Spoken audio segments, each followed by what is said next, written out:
in Berkeley, California. You got it.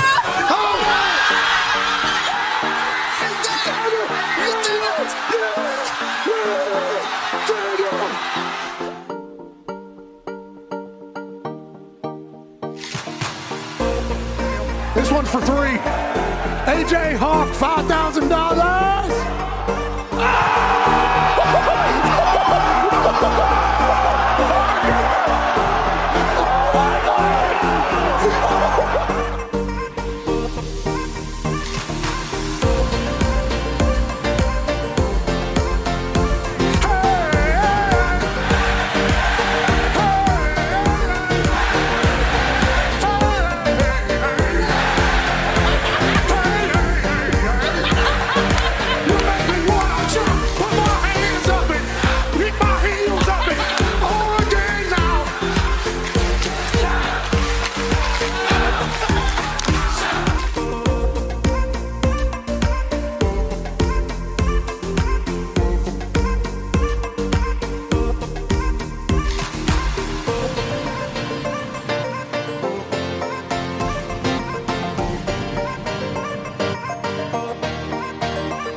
USA!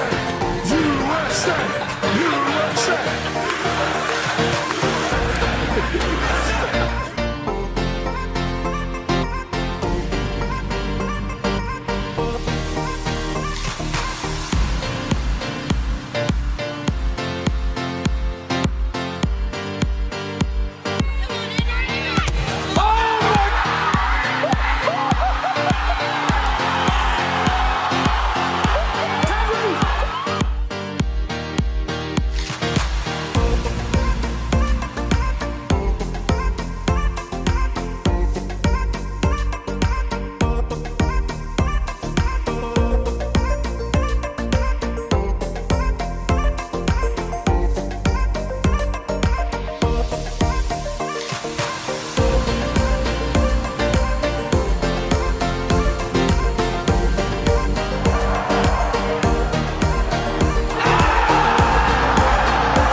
The following program is a collection of stooges talking about happenings in the sports world. It is meant to be comedic informative.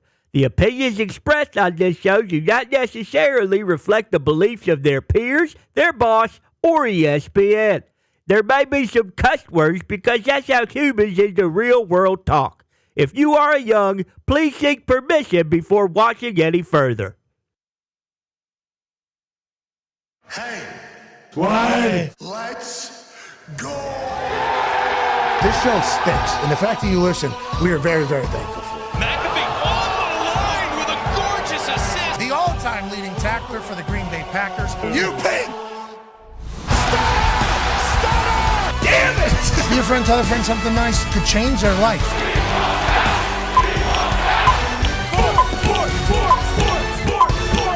Hello, beautiful people.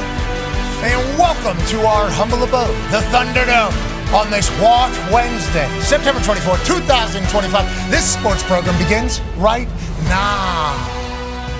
Football is incredible, and obviously yesterday we had Coach B.A. have the hoot after the football there, and that was certainly impeccable timing by a man who coached football for 47 years. And it feels like for this particular program, we're incredibly lucky that day after day throughout the football season, we get a chance to learn ball. We get a chance to chit-chat with the people who are, the creators of the game that basically we have today. And today is no different, ladies and gentlemen. J.J. Watt will be joining us in a second. What an honor. He's fresh out of dressing like he was from the 70s while he was calling a football game this weekend that his brother played in, that he's being non-biased in. But also, if you were to watch that game without T.J. Watt, look how zany. That's so silly. He's so silly. Ian, you fool. And you only see the glasses and the hair at the top there. You should see his pants. They are painted on. Yeah, they are painted on because he's still getting under that bar. That's right. He actually rips his pants almost immediately upon sitting down in that 70s suit. Yeah, right in the front, too, not in the back. Every once in a while you blow the ass out. You actually blow the ass out. This time had to get a football covered up because, he blew out the front there. But that's going to happen. JJ says, so what? I got quads and ass. Okay?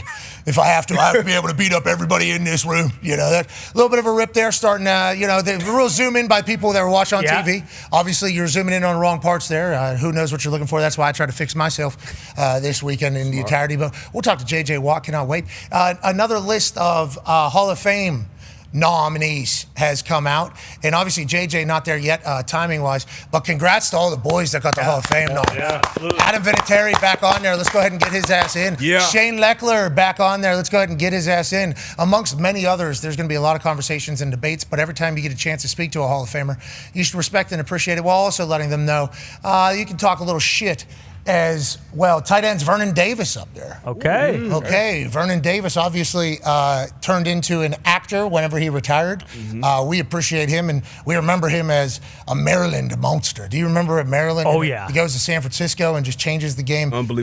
Combine. G-Reg, obviously. Greg Olson getting in there. Obviously an absolute dog. Jason Witten. People forgot how good of a football player he was because of what he did on Monday Night Football. Yeah. People forgot he had to go play again. He did. Hard not to forget. And thank God he did. He was a great football player. Oh, yeah. Everybody loved him as a teammate. Everybody literally was a massive fan of his. Congrats to him being up there. Who do you see, D-Bud? Anybody? I go straight to the DB. So I love Eric Berry. He was a dog. Cam Chancellor, Legion of Boom, Earl Thomas as well. Pat Surtain Sr., Dolphins legend. Then Asante Samuel. Those guys stand out to me from that DB list. 12-year NFL veteran, Super Bowl champion, player, coach of Tampa Bay Buccaneers. Also played for the Arizona Cardinals, the Indianapolis Colts, the Pittsburgh Steelers, the Philadelphia Eagles, and the Baltimore Ravens. And before that, Penn State. Big one this weekend. AQ Shipley's here. AQ, anybody you see up there that makes you be pumped up? How about Pouncey brother getting up there nominated for the Hall of Fame? And Marquise, good for him. Yeah, Marquise Pouncey's up there. I see Olin Kreutz, one of my favorite centers from the Chicago Bears, is up there. Willie Anderson, the big tackle out of Cincinnati, needs to get in there. Overdue. How about Marshall Yonda needs to get in there. My guy, Larry Fitzgerald. I love that. Eli Manning's up for it. I assume he's going to get in. He's Eli Manning. Would not be the first, right? He would not be a first ballot. Is that how the whole conversation will go? Phillip Rivers up there. Okay, we like that. Everybody debates about Phillip Rivers every single time this happens. I do wonder if Phil Rivers likes being nominated or not. Like, I'm sure there's some guys that whenever they get nominated every single year, it's like, no. This guy sucks. Phil never won a Super Bowl. I'm not saying Phil Rivers, but let's just say anybody that could potentially be. Might actually be cutting grass. Might just actually be cutting grass. Sit down, enjoy your life, open your phone. 55 text messages from friends and family saying, congratulations. Then also follow up, have you seen this? Then you go on to X accidentally. And then you just start reading things about your career. He didn't have anywhere near as many tackles as bum, bum, bum, bum, bum. This guy could never show up in the big game. Highlights, lowlights, start getting run about you every single year, every single time. Because that's just naturally, I think, how sports kind of happen, especially if somebody's going to go in from this team or somebody from this team is being represented. There's only a certain amount of spots every single year. So there's a lot of shit talking that goes on to a lot of these nominees every single year. People get nominated a long time. Bum, bum. We'll hang it up now, I guess. Hey, sorry. I'll be back. Three-time Hall of Fame nominee. Hell of a run. Thank you. Should have been 4. I think 3 was enough. Should have been. 2 was a little bit too many, maybe. And 1 time was certainly thank you. That's very kind of you. With that being said, there was immediately I had to come out and say, I do not deserve to be in the Hall of Fame. I would like everybody to know that. Shane Lechler should certainly get in my eyes. And then there's a couple other guys, too, that would probably, if we're going just strictly from a punter's perspective and how it goes, like Shane is my GOAT. So, like, if Shane's not in there, I don't think there is a real conversation about it. But I did that also because I didn't want people to think I actually should have been in there, because then you got an onslaught of people going, fuck this guy. Okay. 8 years as a punter, and then you even got OGs probably in the game coming out being like, we need to start having different tiers of this hall. We need different halls. We need the average hall. This guy, 8 years as a punter, is getting in here. Like, that's what OG players would start saying. So it's like to get in here, to get nominated, huge honor. To get into the Hall of Fame, obviously, you're remembered forever, and it's certainly dope. We were there last Hall of Fame game, got to tour the entire place, got to look the entire place. It was beautiful. You're part of football history forever, but there's also, I think there's some shit that comes alongside this getting nominated every single year. Also, expectations and hopes. Oh, yeah. And then, boom, it not happening. So, like, I'm pulling for everybody to get in. Now, the guys underlined, any guaranteed first ballot guys you see up there? I see top row Drew Brees. I anticipate first ballot with the records that he's had. Super Bowl champ. I mean, Frank Anybody Gore else should. see? A.J. Hawk, okay? Okay. A.J. Hawk is not a first ballot guy because he's been retired more than 5 years. A.J. Hawk in the linebackers is up for the Hall of Fame. We would like to let A.J. Hawk know. Hell yeah, buddy. Hell yeah. Put him in. Hoggle. He was in Urlacher's division. Yeah. Okay, at the same time. Tough. Same position. I mean, that is a tough thing. So this is one of those things. Yeah. Once again, AJ's going to say, nope, all the guys that want it, obviously huge honor. If I get in, great, I'd be honored. If I don't, this obviously is not going to affect. That's how AJ's going to undersell this. Sure. AJ's going to understand. AJ's family, AJ's coaches, AJ's friends, AJ's community that has supported him for a long time that have to battle against, well, how many did he, it's like, I don't want to make excuses, but in the same fucking division where there wasn't social media, where you only learned basically about things through what people wanted you to know about. And there was a GOAT playing literally an hour and a half left of him in the same division at the same exact time. Well, I don't want to hear that. Well, he should be, it's like, well, he's all-time leading tackler for the Green Bay fucking Packers. Yes. Is that pretty good or not? Led the team to not only a highest defense ranking in the history of the Packers or whatever, but also a Super Bowl. And then you go to Ohio State, this fucking guy, everything. It's like A.J. Hawk, great football player. Yeah.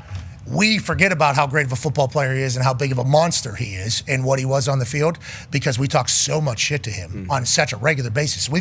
We've kind of become desensitized. Yeah. But he's a guy that's tried to run through your head a couple times, right? Absolutely. AJ was a special player, man. Oh, yeah. And literally did not care for anything. Like, didn't want any of the spotlight. Now, granted, he'd click-clack if the Under Armour people came. Without a doubt. He would certainly do that. And he would try a little kung fu, A maybe. little karate. If that would help his game out there. But he was very, low-key for being a top-5 pick in the NFL. And his head was the size of an actual mountain. And he wasn't scared to run through people, which is old-school football. That's right. I feel like that's why he was the president of Ohio for one time. Well, you see his head and you think he's only a thumper. He was so fast, too. Like when he played in that 3-4 scheme in Green Bay and he was the backside linebacker, I mean, he made more plays on run-throughs through the backside. I mean, he was so fast, so elite. And then when he'd come downhill and take on a fullback, I mean, obviously he had great practice going against John Kuhn every day Every in practice. day. Yeah. Every day in practice. What did they say? They said they never let up one time Yeah. for like 7 years or something. Yeah, it could, because then, neither one of them are getting better. So no brother-in-law, even though it sounds like they would talk to each other about it and kind of be like, hey, we really don't need to be doing this every day. But they did. And John Kuhn, he evaporated like 4 or 5 of AJ's teeth throughout the course of them playing together. And that's what AJ would do. He'd just line right back up and do it again. I would like to say to AJ, congratulations, man. And he's going to undersell it for sure. But we're pumped for him. And we did that entire thing just to get to that. Talks the tables here at Boston Connor and at Ty Schmidt. 9-year NFL vet, Darius J. Butler. Yes, here. sir. Good to see you. D-Butch, I know you're sitting over there today, so we don't get to see the pants. Just know that D-But's hat, hoodie, pants, and shoes all match perfectly. Just know that he Clean. Can't is confirm. full outfit today. Look incredibly cool. D-But, we have a great weekend of football ahead. We do. Not just only on Sunday and obviously Thursday kicking everything off, and we can't wait for Monday night every single Monday night. It's always incredible. And I'm sure there's some high school football and maybe good college playing on Friday night as well. This Saturday slate, D-Bud. Oh. This is what we're talking about. Stat. This is now we're playing the game. Yep. To chat a little bit more about this, let's head over to Hammer Dahn with one half of the Hammer Dahn Cowboys AP Tone. Massive weekend for college ball, Tone. Yeah, an absolutely huge weekend. This is one of those weekends where if one of your friends scheduled a wedding on this Saturday, that's just a real damn shame, because this is one that your ass is going to be on the couch all day watching great games. There's 4 ranked games, starting with the Oregon at Penn State, which is the game day game, which will be the whiteout, which will be at night. It'll be an incredible environment. Oregon at Penn State. Right below that, Alabama at Georgia, just an all-time classic every single time they play. Look for points in that one. USC's going to Illinois to see if they're real or not as a ranked-on-ranked. Ole Miss and LSU is a ranked-on-ranked. We get to find out a lot about those two teams. And then there's a lot of games where there's a ranked opponent or a ranked team going to a tough away opponent. You're looking at Ohio State going to Washington, Indiana going to Iowa. You also have Notre Dame, who has to go to Arkansas. TCU has to go to Arizona State. Tennessee has to go to an undefeated Mississippi State. Those are all ranked teams having to go play in tough places, so we get to see if we can get some upsets there. And then Auburn and A&M to just kind of a ranked team hosting a tough Auburn team. It is a packed slate. Those are 10 games that I went through that are absolutely must-watch. All day Saturday is going to be incredible. Okay, thank you, college football, for doing that. We're going to be up in Happy Valley for a whiteout. Tone. It's going to be a whiteout up there. Sick.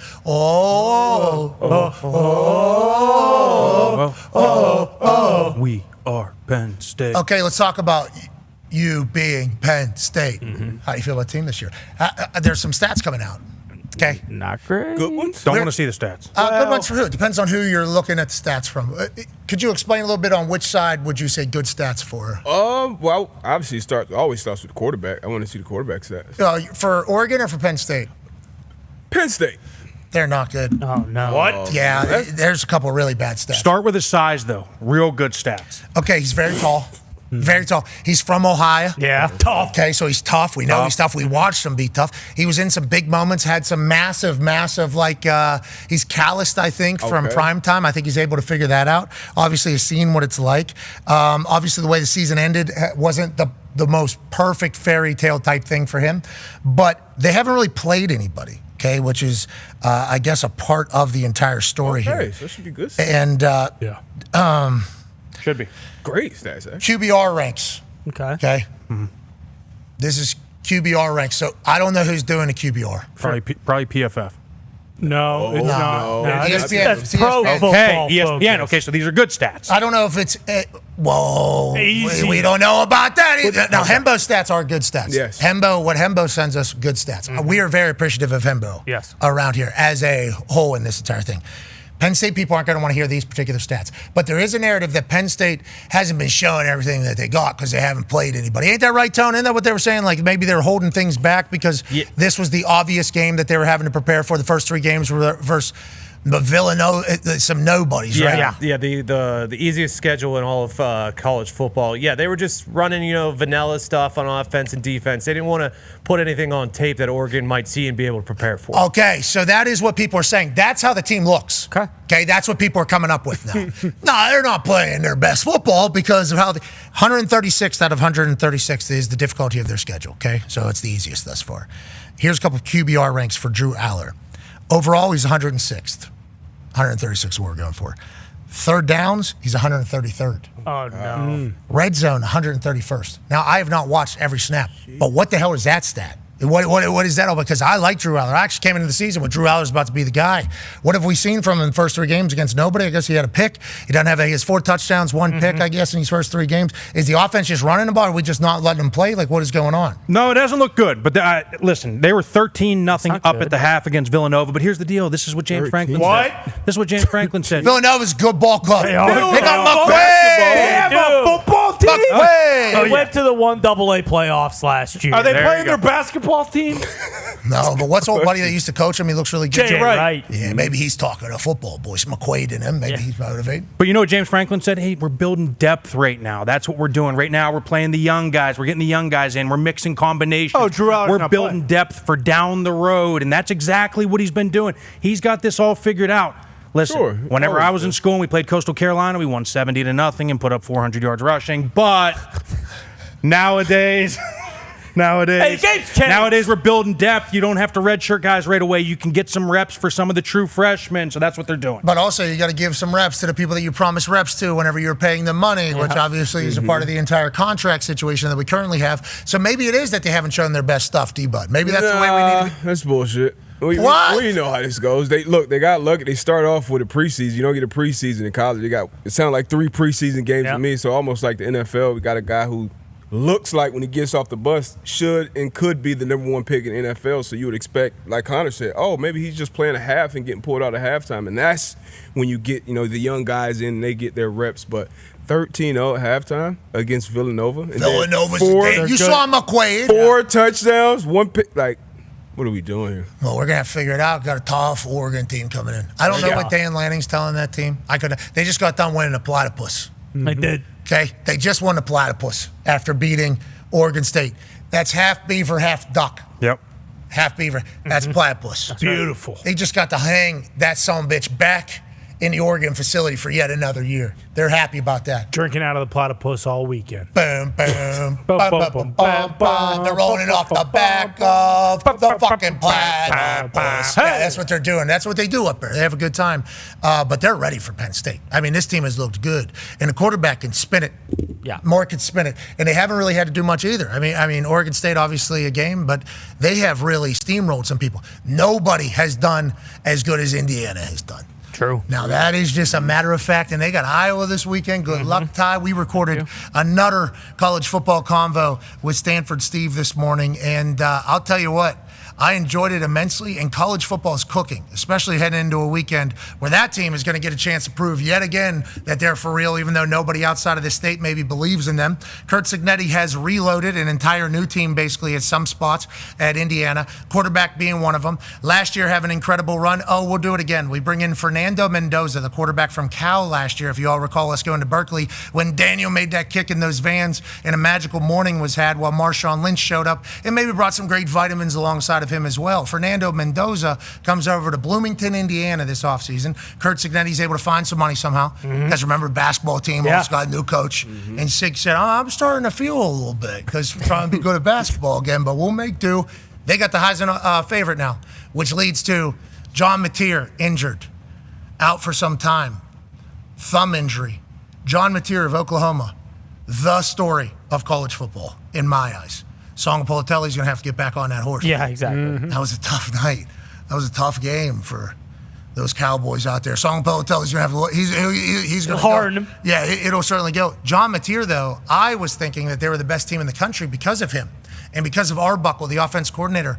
He and Arbuckle obviously transfer in from Washington State. And I say transfer, that was an offense coordinator hired and then quarterback hired as well to come together. This has happened on plenty of occasions. It's been very successful a lot of the times. And it was in Oklahoma. Venables' defense was great. He was great. And he's out now. They have a few weeks, I guess, before they got to really play Texas, I think. So maybe they'll be able to recover. But this changes the entire fabric of college football, I think, Tone. And obviously, Godspeed to Mateer as he recovers from the surgery. Yeah, it's huge. Because he was the Heisman favorite. He was playing incredible. Obviously, the Oklahoma defense, I said 9 sacks the other day. It was actually 10 sacks. They're playing unbelievable. So hopefully, with that defense, with Hawkins Jr., who got some playing time last year after Jackson Arnold got benched, he's got a little bit of experience, and in that new offense should be good. But it is, you never want to say it's a good time to get hurt, but they do have a bye. They have Kent State. And then it's Texas. So I know that there were some reports yesterday that they're hoping they'll be back for Texas. If he's not, the game after that, hopefully. They said hopefully by the end of October he will be back. But it's huge because it kind of kills all the momentum this offense and this team has had. And they would only get more momentum, against, in a bye week to get better. And then playing against Kent State, which is always a fun game for the Stars in that one, before the Red River rivalry. Yeah, you want to have good of Golden Flash is going through it, but they'll be back. Julian Edelman, congrats on the Patriot Hall of Fame. Yeah. That's right. Happy for him. And bummed for John Mateer and for college football, but obviously Godspeed on the recovery. College football has been delivering. The NFL also showing up in a big way. The ratings were out for college football, big numbers, 6.5, 7 million on games, the biggest games. The NFL is still pulling 20. 4X that. 21, 22 plus. So for college football, we are still just at the very beginning of this entire thing for where we can head. Same great game, even better environments, college football is what people should be telling NFL fans. Hey, we got it. And if you don't have a college team, it's okay. Pick one up. And when you pick one up, go experience it. And when you go experience it, it'll be like, this is the place for me. It's literally football heaven at all of these places.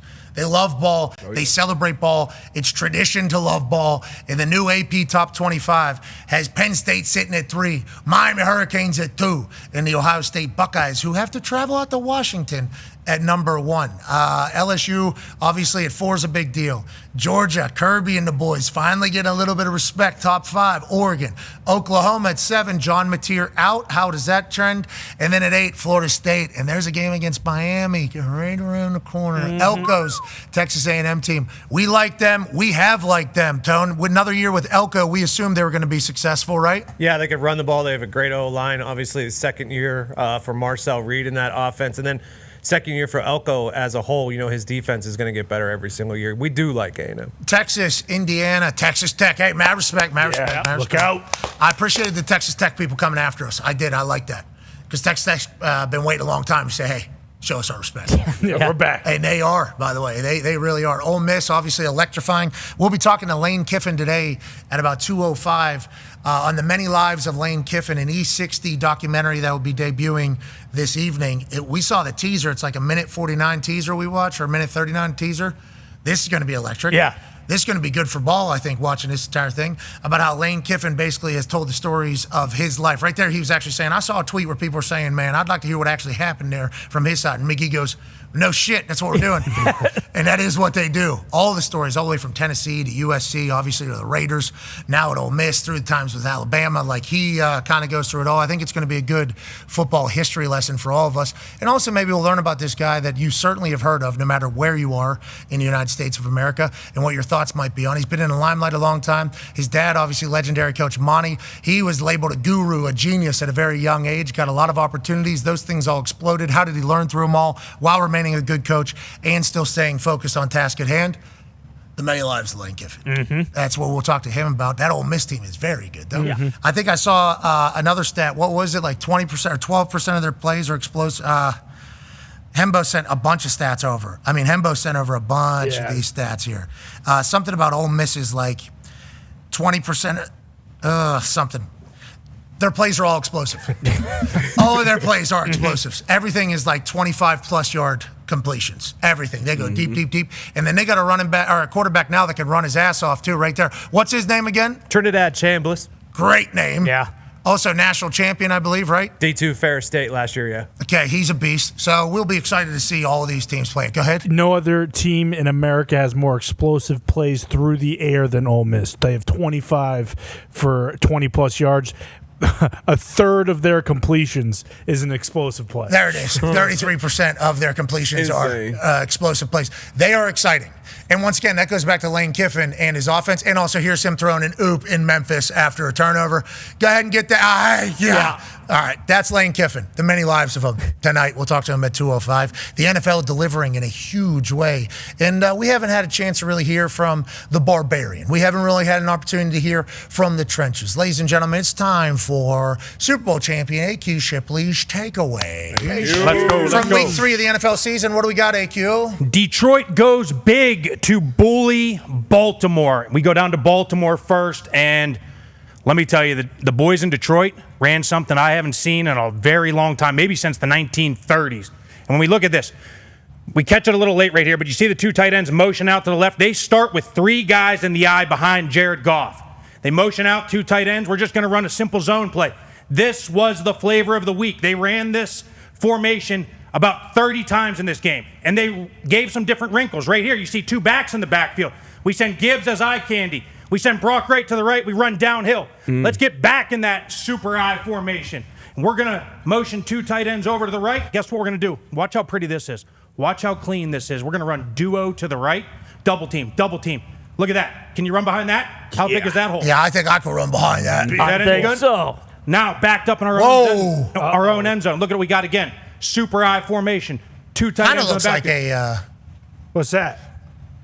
Like a human centipede? whoa. I was going to say a train. Like like a locomotive. Like a dance. Yeah, like Like a conga line. Yeah, like a I was thinking human centipede. Yeah, I can see that because where the helmets are. And once Goff leans down, takes a snap, it's like Laporta's just in his butt. Yeah, that's what you were thinking. Yeah, I can see how you would think that. Other people maybe think, a line. I get that. I get that. Marching in a line. Movies, man. 5 Street. Yeah, I got you. Yeah. GIFs, memes. Exactly. You see them, Yeah, people's decisions. Yep. Yeah. All of it. There's reasons for those to show Names. up. Yeah, go ahead. Go ahead, though, AQ. Yeah, this is the only way you can beat Baltimore. We saw Kansas City do it in the playoffs a couple years ago, and then right here, you got to go in. When they try and be the bullies, you bully the bully. Let's do it again. Big formation, downhill duo. Let's get people on people, hat on a hat, and just beat the shit out of people. How about the Baltimore Ravens? This is your takeaway yesterday? Yep. You said, man, just Detroit going in there and punching the Baltimore Ravens in the mouth in their house is a wild takeaway. Coach B.A. said the same exact thing. Yeah. It is crazy. 2 90-plus yard drives. Yeah, absolutely. Because it's one thing to go into somebody's house and beat them. Like, they've been beat at home, obviously, in big games. But to just get absolutely bullied, like 2 95-plus yard touchdown drives where they're just running the ball down your throat, that's tough to do against any team, especially a team known for their physicality. Well, what about the other side, AQ? Like, how did the Lions get 7 sacks on Lamar Jackson? Like, obviously Hutch, but were you able to see what they were doing on that side? Just because, I mean, it was basically something we've never seen from Lamar before. You never see him get sacked that many times. I thought Shepard did a great job. They played spy most of the game on Lamar Jackson, and when you do that, you take away a little bit of his run, because when he doesn't have something right away, he wants to run. Well, he doesn't have that because there's a spy sitting there, and then it ended up being late, and you end up getting these sacks, but then they dropped 7 in coverage most of the night. So you go 7 in coverage to cover 3 receivers or 4 receivers, there's nothing there. And then you go to try and run, and you don't have it because you got that spy sitting there. Lamar was awesome. Some of those throws I saw. Yeah. I mean, he is spectacular to watch. Is Baltimore going to fix it on the defensive side? It's more a question for D. Butt over there, but I think they will. If they hand the call sheet over. No, don't be doing that. Don't be doing that. Okay, let's go. Chuck, we need you, Chuck. That next. I got bets on the Ravens to win the Super Bowl, Chuck. Let's go to the next one. We teased this one earlier because this is a big deal. Yeah. Dog pound, big D dominance. Yeah. Big dog pound, big D dominance. Okay.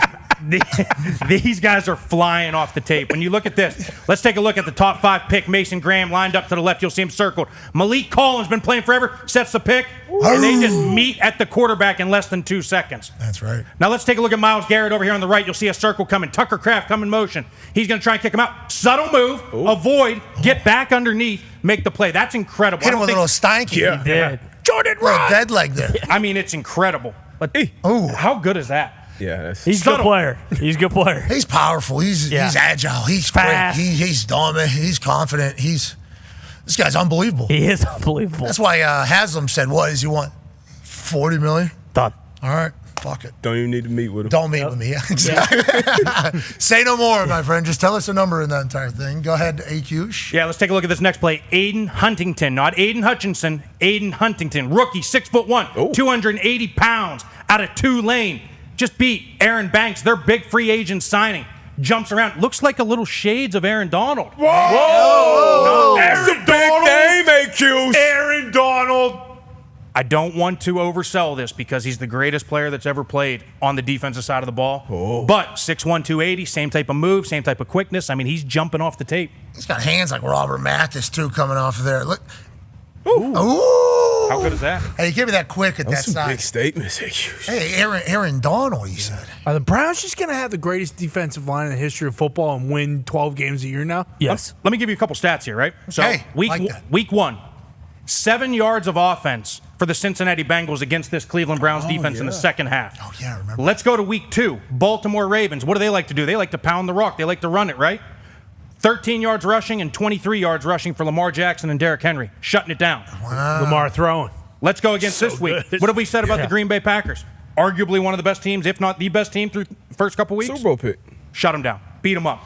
Met at the quarterback all game long. All the stats about the Cleveland Browns defense right now are, yep. They're the best. They're the best. They're the best. They're the best. They're the best. That was not the conversation going into the season, was it? No, definitely not. Who's playing quarterback? You guys got Cam Pickett. Everybody's going to wear gloves? He's going to wear gloves in a dog pound? Is that what's going to happen? That was a conversation that happened.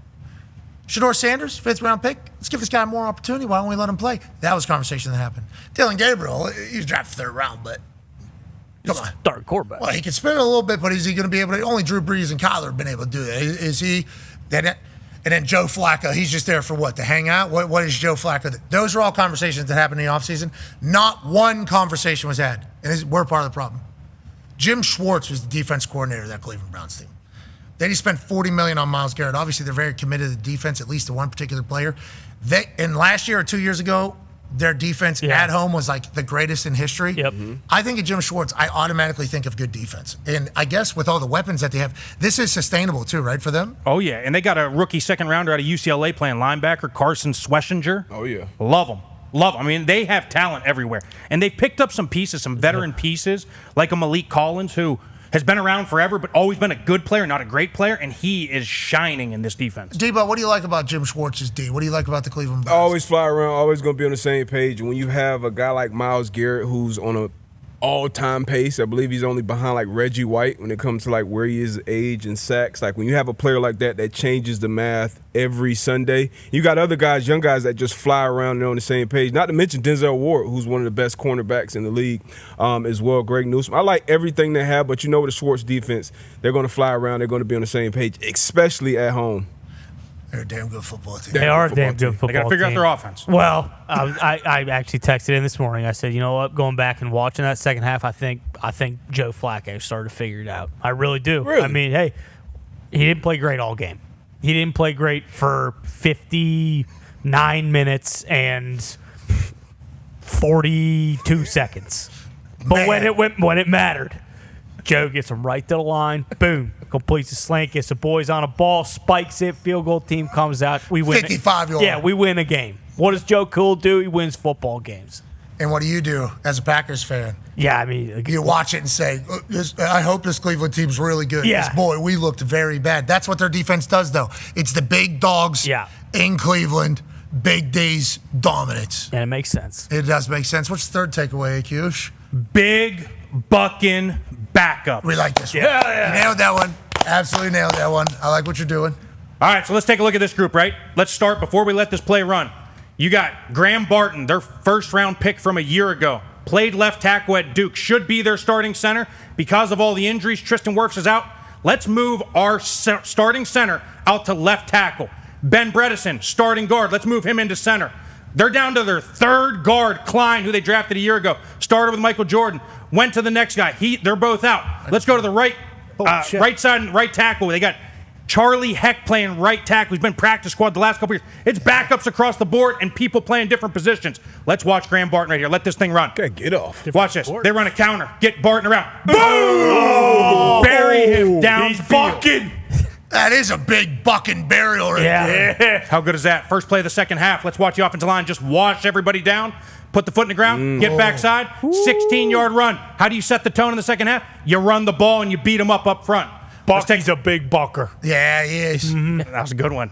Let's take a look at this last one. Look at the protection by this O-line. ruin it. Look at the protection. Look at the protection. Nowhere near. Baker, trust him. Look at that ball to Ibuka down the sideline. Ibuka said that Baker said that Ibuka disrespected that ball because he went one-handed with it when it was a good enough ball to catch it with two hands. Then he called him a rookie. Now we're hearing that they don't treat him like a rookie down there from Levante David. Ibuka has surprised everybody with how mature he is and how awesome he is. He's become a very quick weapon for that Buccaneer team. But you're saying they're nowhere near healthy in the most important part, which is the offensive line, and they're still undefeated.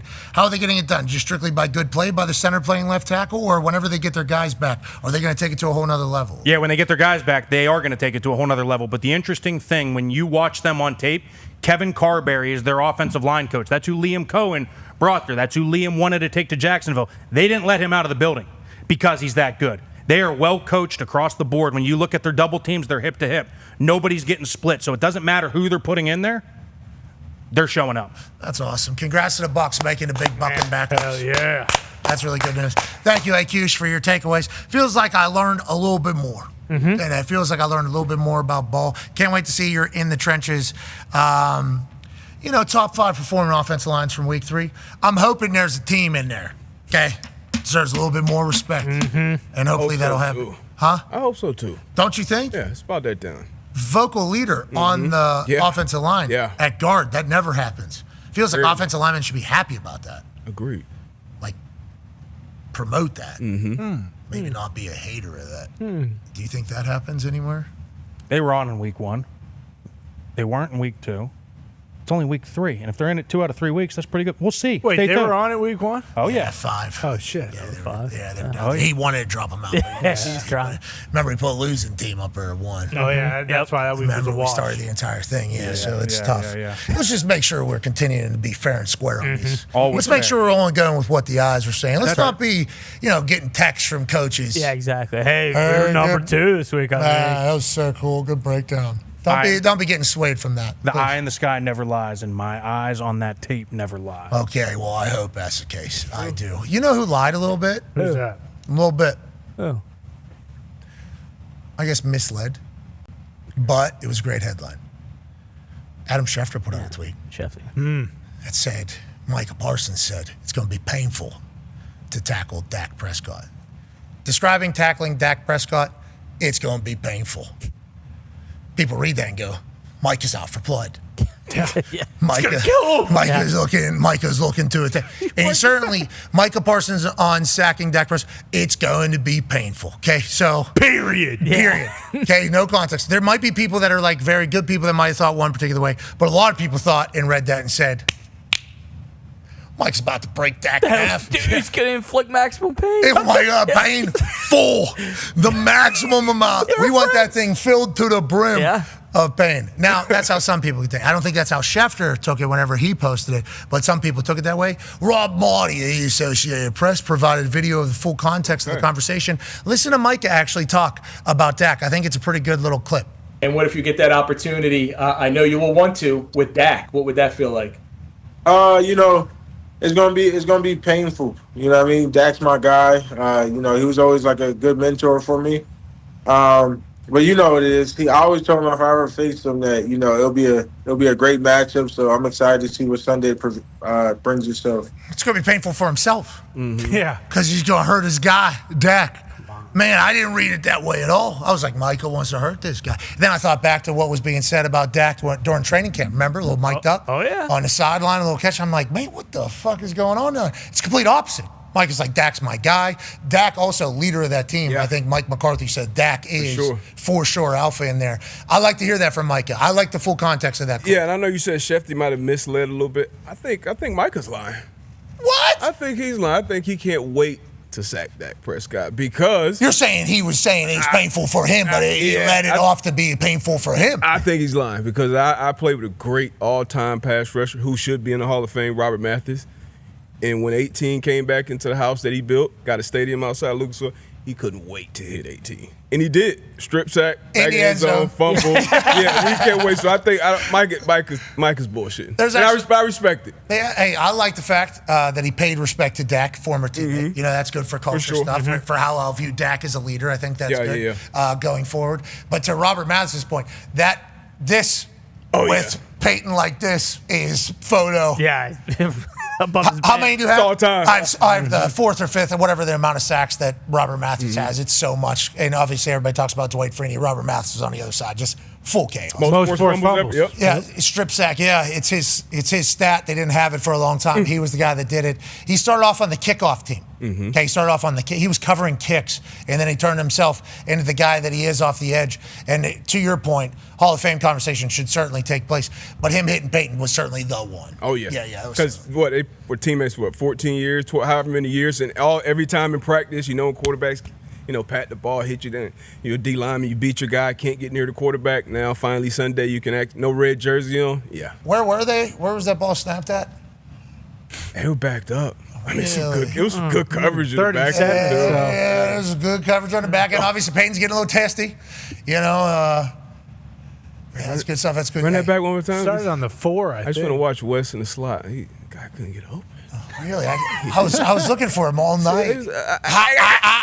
What color of the glove? He was going to him. He was. He was trying to.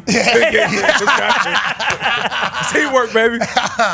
Yeah, it definitely is. That's awesome. Yeah, I'll be excited to see that game. How do you feel about it? How do you feel about the entire context of the conversation of that particular game? I don't mind it. I think it's weird that they're trying to make a big deal that there's not going to be like a big video package for Micah coming back. Like, it seemed like that's kind of what, and I get it. Like, typically that probably would happen, but he never won anything. Emmitt Smith is a little bit different. Yeah, I mean, he came back. That's literally what Jerry said. Yeah, exactly. Jerry's saying that kind of, obviously amplifies everything, and it's like, okay, well, Jerry, come on. Obviously, people are going to be pissed about that, but he never won anything. I mean, I think it is going to be cool just to kind of see, because the leading up to it, all that we're going to have to talk about it, just with the Micah going back there, but then there's going to be the immediate aftermath too of if he has 2 sacks against the Cowboys and the Packers throttle him, like that following Monday, I'll be very excited to see that, but it'll be interesting.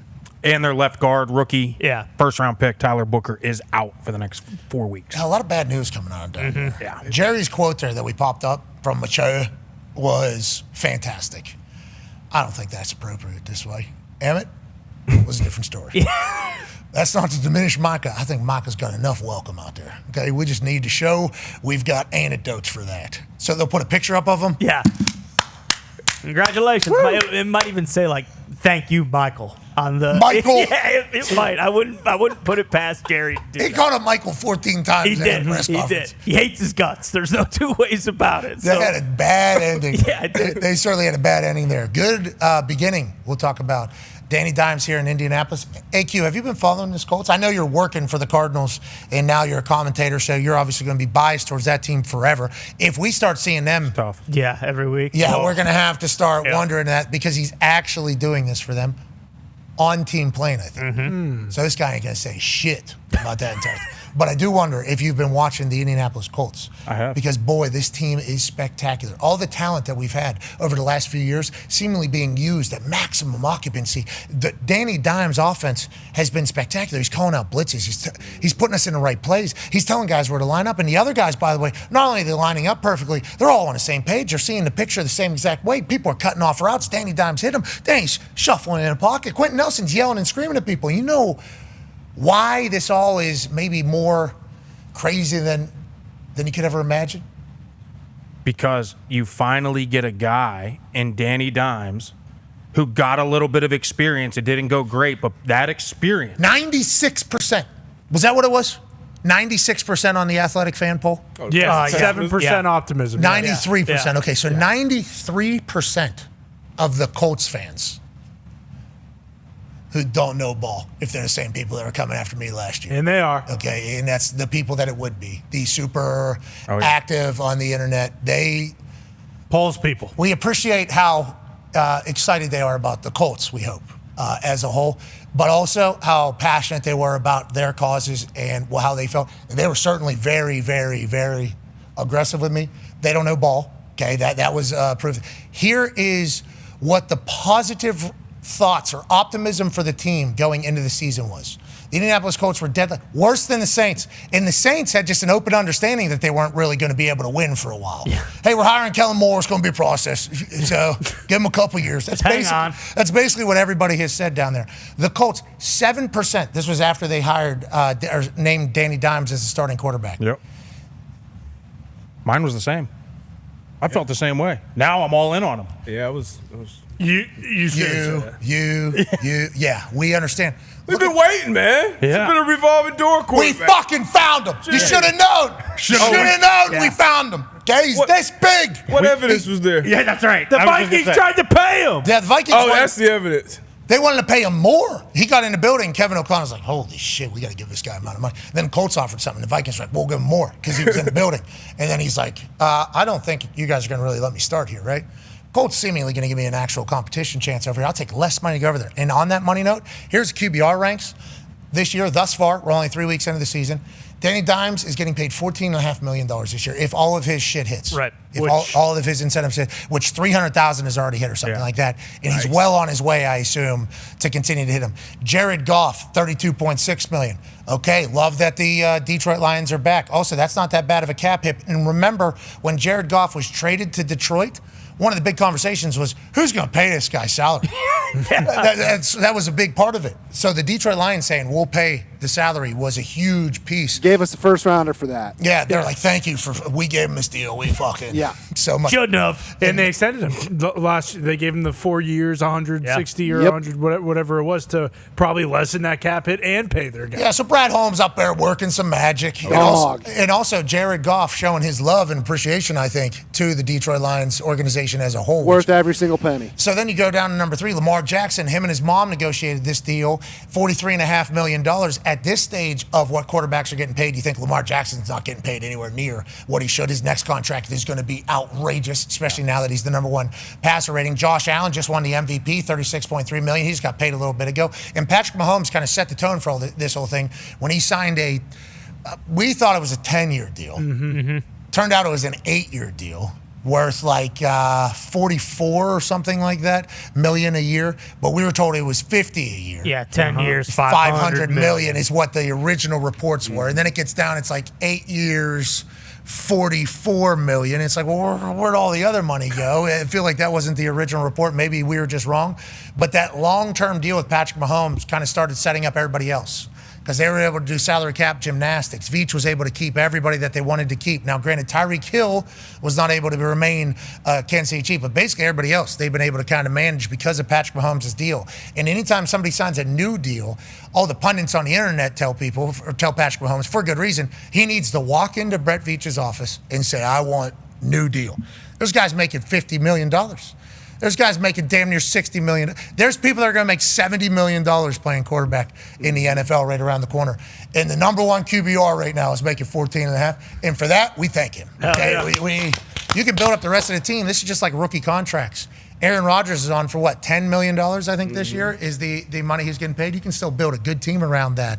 I thought that was going to be the way you kind of have to do it to win. Then the Philadelphia Eagles won, and they've paid everybody. So I think if you got a good salary cap gymnast, I think you can make some magic happen. But your quarterback getting paid from every stat that we've seen basically over the last however many years, when your quarterback is taking that bigger percentage, it's tough to build a winner around it. Yeah, there's no doubt.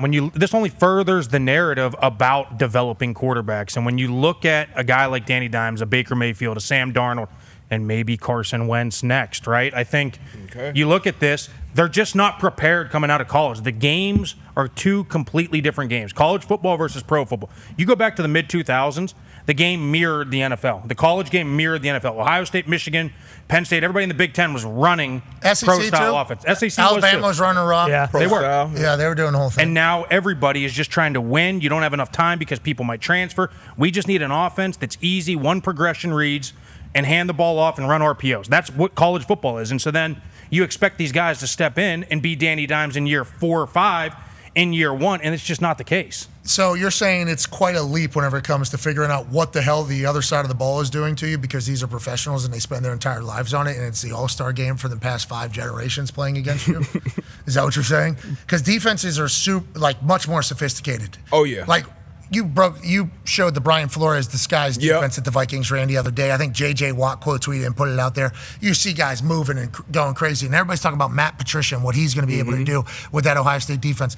Is it defenses are much more sophisticated in the NFL? Like, how much different is the sophistication levels of the defense, and why does it, from a defensive guy's perspective, why do quarterbacks struggle at a young age playing against you? So it's the same thing that AQ was talking about on the college level for defenses. Since offenses are getting up to the line of scrimmage so quickly and calling plays from the sideline, the defenses have to be simplified as well. We got to get lined up. We got to get a call out. I don't know if they have the green dot for defenders in college, but getting that communicated across the field is a big deal. So when you get to the NFL level, now, not only is it the defensive coordinator making the calls, but you have a guy like Levante David or somebody, Bobby Wagner, or other signal callers out there making adjustments to the call made. So you have, that's when, you always hear be a pro, be a pro. So now you have the guys when you 10 seconds left on the play clock, a guy, you may be blitzing, I may switch to blitz, hey, I'll cover, you blitz. So you have all those different adjustments, and coaches got to, I think Brady talked about this. It's on the coaches too, because a lot of coaches get passes on not developing these quarterbacks, and some of these coaches just aren't good to that level where they can be patient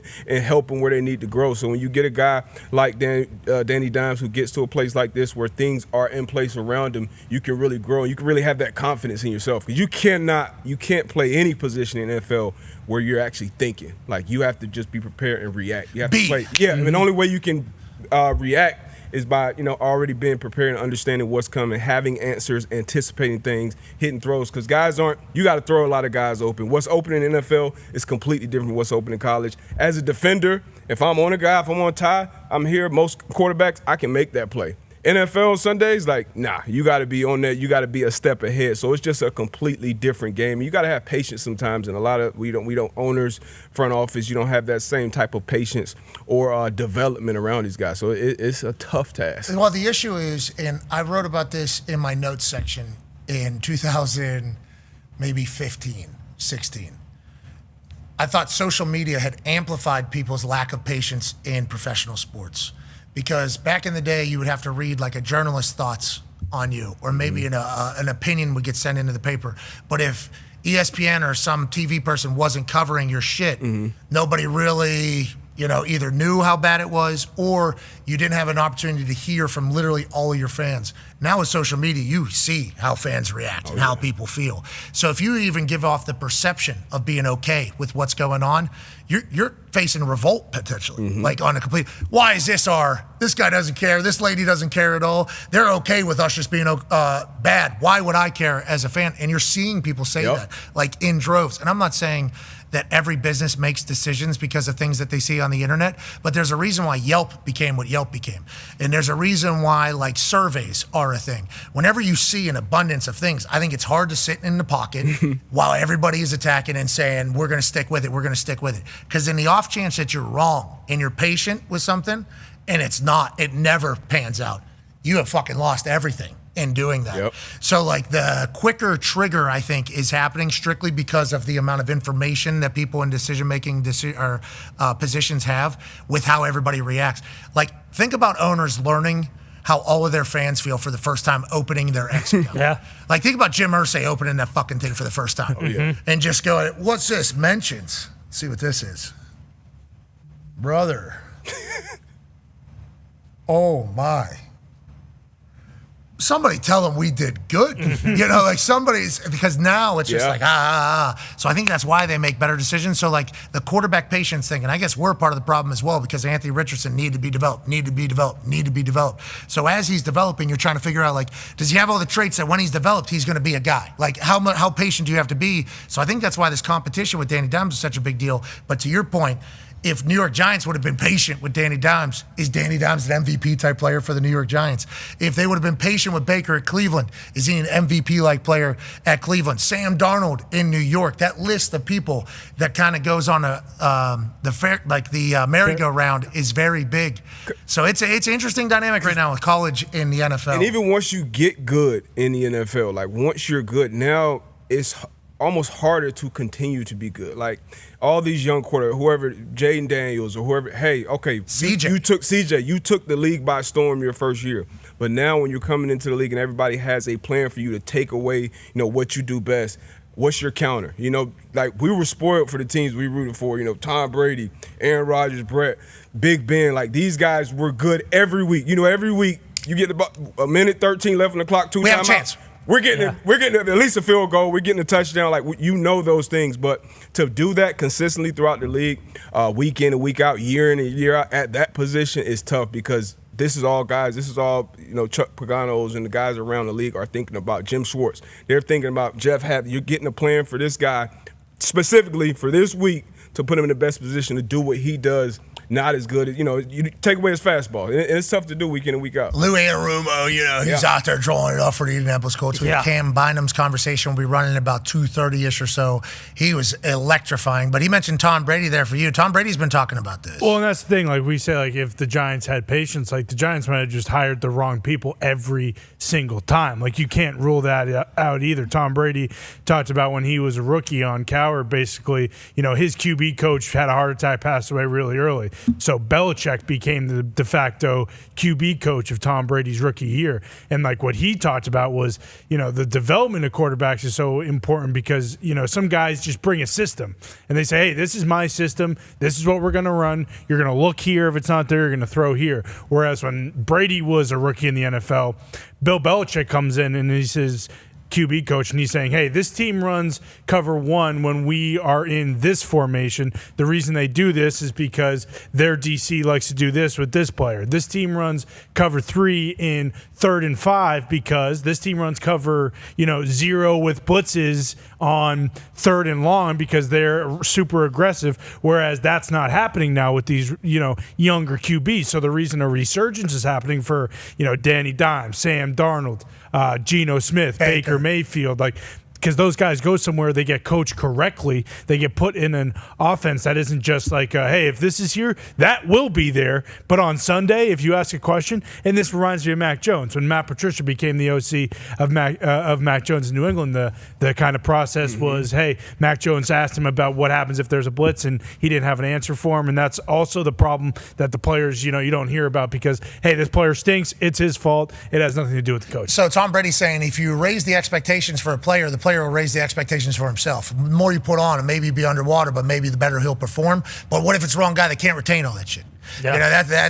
Then there's a whole nother side of the conversation. But Tom Brady's been very open about, hey, I don't think the game is anywhere near as sophisticated as it needs to be for these quarterbacks, and you're only affecting the game as a whole, is what he says.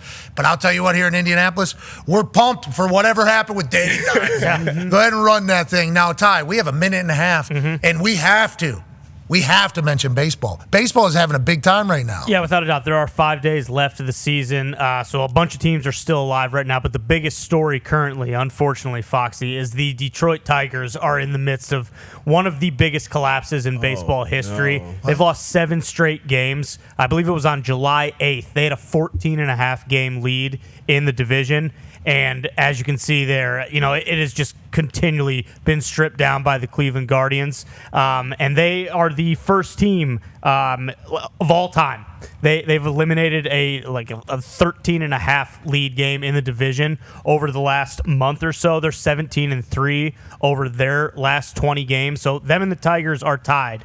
I believe they play another game tonight, and then there are 4 games after this. So Yankees clinched last night.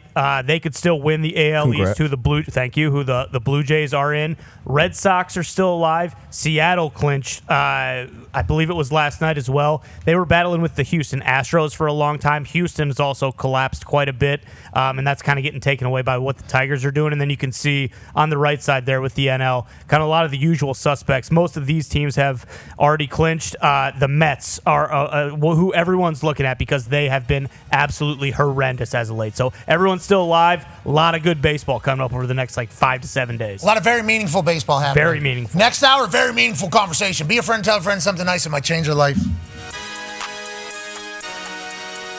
You know what?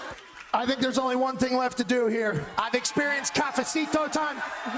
I've experienced the wonderful culture.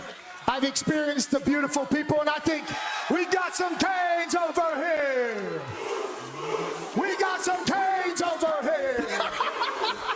We got some Canes over here. This day in Coral Gables is going to be one that I will remember for the rest of my life.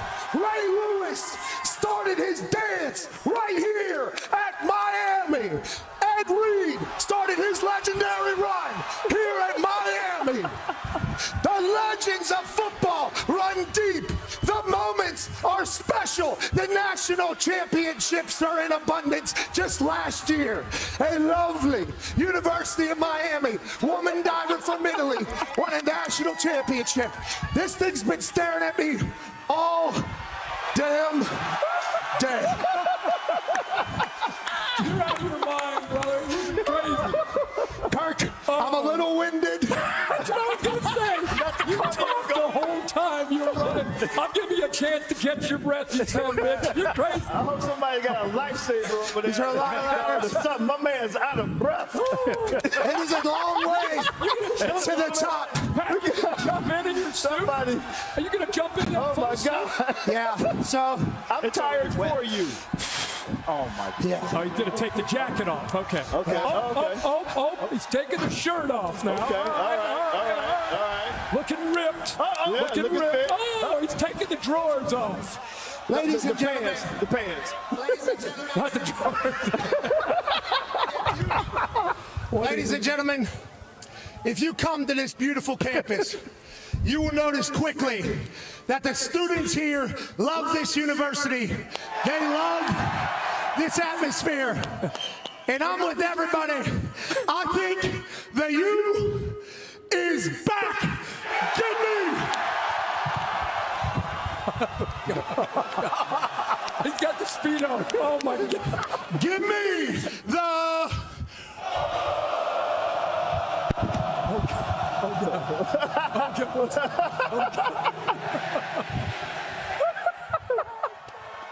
Canes, baby. Here it goes. Oh, God. Here it goes. Feet together. Feet together. I think that was the lead one so for the Pacer. And he's got the U. Rushing it out. Oh, my God. McAfee with the refreshing plunge. The following program is a collection of stooges talking about happenings in the sports world. It is meant to be comedic informative. The opinions expressed on this show do not necessarily reflect the beliefs of their peers, their boss, or ESPN. There may be some cuss words because that's how humans in the real world talk. If you are young, please seek permission before watching any further. Hey. What? Let's go. This show stinks, and the fact that you listen, we are very, very thankful for it. McAfee on the line with a gorgeous assist. The all-time leading tackler for the Green Bay Packers. You ping! Stutter! Damn it! Be a friend, tell a friend something nice could change their life.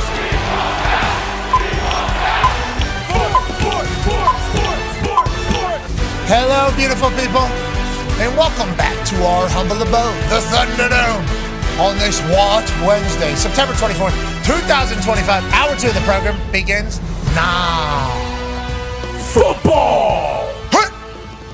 I'll tell you what, BA gives a good cadence. He does. Oh, yeah. I think he gets pretty jacked up, too. Got me to jump off sides one time. That's AQ Shipley, 12-year NFL vet, 9-year NFL vet. Darius J. Butler is here. The Toxic Table's here at Boston Connor and at Ty Schmidt. Live from Hammer Time is AP Tone. Tone, good to see you. College football is about to be crazy, and gambling is obviously going to continue to be awesome. Are the people up or are the sports books up? Oh, sports books. Yikes. Boy, it's big time. Jeez. Real big time. They got us in the first quarter. Okay? They got us. For the rest of this game, we fucking start seeing it. Stay hot. We got Okay. it right where we want them. That's right, because they're getting a little bit too comfortable. Their AI that's cooking up the algorithms to figure out what the spreads are and where the money's what and how everybody's feeling, where the sharks at. You know, they got more information than ever, these books. We do too. Now, they got a lot more. Okay, they got everybody's betting habits. They know exactly where everybody's going. They know where the smart people are going. They know where the bad people are going. And they obviously see things much differently than we do. But we need to remember that they can be wrong and that humans are superior. Exactly. Right? Well said. No doubt. Think so. This is our week. Rest in peace to Dave Sharapan. Yeah. Sportsbook Consig. Hell yeah. We're going to miss the shit out of that Yinzer. He was great. Gone way too soon. On that note, are they still using humans to make these lines, or is this thing all AI, Tone? I would highly doubt that there's a lot of human involvement in these lines. So we got to beat these things. Okay, what do we got? If Find your edge. We all we got. We are all we got. Live. And if it's not us, then who? Got to get them live. Tone, the live betting? Yeah. Because AI can't react. They don't know. Soft ass. They got Yeah. no awareness. They don't don't see have kids eyes. limp off the field. Yeah. Now, with that being said, I'd like to let my AI know I think you're none of these things. I think you're great. When I ask a question, I need a right answer quick. Can't be having you be wrong. Grok. I'm out on my AI. I saw a scary one yesterday. Apparently, there's an AI now that you can FaceTime with people and just choose not to be your face. It could be anybody's face. Okay. That's cool. That's a problem. Okay, who fucking decided to do that one? It's a real Some problem. serial killer? Why are we letting these things happen? Why is this? That's what we don't need. We need good stuff. Only the good stuff. For instance, good Q&A, but it needs to have the right answers. And maybe not get so confused so easily. How does that happen? How do we get to the end game? Yeah, just how do they get confused? 'Cause I had an interesting interaction with Grok. Now, ChatGPT. Grok's the homie, AI homie Wow. from X and Twitter. Don't say well, Tony. Grok's great. Grok stinks. Yeah, Grok. Whoa! It's a far inferior product to every other AI. Okay, I just want to let Grok know if he's listening. He is. Okay, I'm not saying it. this is somebody else. Well, This we know why it's inferior. All the information is getting from us idiots on Twitter. It doesn't have anything else. It's actually probably pulling from AP Tone, which, Yeah. which is maybe a part of the problem. It's part of the problem. Grok doesn't just searches the entire thing. Because I watched the new Grok kind of calculate answers. It's telling me where it's at. Scan the internet. We're at a different website. We're doing this entire thing. So I think Grok's trying to kind of reach outside of just the X. There's a lot of bull. You get caught up in the X shite. Yeah. I mean, even the greatest of AI probably can't. Right. Muhammad A lot Ali, of shite in here. Yeah, I don't know how you get through You know that. what's pretty simple though? What's that? Numbers, pretty simple. 1, 2, 3, ABCs, and like colors. You know, like colors. You learn colors. Like Mackenzie probably doing pretty good with her colors, right? Yeah, blue. Green. They even learning multiple languages. I don't know. In my school, at least South Florida, we learning multiple languages. Excuse me? Grok AI is supposed to be more advanced. Elon made it, right? Yeah. He did. Colors. I mean, I know I'm wearing green right now today. A lot of different shades of green. If you go to my timeline, I don't know how far you have to scroll up, and you might have to do some reverse engineering of how we actually got to the spot. But Grok said, and it'd be much better if I walk you through the tweet. Basically, D-Butch and Grok have been going at it a little bit. Yeah, and Grok's angle's not a good one to be behind. I'll say it is. First of all, got Galifianakis wrong. Yeah. On Mr. Redford, rest in peace. Yeah. On the GIF. Okay, you searching at Can't be Grok, having that. Galifianakis, Robert Redford pops up as the top one. Yeah, what the hell? Well, rest in peace, Mr. Redford. To be fair. No, Yes. That's fucking Jeremiah Johnson. That ain't fucking Zach Galifianakis. I know that, but we're humans with emotions and we have emotional connections to these people. If you're just looking at that photo, you can easily say Galifianakis. That's not his name either. Okay, it's got easily. Galifianakis is his name. Exactly. Hangover, that is that GIF if we were all talking about. Bruce, have you found it? All right, here we go. Okay, so who is this? EA Tax, whatever, right? Scroll up to the video. Yeah, so this video, first of all, clip from Up and Adam just going. Yeah. Now this clip kind of goes viral every week or every few months or so. Some account tweets it out, and someone asks, "Hey, who are these people?" So Grok answers, "They're sports broadcasters. Kay Adams and NBA star Draymond Green from a funny segment on our show." Now it was funny segment to be clear. Funny segment. Funny segment. I know me and Draymond, we're both black. We're both, dark-skinned black guys, both athletes. I haven't got mixed up with Draymond Green. I don't think he's got mixed up with me. If we keep on scrolling down, so it comes to my attention, someone tweets me, "Hey, there's Baller Grok seems to have you mixed up, confused, blah, blah, blah." Scroll down, so then I start to interact.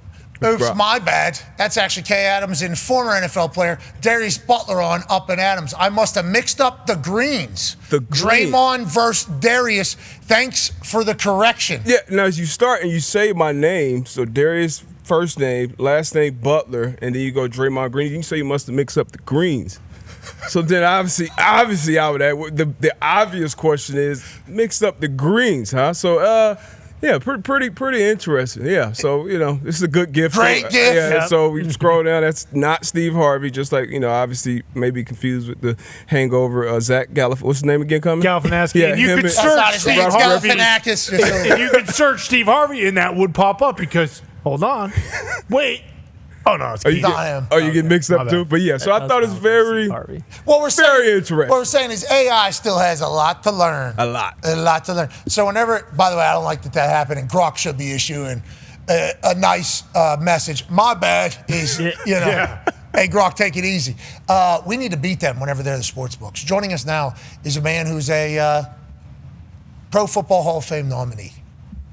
He's a college football national champion. Mm-hmm. He's a Super Bowl champion. He's a Ryder Cup winner. Ladies and gentlemen, the former president of Ohio, A.J. Hawk. Yeah, Hawk. Hey. Congrats. Hall of Famer, dude. Congrats. Yeah, Yep, thank you. Honored, very honored. Come on, first hour, we did 7-8 minutes on how pumped. You guys were very nice. Hey, you guys were all very nice. I learned of it from you watching the show that that was even on that list. But yeah, you guys were very nice. I appreciate that. No problem at all. The list of nominees was released this morning. AJ Hawk on the list for the first time. We are incredibly pumped for you, AJ. I know you would diminish this because you had to be a guy that didn't need titles or approval from other people to feel fulfillment or have success. And that's because you were in Brian Urlacher's division playing the same exact position. So if you were to get upset about getting voted for things at your position, that would have taken over your life. I assume that is why you've gotten to the way you are? I don't know. I think I've always kind of been the way I am. But yeah, I mean, another guy, Lance Briggs, on there as well. He should be in, no question. Okay, so with that being said, congratulations. We're happy you're getting acknowledged, AJ. We're happy you're getting acknowledged. Also, with that being said, can you kind of start us off by explaining why you think you are better than Lance Briggs and Brian Urlacher and maybe Luke Kuechly, some of the other, London Fletcher? Why do you deserve more than those guys maybe that's to what get it's in? About. Yeah, isn't that what they do? They have each guy talk about why they're better than the other guy? I think that's how it goes. Yeah, it's your turn. It's kind of the Hawks' call, if you will, AJ. Nope, but I saw Nick Mangold still there. Nick should get in soon as well. He's been on for years. Roommate from college of AJ. Maybe you guys go together. Oh, that'd be awesome. Oh my God, that'd be a good little time. Hand in hand. Yeah, at least over shoulder. I can bring you out. You guys saying Grok? Yeah. You guys saying D-Butts Grok is racist? That sound like It that? ain't my Grok. Yeah. It ain't my Grok. We know what the R stands for in Grok now. Oh, whoa. Racist. Oh, okay. Okay, yeah, okay. Okay, yep, got it. All right, joining us now, ladies and gentlemen, is a man who will be a first ballot Hall of Famer whenever his name is up. Might be alongside A.J. Hawk. Could be. This guy went super zany with his 70s look to celebrate throwback football with his CBS Sports compadres over there. So silly. To celebrate football and how great it is. This man has brought his incredible intelligence and his knowledge to the booth. In 2 out of the first 3 weeks, he's had to call his brother's games. And he has maintained a non-biased perspective that even the fans of the other team say, good on this man. Good on this man. Hell yeah. He's a former Walter Payton Man of the Year. He's 6'100", sculpted like he's out of stone. Ladies and gentlemen, J.J. Watt. Yeah. AJ for the Hall of Fame. Hell yeah. We need all the initials we can get in there. JJ, you're 100% right. How about it, though? AJ was immediately going to try to diminish that as quickly as possible, which he did as soon as he got up there. At least take the moment, AJ, and say, hey, your peers say you're great at football. That was a cool thing, I think, JJ, for AJ. Yeah, it's who he is. That's why he's nominated for the Hall of Fame, because he's that kind of guy.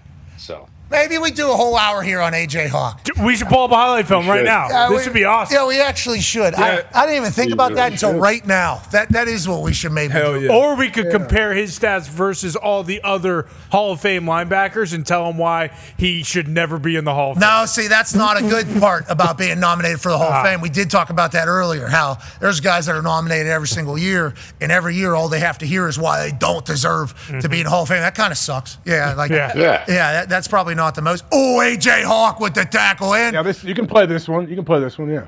Boom, in the Hall of Fame. yeah.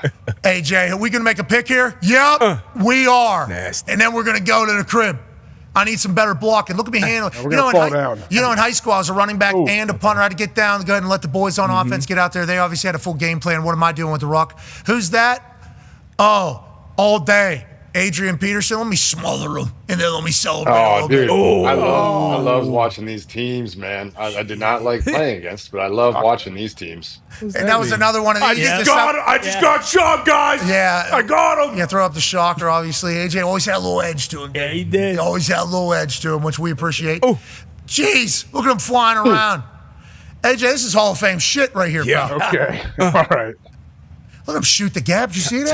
Timing him up. AQ said earlier, JJ, the thing about AJ is obviously, give me that. One-handed. Give me that with a broken hand in the snow. Do we have rewind capabilities? Do we have rewind? Oh, we can do it. Yeah, we can certainly do a little bit of something. Go back, watch his first step here. Yeah. He takes a jab towards the line of scrimmage, and then just the control to push himself back out. You got to go back. Yeah, right here. Watch his jab and then back. That was a bait, Look though. at He that. baited Ben. That was a baited Ben. He baited Ben. Is that what that was on purpose, right, AJ? I think the coverage kind of helped me out there. Yeah, exactly. That was the show. Yep. I'm The about. sleeveless turtleneck. The sleeveless turtleneck. That's the best. is The nice. Dickie. That's the Dickie. Or JH, it's awesome. You know, Aaron wears it. It only goes up to like your nipples, just to cover your neck. AJ, you're flying around here, He's dude. flying around. AQ talked That's like the cousin Eddie in Christmas Vacation. All right, AJ, good luck getting in the Hall of Fame. Good luck. If you get in before Keekly, I'm going to be pissed. There is no Keekly without AJ.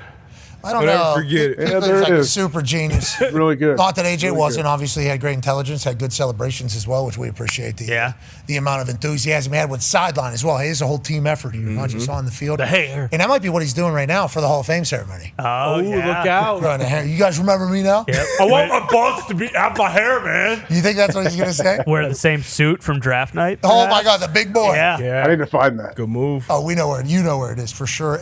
And you know what? Have Laura use that split jersey too. Yeah, Yeah, exactly. let's use that again. Yeah. Stitch it on the back of the suit. Yeah, have it be the dress. Yes. Yes, make a dress out of it. Boom. We figured it out for the whole You're Hawk welcome, family. Laura. You're welcome, Hawk family. Hall of Fame ceremony is going to be a great time. Espanol, how's the team? So Burnley, I saw not good. Okay, right? Carabao Cup. We lost the Carabao They Cup. got booted by a Division III team. Okay, so they'll be back. It can't get much worse, I guess, right? Is that what we're saying? I mean, if you lose to a, let's just say if Ball State beat the Green Bay Packers this weekend, that's basically what happened to Burnley, and Burnley's the Packers. Is that right, Gumpy? Is that what took place? I didn't hear this. I wouldn't go that far, but that's a tough loss to Cardiff City for sure. Oh, no. Yeah. So the Ball State beat the Green Bay. I'll tell you. I'll listen to Gump talk football all day. I will not sit here and listen to that mullet-headed Boston talk about my soccer team. Oh, yeah? All right? You shut your mouth over there in your Wolf T-shirt. I played 5 years high school football, watched high school soccer for 5 years. Top tier high school soccer. We're talking about players who could have gone on and been a big deal. So, I mean, where do you get on? Hey, guess what? I played FIFA since 2006, bitch. I got all the FIFAs. And I played That's the name of your Ultimate Team. career, Uncle Rico. I could have gone on and been a big deal. Bingo. But he knows it. But he knows it. But I said, oh, you know what? I could go and be a big, cool guy like J.G. Watt. Or I could smoke cigarettes and drink beer. Oh, what do I want to do? Let me think. Cigarettes and beer every day of the week, bitch. And then become a soccer pundit. And then you know what I said? Hold on. In 2009, when Cristiano Ronaldo was on the cover of FIFA 2009, I spent over $250 of my parents' money to get him on my Ultimate Team. So, yeah, I know soccer. So, I mean, I don't know.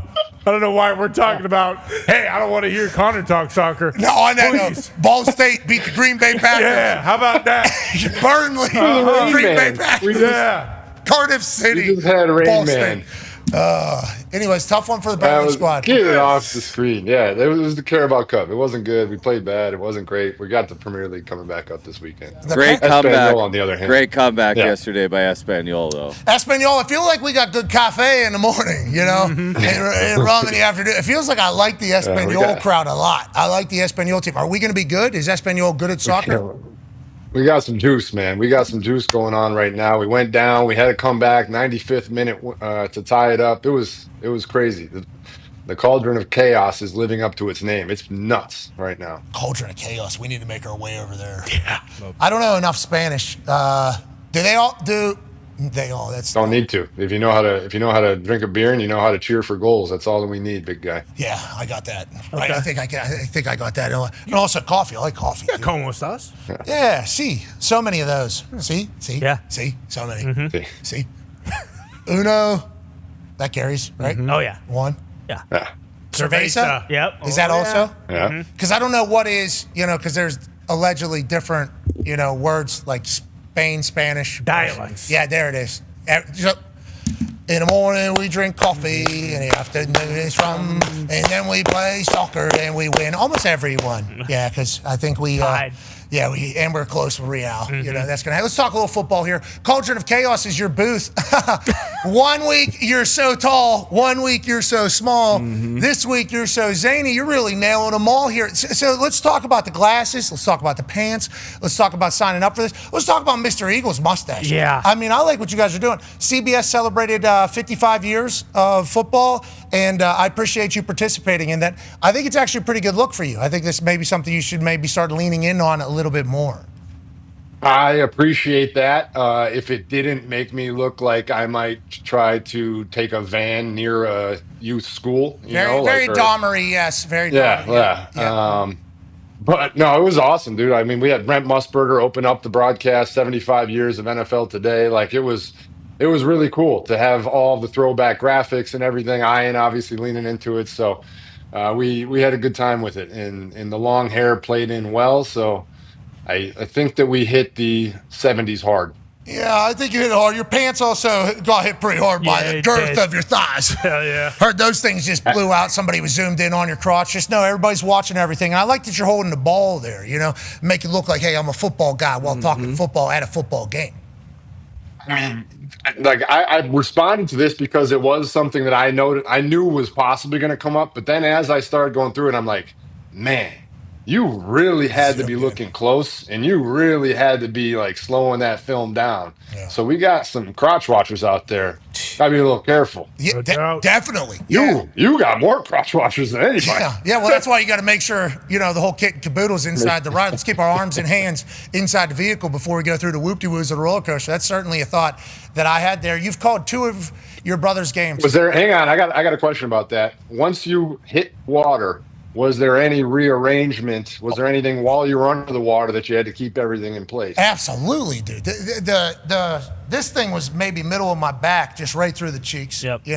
And then the issue at the top there is that thing was riding to the right, just completely side saddle, almost. So I had to fix that. As soon as I go underwater, that happens again, just right up in there. So that thing's up around here, high and real tight, I'd say. So yeah, underwater, I'm having a battle. I'm not the best swimmer. I can't float. Everybody knows that. So there's a little bit of a battle down there. But boy, I love my time. That campus is different than everywhere I've ever been. I mean, it's a resort. They got like very good schools, I think, down there. Private institution. They're building that thing up like every day. It felt like a very different. And their football team's very good, JJ. Very, very good. It is. They are. I miss the Orange Bowl though. I do miss the Orange Bowl. The Orange Bowl was pretty awesome. Yeah, historic place. It was so hot down there. It was so hot. I mean, that's an advantage. Mario Cristobal said that. We feel like if teams come down here, they have to battle against a couple different things. Dolphins. Yeah, Lombardi said the same thing about playing the Miami Dolphins down there. Okay, so your brother, you've called 2 of those games. Thank you for killing it on Sundays, by the way. You've been doing a great job. We've all been watching and listening, and obviously we drop into your games during Red Zone as well, which we're still watching. Still watching Red Zone? Yep. I'm calling. You're the one who created all the controversy there. No. I said I said we don't care, like we will still watch it, is what I was saying. I just want to make sure everybody knows I am still watching. Is everybody else still? Yeah, it's not easy, but I'm still doing it. I'm battling as well. Yeah. You're still watching? I'm battling. What's it like? How big of a change are we talking here? Oh. Obviously, I can't see it now. It kind of like ruins your entire Sunday. Yeah, you're lucky you can't see it, bro. Yeah. You get to see it live in person. What we got to see is 15 seconds of this thing pop up 4 hours in. And it's just right there. And you still got the box right here. And then I think disappears for a quarter of a minute. Every time. Where'd the football go? And then you got to remember, it's in a small TV over here. Yeah. Oh, shit. Okay, there it is. Now, it's still there? The issue, though, Jage. Yeah, still there. It's playthrough. The issue there, Jage, is this is the first step of what these greedy corporate fat cats are going to do. Yeah, and I didn't acknowledge that early enough. But I will say, still watching Red Zone. Your games will get dropped in. We hear you. And then even if we're not watching your game as the main game, we still hear you. Think you're doing a great job. You having to call your brother's games 2 out of the first 3 weeks of you being in the booth. How has that been for you? I brought up earlier something that could maybe be chatted about. Whenever you see success on the defensive side, you probably want to get excited. I mean, what that defense is doing, there's some excitable moments there, especially with what your brother's doing. How has that been, balancing it all, and what are your thoughts on this Pittsburgh Steelers team? Yeah, I mean, I've learned that it's even more challenging to do it when he plays well, when he plays really well. I mean, he had 2 sacks, he had 2 tackles for loss, he had a fumble recovery. So you're sitting there and, like, obviously, we've talked about it multiple times. I'm very conscious of not being biased. I don't want the call to be biased. I want to play it straight. I want people to understand that I'm doing it on both sides. But then, I mean, guy has 2 sacks, he has a fumble recovery, and you're trying to sit there and give him the credit that you would give anybody else who makes these types of plays, but you also know that everybody's watching and waiting, trying to make it seem like you're biased. So I'll say my partner, Ian, does a phenomenal job. He kind of takes over on the TJ plays, and he makes sure that they get the hype and the promotion that they need. And then I just kind of come in and fill in with some analysis. But it's definitely interesting, like especially on his 2nd sack of the day. You're like, all right, this guy's Defensive Player of the Year. He's got a 2nd sack. Like, I got to give him some credit. I got to give him some love. But not too much. Not too much. But people have been really understanding. They've been really good about it. Fans from the Jets in week 1 and fans from the Patriots this past week have all sent me some great messages saying that they thought I did a good job. I know that there's one 4th down holding call that they didn't love that I pointed it out, but it was a 4th and 1 point in the game. That was a crucial point, and he was complaining to the ref. I wanted to make sure everybody saw it. But yeah, it's a fun challenge, but there's no doubt that it's something you have to be conscious of. Go ahead, AJ.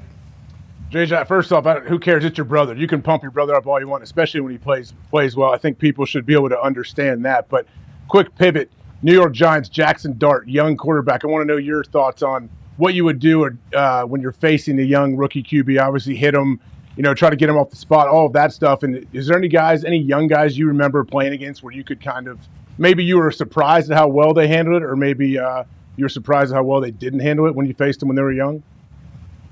I think the biggest thing with the young quarterback is you just try and mix things up early on. Try and give him as much stuff to think about because you know all the stuff that's already going on in their head. So, just different looks from a defensive standpoint, whether it's stunts, whether it's some shifts at the line of scrimmage.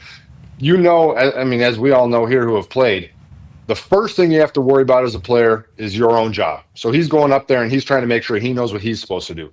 Then he's trying to get everybody else on the offense set, whether he's got shifts and motions, whether he's changing the cadence, all those things. And then when he gets to the line, he's got to worry about the defense. What are they showing me? Now, if somebody tosses out a look like Brian Flores is tossing out, there's going to be that's things that next level quarterbacks are having a tough time figuring out. Now you can get his head spinning, but there's also young guys who are incredibly talented and incredibly smart who walk up to that line with composure, with cool, calm, collected, and they just wheel and deal. And that's when you really get confidence in your team, is when a guy walks up there in the face of all of that and still delivers. And he's got a chance to do that. But I don't love I don't love in general when these teams draft a quarterback, say they're going to, sit him behind a guy and let him play, and then all of a sudden we throw him into the fire and you're like, okay, well, were we going to let him sit or are we not going to let him sit? And does that amount of time count? And then obviously you got Russ, who 2 weeks ago has 450 passing yards, and then last week has the 4-down series he had in the red zone. The NFL is a roller coaster of a league, man. It is crazy. It is the greatest. And Jackson Dart's getting a pop every time he's shown on the screen. Then he's getting like a 2-yard gain, and then Russell Wilson's getting booed, and then he throws it off the upright to end the game. And it's just like it becomes a storm of abandoned plan. We don't care what the plan was. Let's see what this guy is. But I think what you're saying is, if you're going to end up putting him in anyways, or put him in early, shouldn't we have a full training camp with him being the guy? At least have a full operation to see what he can get. Dropping him in the middle of the season would be a fascinating, because not only game-wise, practice, what's it like for him as the starter? Yep. Team meetings, what's it like as him as starter? Offensive meetings, what's it like as him as starter? In the locker room, all those things are brand new to him. And if you're going to go in week 4, I think is what your take was, why don't we just do the first 3 games? And your point is perfect. This whole time we kind of been playing this, is he going to play? Is he not? Should we give him some reps in training camp with the ones? Should we not? And if you're going to toss him out there in week 4, like you said, he could have had a full training camp and 4 weeks with the ones to work. And now, maybe is he getting some reps during the ones already this year? Sure, but then you're also not committed to your number one guy. I highly doubt he was getting too many reps with the ones the last 4 weeks. So it's just, I'm either throw your guy out there and say we're going to roll with the curves and we're going to figure it out as we go, and he's going to have some ups and downs, or do what you say you're going to do and let him sit. But you know how it is. Jobs get on the line and everything changes. Yeah, and you're saying also, I think, empower Russell Wilson if he's going to be your guy. If you're going to do that, empower Russell Wilson, because I think what Connor wanted to bring up is it wasn't too long ago where we were sitting in a suite watching him against the Dallas Cowboys throw for his best number ever. And then that's what Daboll was thinking of. Daboll was like, we'll get Russell Wilson in here. He'll start for a certain amount of time, and then there'll be a right time to hand it off. Is there ever going to be a right time?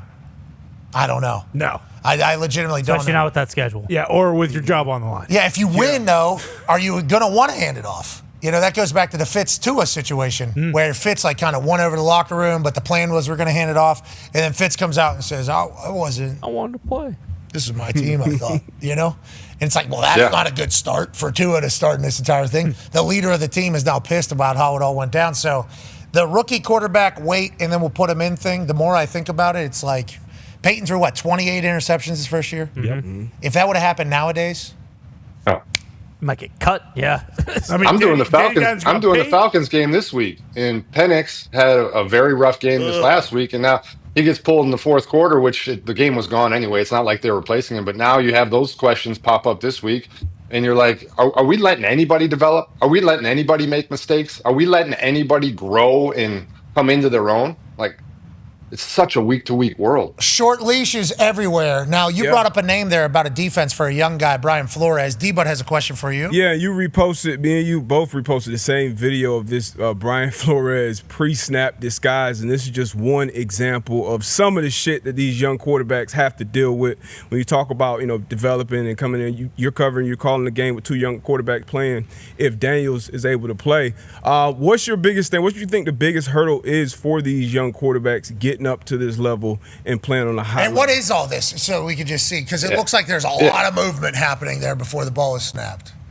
Yeah, D-Bud, I'd love to have a conversation with you about this, because to me, this is literally next level of NFL defensive coordination, but not only from the coordinator standpoint, from the player standpoint. Yeah. So it's one thing to sit in a meeting room and to be like, man, how crazy would it be if we went from an all-out blitz look back to a single high look, back to, you can draw that up, and that's great. But then you put it into a meeting, and your guys are like, hang on. So you want us to show this and then go to this, and then you go to the practice field, and they try and do it. Crazy. And like I said, you got some young guys, or you have a guy who doesn't know what's going on, and he can screw the whole thing up. So for Brian Flores to install it and for these players to execute it is beyond impressive. And I know that a lot of people are giving a ton of credit to Harrison Smith, rightfully so, because he kind of quarterbacks that whole thing. But D-Bud, how hard is this from a DB standpoint? This is like 300 level shit. I don't think I've ever seen this extensive of a disguise. And like you said, everybody has to be on the same page. So not only Harrison, you got to have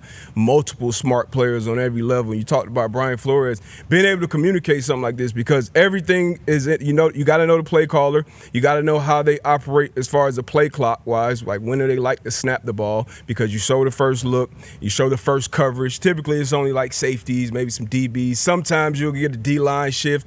But for everybody on every level to be moving on the same accord, it's unbelievable. I don't think I've ever seen it to this level be executed. Everyone has to have trust, the timing, and then this is just pre-snap. So now post-snap, everybody's got to run around and fly around too. This is some different shit, man. And then on top of all that, you got a pass rusher who just makes a nasty spin move at the top of the screen and gets in, and the disguise sure helped, but maybe that guy was just going to get there anyway. It's just a mind fuck on every level. And then on the offensive side, Kevin O'Connell's calling plays, and it seems like they're going to work out. Feels like they got something special out there in Minnesota. This may be, and KOC mentioned it yesterday when he was on the show, how he goes into the meeting room with B-Flow to kind of talk over the different plans. I don't know if they cross paths with McVay as far as KOC and Zach Taylor, but a lot of these people, AQ, coming from the same tree, saying, okay, we start this, we move, we get into, the 8 and 12 area, because we go over, how the quarterbacks operate with the play clock, when they're shifting, when they're motioning. So having that tandem when you're dealing with an offensive head coach that goes in and sits in and on these meetings, comment talked about with Belichick and Tom Brady as far as developing him as a young quarterback, all this shit ties in. So when you're watching a play happen, it's just so much more that goes into these situations, these plays being executed. You gotta have, back to JJ's point about how Brian Flores is obviously coaching it, but you gotta have very smart players, just like the New England Patriots defense, where they had 4 different game plans every single game and that type of stuff. Are we looking at a historic defense over there in Minnesota? Is that what we're saying right now? And Cleveland? Like Spags a couple of years ago when they went to the Super Bowl. And he said all 11 guys. Spags said whenever the Chiefs defense was leading them to... When they beat, I believe it was the Eagles the first time, I want to say. Yeah, and he said usually you have 2 guys, maybe hopefully 3 guys that are kind of coaches on the field. He said all 11 guys are coaches on the field. Rare. So you can do a lot of things. And that Cleveland Browns defense is same, right? They're incredible across the board, from front line to linebackers to DBs. Yeah, but everybody on the same page is such a big deal. This early in the season. Chargers too. Jackson Dart, we got to play. That Jesse Minter defense. Those boys are just on the string. And same with Lou Anarumo's defense. Yeah. On that note, Ty has a question for you, JJ. Yeah, JJ, honestly, what the hell's going on with the Texans? You hate to be going into week 4 and already kind of writing off a team, but some of the stats are coming out. Hey, listen, how could you not? Listen, some of the stats are coming out with CJ Stroud, and they're not exactly great. Comparing him to. Is this guy basically just Anthony Richardson? Ty! I didn't put that out. I didn't put that out. I'm saying that's out there. That's out there. So, sure, do those people have a narrative? Maybe, but sounds like you were trying to push that narrative. Not at all, because I love CJ's a Big Ten guy. He's a Big Ten guy. Don't let your voice go high. Don't let your voice go high. That's him telling Say the it with your truth. chest. Yeah. Say it with your chest. He's if you got telling the something. truth. He's a Big Ten guy, dude. R.I.P. So I'm just curious. Where are we at right now with the Texans? Because their offense, I mean, it doesn't look like anything we've seen during the C.J. Stroud era, brother. No, it was obviously the first 2 weeks. I mean, you got the Rams and you got the Bucks, and they go down, and they're very tight, very close games against first in their division teams. So those are very tough losses, but they're losses that you can look at and be like, yeah, those are two very good teams, and we played right down to the wire. When I got out of the booth this week, when I was done calling the Steelers Pats, and I check my phone and I see that the Texans lost to the Jaguars, that's one where you're like, oh, okay, this is not what is normally happening. Because you kind of, after the first 2 weeks, you're like, all right, we're going to figure it out and get on track. And clearly didn't get on track this week. The offense is struggling, haven't gotten it going. So there has to be some form of improvement shown there. And from what I'm seeing and what I'm reading, sounds like the play action game isn't quite there, and it just hasn't developed. This offensive scheme that they've wanted to develop this offseason when they brought in Kaylee hasn't quite hit the ground running the way that everybody expected it to from everything we've heard all offseason.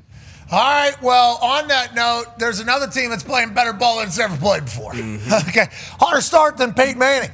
Yeah. Danny Dimes here in Indianapolis. And then whenever you think about the defense, Lou Anarumo, they're balling all over the place. So, Jay, it's just, it's not as fun when the rabbit has the gun here, huh? Yeah, remember, you had a couple years there where you had a little bit of fun. Remember, you guys? Easy. The years aren't over. It's week 3 here. Oh, buddy. Oh, buddy. You own Who's the last team that was 0-3 to start that went to the playoffs?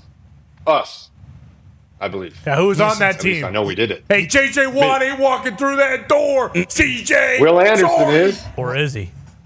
Or has he been? Will Anderson's in that door. Danielle Hunter's in that door. 0-3. I know. Danielle Hunter's a dog, too. Same with Will Anderson. And What's going on up in Indianapolis? Like, what? I'm not able to watch these games closely. Every week I feel like I'm asking the same question. We're great at football. What is going on up there? Just you haven't been able to watch the game in its entirety. I hope you get a chance sometime to call a Colts game and you have to do your research. Danny Dimes knows everything that everybody on the field is doing. Okay? Everybody on the defense, he knows exactly what you're doing. Broncos blitzed them 76% of the time. Had 114-point-something QBR against the blitz. Knew everything that was happening at all times. Knows exactly where to go with the ball. And where's he going? We got weapons all over the place. Tyler Warren, he's your size. He's might be bigger. He's probably bigger than you. I think he's bigger than him. Yeah, there's no way he could have put those pants on to begin with, let alone blowing them out. Up there in that That little thing on his forehead. That's like, looks like I'm Dallas the biggest Clark guy out there, around man. type thing. Little caveman type Yeah. shit. Yeah, he looks like a Bigfoot, a Sasquatch, if you will. He wouldn't be able to put on Whitworth's jersey and get under that squat rack. Not Tyler Ward. No, that thing would have been busting at the seams like your pants were if he was put that on. He's unbelievable, and he's always open. Jonathan Taylor just had 3 touchdowns. We like that a lot. Michael Pittman rolling. Josh Downs hasn't even really got started cooking yet. He will at some point. It's like we have... JT has like 340 yards rushing, doesn't he? He's crushing it. Yes, we are. And Danny Dimes. Might be the best quarterback of all time. No turnovers. It's unbelievable. No turnovers, 1 punt. It's been so much fun. That's crazy. It's been so much fun to watch. Like Danny Dimes, though, commanding the shit is just like very evident. You're talking about full control. We're doing this. We're checking to this. He's sliding in the pocket so comfortably. Could leave, doesn't. Find somebody, makes a big throw. No. All right, so let's spin this thing all the way back then to the beginning of this conversation we just had. The New York Giants. They have a rookie quarterback. They had Daniel Jones for a long time.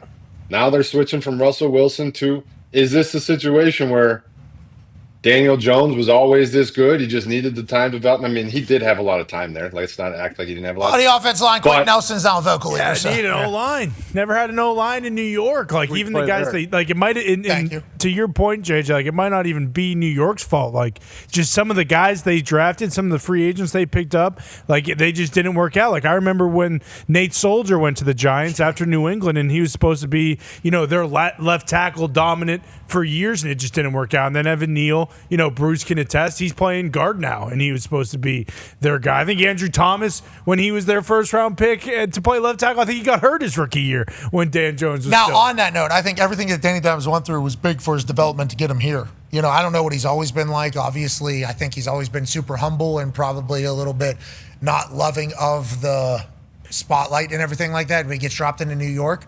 But going through all that has to either kill you or make you much stronger. You know, one or the other. I think it's just the uniforms look so much like Duke. It's just natural. Like he's just like, oh, I'm back in it. It's great. Who was his coach? Who was his coach? David Cutcliffe. Who did he coach pretty personally? I believe Peyton Manning. Oh, is that right? And what is he doing now? He's starting better than Peyton Manning? Wow. Exactly. Go ahead and start building a statue. Danny Dimes going to be right next to Peyton. And then they might as well got Cutcliffe right up there with his clipboard and maybe a little bit of like a puppeteer type thing. He's on a 1-year deal there? I think it's 2 years, but he's certainly going to be looking to renegotiate after this one if everything goes the way it goes. He's making $14.5 million. $14.5 million right now. We are incredibly thankful and lucky that everybody said he was ass at football, including our own fans that did the athletics poll. They said that we had no chance. Yeah, and D-Butt was part of that. And AQ Shipley was as well. Say sorry. And so were you, JJ. Say it. And I think AJ Hawk was as well. So everybody that's kind of in front of a microphone right now can say that they were a part of this guy's ass. The Colts stink. We're doing a full rebuild. There was one of us up here. I didn't believe. I've long been a Danny Dimes guy. I got to throw Bruce under the bus too. Yeah, he didn't believe it. Oh, I can't get away from this guy. We have That's always, not true. We have always believed. I knew he'd win the job the second he got here. Sure. That was a fact. Unfortunately, he is on a 1-year deal, though. I would. Well, that was our big thing. Like they have the team, so if Danny Dimes comes in and plays the way Danny Dimes has played, they're going to be unbelievable, and they have. No, we didn't want him to play the way. All right, I thought he was on a 1-year deal. So he's on a 1-year deal today, right now. What kind of contract would you re-sign him to today? Shit. Whatever he wants. 70 million. 55 a year. Whatever Danny Dimes wants. 5 years, 70 per. Whatever he wants. You got to think about the whole culture of the entire building before and after he becomes our quarterback. And I know it's a lot of other positions and a lot of other people that obviously can change that, but like, just so many. You're telling me this one guy switched the whole building? Because last year, I just said there's culture. more. You were on the culture of that building. And I was right. And I was right. And so he's the only one that changed. No. He changed the whole Can't thing. bind him. Quentin Mooney Nelson comes in. Quentin Nelson becomes like vocal leader, and he becomes good vocal leader. Michael Pittman, I think, feels even more empowered. Jonathan Taylor's playing his best ball that there is. It feels like there is just maybe a belief in what's going on. A belief and a chance to win. Yes, I think that is what it is. That changes everything. Like when you're losing, it's like, it's miserable to go to work. It's miserable to show up at the building when you know, hey, listen, we're gonna be 5-15 and the first whatever it is. 20 games. Yeah, there's some preseason as well, brother. Yeah. We can't even win in preseason out here, man. You get what I'm saying. But it's like that the belief that you have when you have a guy back there that gives you a chance to win is everything. Yeah, it's everything. If you don't have one, it's a nightmare for all parties. Coaches, players, everybody knows it. And maybe that is why you sleep through a treatment back-to-back days. Sure. Maybe that is why you show up late to a team meeting, That's what's good about Indy, Like, it's terrible not to have a quarterback. It's even worse to have a quarterback that makes like $150 million and he's never going to win a Super Bowl. That's probably What are you talking about? Danny Dimes going to win a Super Bowl. I'm not talking about Danny Dimes. Danny Dimes ain't getting paid $150 million. I just think there's a couple guys out there that probably. He's 28 years old. He might get paid, and I'm not talking about two either, Gumps. But there are definitely other guys out there, that maybe we just talked to very recently in the last few days, not publicly, and he wasn't the exact player. Maybe it was a coach, and we just find out things about players. I think having a situation like Indy, like even Pittsburgh, even the Giants isn't as bad as, hey, we just signed a guy to a 5-year, $250 million contract, and he probably won't get the job done, and that sucks. You're talking about whenever the next 4 years are just, we know we ain't got it. Kind of like what happened with Danny Dimes the first time, where it was like, hey, we're going to pay Danny Dimes instead of Saquon, and, Giants fans kind of all agreed. Danny Dimes goes kind of as Saquon goes, so it's like hand in hand. Whereas, like, sometimes teams will win 10 games and they'll have a flash and they'll have a good season. Maybe they'll win a playoff game. And then you kind of have to pay that guy no matter what because he's proved it. But in the end, when you lay your head down at night, you know you can't win a Super Bowl with that guy. Well, I hope that everybody that is at a starting quarterback for the team that you're pulling for can win a Super Bowl for you. Absolutely. With that being said, Dane Dimes can. Mm-hmm. And I'm excited that that's the case. I don't even think he knows he's playing good right now. I don't even know if Dane Dimes knows that. Good. I think he has no idea. Good. Keep it that way. Every time he talks, every time I talk to him, it's just, yeah, okay, yeah, having a good time. Everybody's playing really good. That's fucking right. Mm-hmm. You haven't done shit. Yeah. Let's move along to the next one. And it's like, I think his shins have taken such a beating that he's like ready for it. Indianapolis is the perfect place for him. Yes. It genuinely is. I think it's the owner being on the sidelines. I think just everybody's on their P's and Q's. Everybody's dialed. You're talking about Carly? Yeah, Carly's down there Yep. trying to learn as much as possible. Obviously, you're not going to be out of line, especially when one of the big three can hear everything that's happening down there. But she's trying to learn all the ins and outs of the program. They also just built a playground yesterday downtown Indianapolis. Oh, nice. Hell yeah. Indianapolis Love Colts that. did. Yeah, giving back to the big three are giving right now, and the big three are winning. Mm-hmm. They're undefeated. Yeah. The big three are undefeated. They might never. Have you ever lose a put game. on those headphones? Have you ever listened to the offensive play calls and everything? Even for like me, somebody who's played 12 years, like in preseason, I'd put on those headphones, listen to the calls, and I'll get a lot of information from them. But like, there's times where I'm lost what they're talking about on offense. Well, yeah, and you get to hear them freak out. It's funny. It's fun to listen and hear the guys in the booth freaking out. That you talk to them later, and they'll when you mention it to them, like, "Oh, you were on there. What were you doing on the headset at that time?" But yeah, they can get testy on those headphones for sure. I wonder. They talk a lot of shit. Yeah. Oh yeah, they kill every player. They're killing all of us. That would be the tough part if I was a coach. Imagine BA on the headset. Yeah, that's what I'm saying. If you're a coach, What the fuck is he doing? Get him the fuck out of there. And then he has got to click over to. He said it was Ben Roethlisberger. I think he was yelling on a different line. He thought about Ben Roethlisberger being just trash, and then he clicks over. He thought, and Ben could hear everything he was saying. Ben's looking at him. What he did because he thought he was able to just. All right, Ben, you're doing a great job. Like Ben heard the entirety, I guess, the nail it, and then the. All right, Ben, you're doing a great job. He's like, you were on the same. I heard that whole thing. Oh no, that's not great. I wonder if they are tightened up down there, though. You know, they say like Hard Knocks makes everybody act up right because you're kind of being watched. You know, if you're in a bathroom and there's more people in there, they say you're more likely to wash your hands if other people are in there watching you than if you're not. If you're in there alone, you walk out. So maybe Carly on the headset is making everybody act their absolute best. I would hope not. I hope those guys are exactly the same way they are, whether she's on that headset or not. And you're saying people in there, people not in there. I'm not washing my hands. Mm-hmm. That's exactly what I'm saying. Not even flushing the toilet. What do you mean? We saw. He's not flushing. We knew that. I mean, we knew what that answer was. All of us, right? Yeah, there was no question about it. You should see these new ones. You just put your hand out there and it just shoots out soap all by itself. Mm-hmm. And then the air is actually on this side. You just put your hand over here and it's just blowing air out of the wall. It's crazy. You should try it sometime. Nah. Washing your hands. I'm old school. All right. And down at the Texans, Jade, you're not dead on them? You don't think they're completely out? No. I'm definitely not dead on this week. Who are they playing this weekend? Titans. You're out on them. They're laying 7 against Tennessee. He doesn't even know. I have. Oh yeah. Tennessee. Tennessee's going through some stuff. Tennessee's going through some stuff. So are you guys. I think you guys are going through. So you just cut CJGJ out of the middle of nowhere. What's that all about? What is that about? Yeah, no, I will actually give Tennessee Jeffrey Simmons playing phenomenal football. Great. Despite a tough start here, Jeffrey Simmons, phenomenal football player. Just pivoted away from CJGJ. Coach Callahan's starting to figure it out, too. It seems like in press conferences, he's getting more and more comfortable. Yeah. Just more and more at ease. Doesn't he? Yeah. God, that guy, it might be good for him to not have that job anymore. You know? Yeah. Wait, Seems like a great guy. plays? Seems like a great guy. The head coach. Well, I guess calling plays is something that's going to change. But just the whole thing, it doesn't look like it's good for him.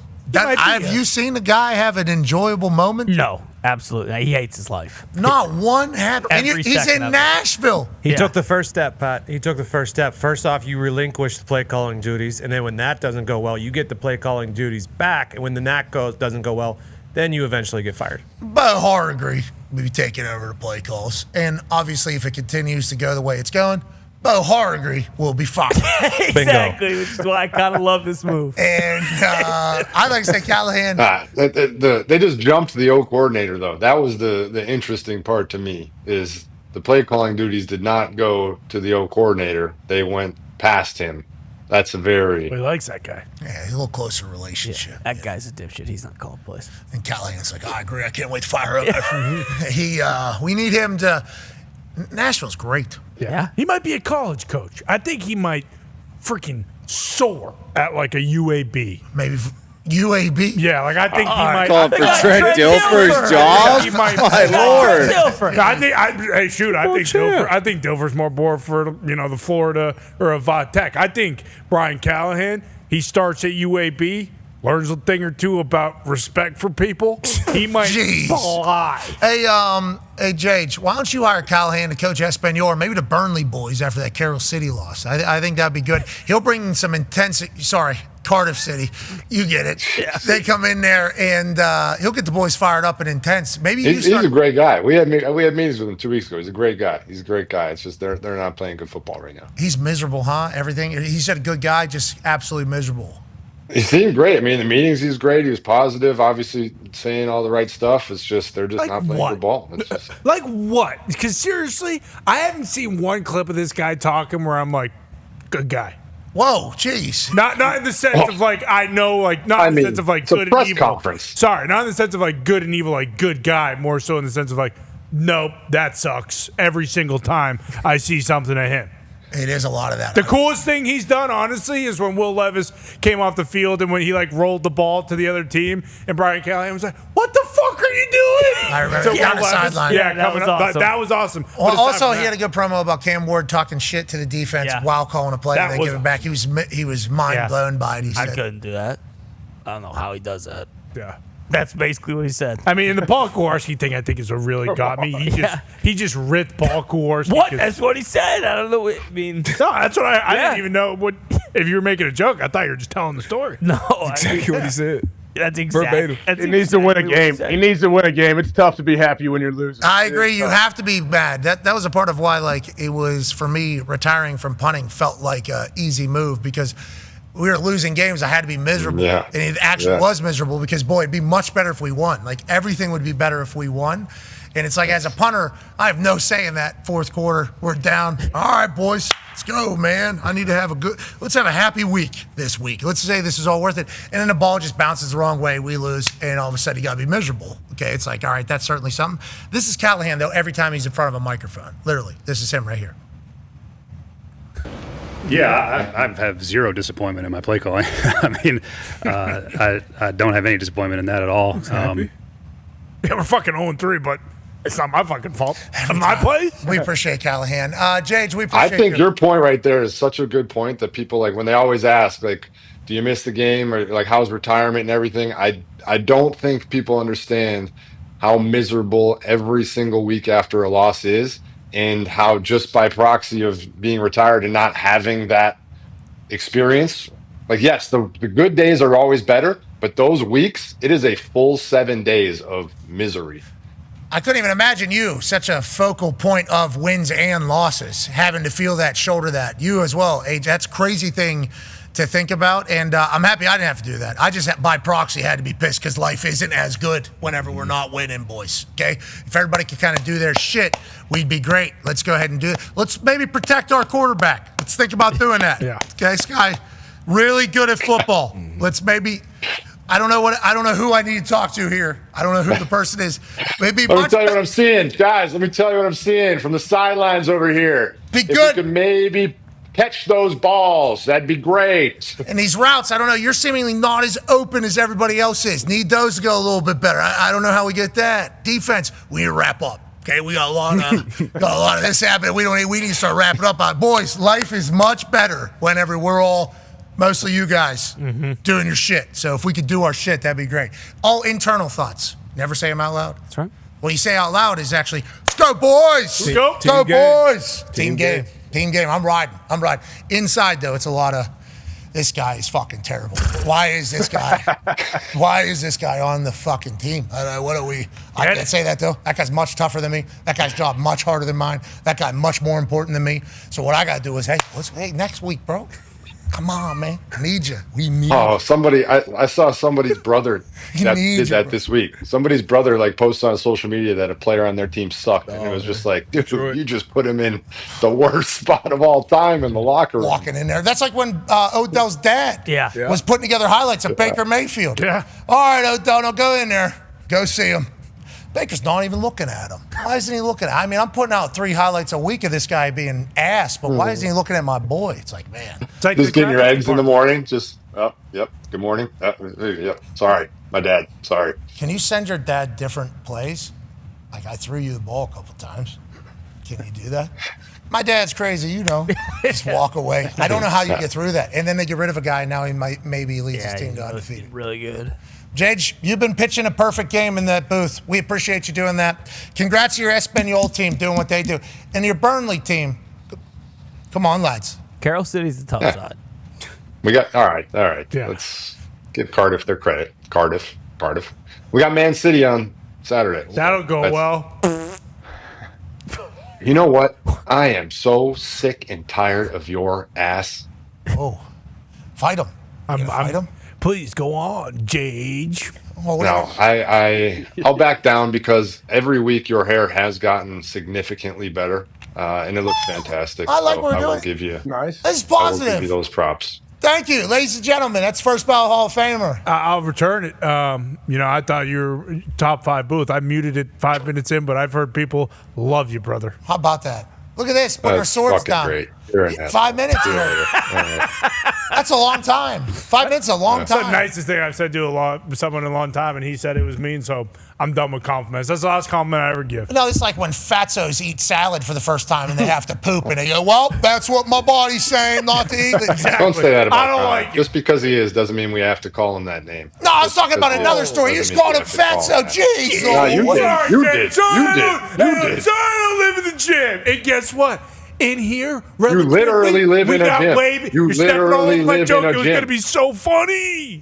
You literally live in a gym. That's a gym. Ladies and gentlemen, JJ Watt.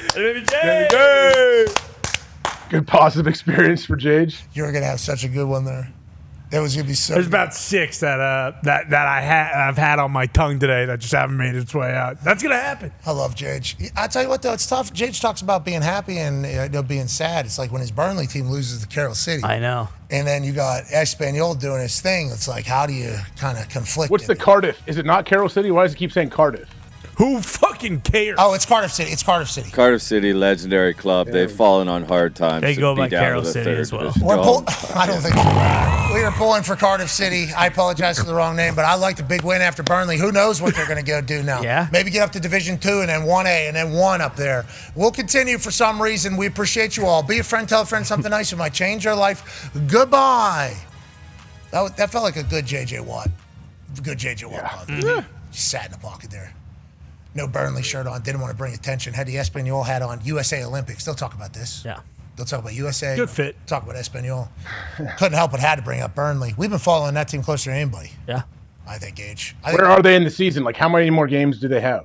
Now, on that note, we're covering them closer than anybody. We don't know. No, yeah. 2 or 3, I think, right?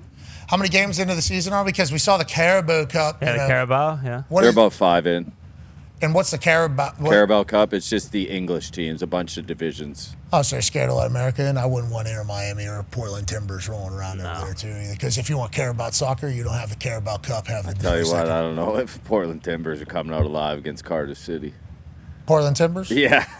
You think Cardiff City could withstand the Pacific Northwest? Cardiff City went into turf more and took them down. Well, that's the problem with Cardiff City is that if the Portland Timbers went over to England and beat a team like Cardiff City, that city would burn down and they'd murder everyone on the team because they lost to an MLS team.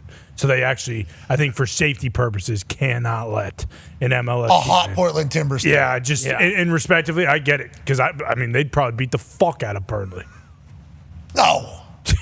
The Timbers this year, don't they have the guy? It would be a cagey affair for sure. Yeah. Maybe without for a doubt. Burnley.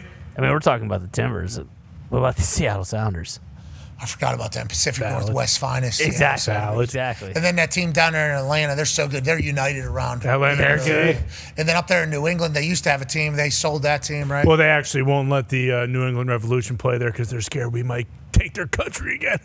Oh, you're talking about in England? Yeah. That's crazy. Is New England Revolution still a team? Or They absolutely stink. So does Atlanta this season. Fuck, man! They're both near the bottom of the table. This is the year. We're at the bottom of the table right now? No. No, you're close.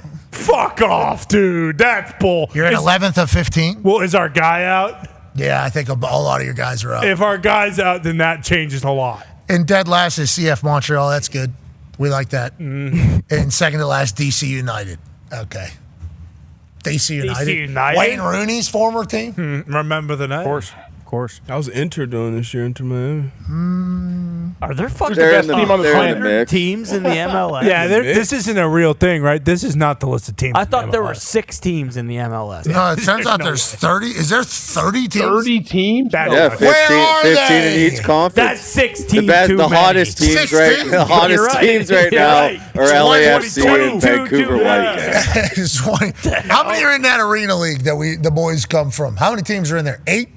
I don't know. They just announced a new squad. Actually, I don't know where. That's what they need to be If doing. there's 8 teams in there, there are about 6 too many. What are we doing? No, what are you the talking about? hell? TST is a good tournament filled with a lot of great players. We need the MLS to not 30 teams. What are we doing? Who they man? playing with? FC Nashville. Remember, they're really good. Yeah. Pittsburgh Riverhounds obviously taking over. Sure. Philadelphia, very good. Then they have the young UC kids. Salt Lake. FC Vancouver. So Whitecaps FC actually Charlotte. got Thomas Mueller, legendary player from Germany. So all He's these- unbelievable. Who's he playing for? He's playing for the Vancouver Whitecaps. It's insane. Why? They're beating teams 7-0 right Yeah, now. What? He's In scoring. soccer? Yeah, he's scoring hatties. It's insane. He's got a gambling problem. He's it sounds like. he's one of the greatest players of all time. Let's get to a break. Because why the hell is he still playing soccer in the United States? Let's get to it because he wants to. It's not in the United States. He's playing in Canada, actually, up there in Vancouver. Yeah. Which we obviously knew the MLS had such history in Canada. We knew that. LAFC also got Sonny from Tottenham. He's like in his prime. He's scoring every game as well. What The the, game is growing. the fuck are these guys doing over here? They're playing soccer. Hey, boys, go back home. It's not fun here. What do you mean it's not fun? It's very fun. LAFC, they take on LA Galaxy. They have the LA thing. El Tráfico. There it El is. Trafico is always a banger. It's great. Always delivers. There's actually Inter Miami plays tonight. Actually, We don't have to do this, okay? It's September 24th. It's not freaking May 24th. What the fuck? All right, great. Let's get to a break. We'll be back on the other side. Lane Kiffin will be joining us from Ole Need Miss. to get rid of at least 24 of those teams. Agree. Come on, guys. That's how we Inter grow Miami- the There was game. only like, Inter I Miami's assume there B was team. 6 or 8 maybe. What's that, AJ? I assume there's like 6, maybe 8 teams. I think we all thought that. Then we saw the table and we're like, that's a big table. What the hell? A massive league. Every team that you've ever heard of having a team still has it. Like there's been no moving. There's been no moving on. There's only been adding. MLS up and to the right. More right. teams, more players, more explosivity. Grow the game. MLS soccer. We did soccer. Quadrant 1. We did baseball. We did soccer. Yep. WNBA's got its playoffs. Yeah. Oh, yeah. Couple going down to the wire. Aces fever. If this goes in, Kelsey Mitchell's about to win MVP. Okay. Well, finals MVP? Yeah, Okay. there's already been an MVP. Yeah. Age Wilson. And we're very happy for her to win that again. Fourth Damn ever. right. Fourth She's time. great. She's a great player. Fourth time. This is for Kelsey Mitchell, win MVP of WNBA Finals. Okay. She's been leading the Fever. Need you. A lot of injuries to the Fever. Stephanie White's got them flying around. They should give her an extension. Big one. Now. How's the deal going? They were negotiating a deal, and then we didn't hear anything. It's quiet. Maybe it's good. That's good. Yep. Oh, Kelsey, I'm so sorry. The team will take the award. Okay. Okay. Good. That's how unified they are. All right, be a friend, tell a friend something nice might change your life. We got Lane Kiffin on the other side. The Many Lives of Lane Kiffin debuts tonight as an E60 documentary series. It's going to be incredible. We'll talk to him about that, and also big game this weekend that might have a little extra motivation. Yeah. Take 5. Fight. They can run it. They can spin it. They can kick it. This Buckeyes team is playing football at a level nobody else in the country is playing right now.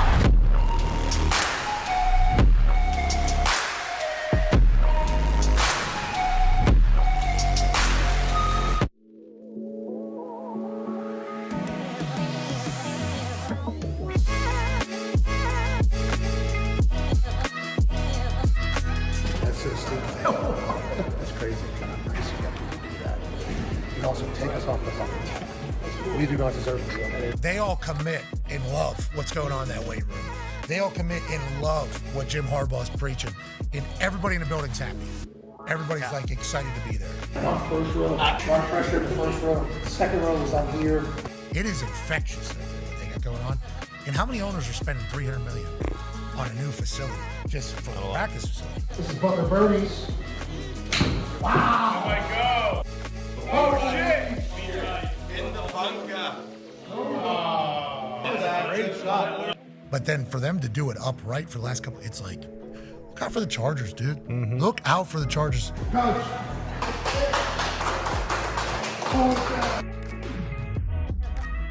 Hey, we got a gift for you. What do you got? Okay, so we missed your birthday, we missed Christmas. We couldn't Whoa, look at that. Your perspective on high fives is one of the greatest things we've ever seen. So all-time great event? I love the high five. Yeah, give each other a high five. Boom! Bam! Boom! Bam! Boom! Boom! Oh my God! Wow! Boom! So we wanted to make you basically something that you could high five. My dad made this. Oh, wow. Yeah, You can tell me. Yeah, boom. Look at that feeling. Yeah, boom. Yeah, boom, boom. And we tested it. I think you can get a pretty good pop if you need. Yeah. That is incredible. Obviously, national champion, Michigan man, and greatest high five.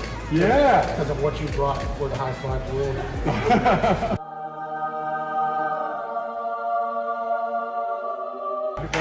Oh, yeah. He tried to give a handshake to that particular high five trophy. Did break the hand off. We had to put it back on. Yeah, way to go handshake. Oh no! Oh no! There we go. We have so much respect for you. You guys just roll deep. This would be entourage level, wouldn't it? To be honest, we didn't know we were going to be able to get 11 people in here, and then we would put up this and we'd have 11.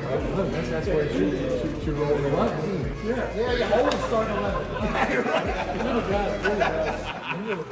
I mean, wow, it looks like a lot of highlights against one particular team. They played more than one game. Why did they have all these TVs for one game? Imposing our will. This sucks. Party in the back. No one. We mean no one. No one. Outbeats us to Hudson. This might be close. I love that Chargers team even more now. If you were to touch this grass, it would feel as if the history of football was kind of one with your soul, one with your body. And then you look at the views, the sand... Gabriel.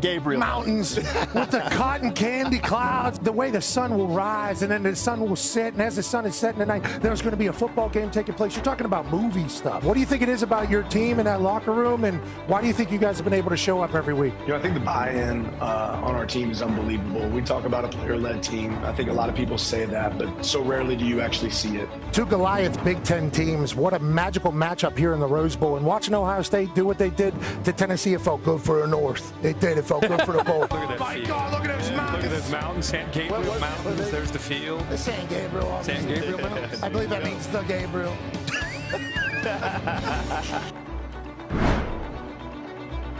All parties and all agree that it's in the best interest of everybody and public safety that we postpone the game for 24 hours.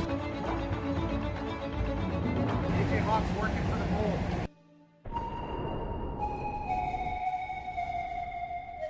Hello, beautiful people, and welcome to beautiful Pasadena, California, the granddaddy of them all, the 111th Rose Bowl, which will be taking place on the most beautiful field in the history of football. The Oregon Ducks, who are the Big Ten champs, will take on the Ohio State Buckeyes.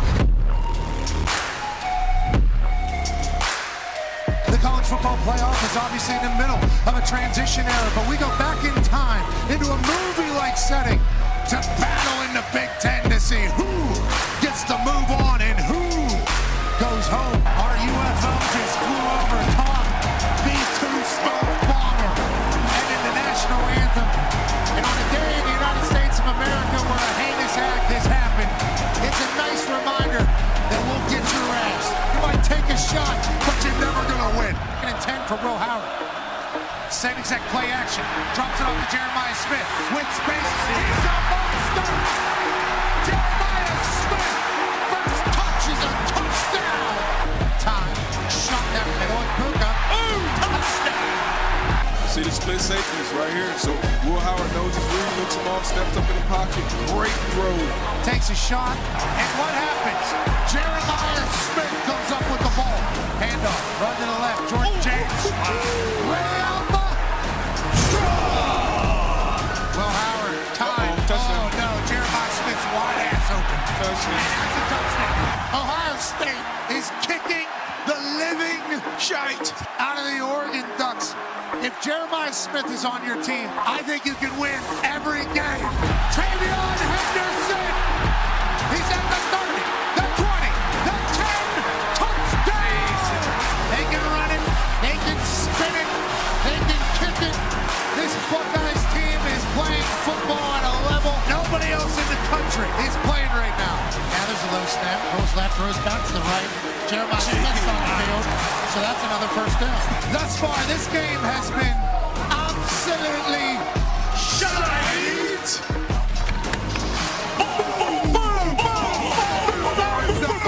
Step in. Oh my God.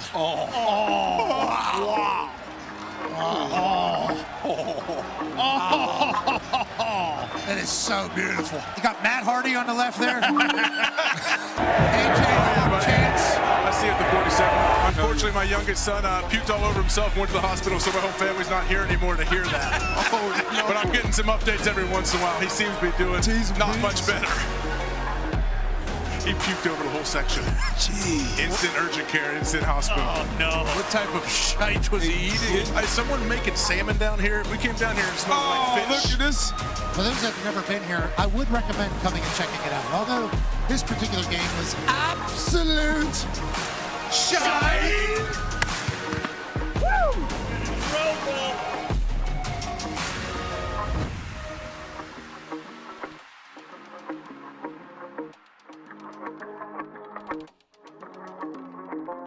Hey, Why? let's go. This show stinks, and the fact that you listen, we are very, very thankful for. McAfee on the line with a gorgeous assist. The all-time leading tackler for the Green Bay Packers, UP. Damn it! Be a friend, tell a friend something nice could change their life.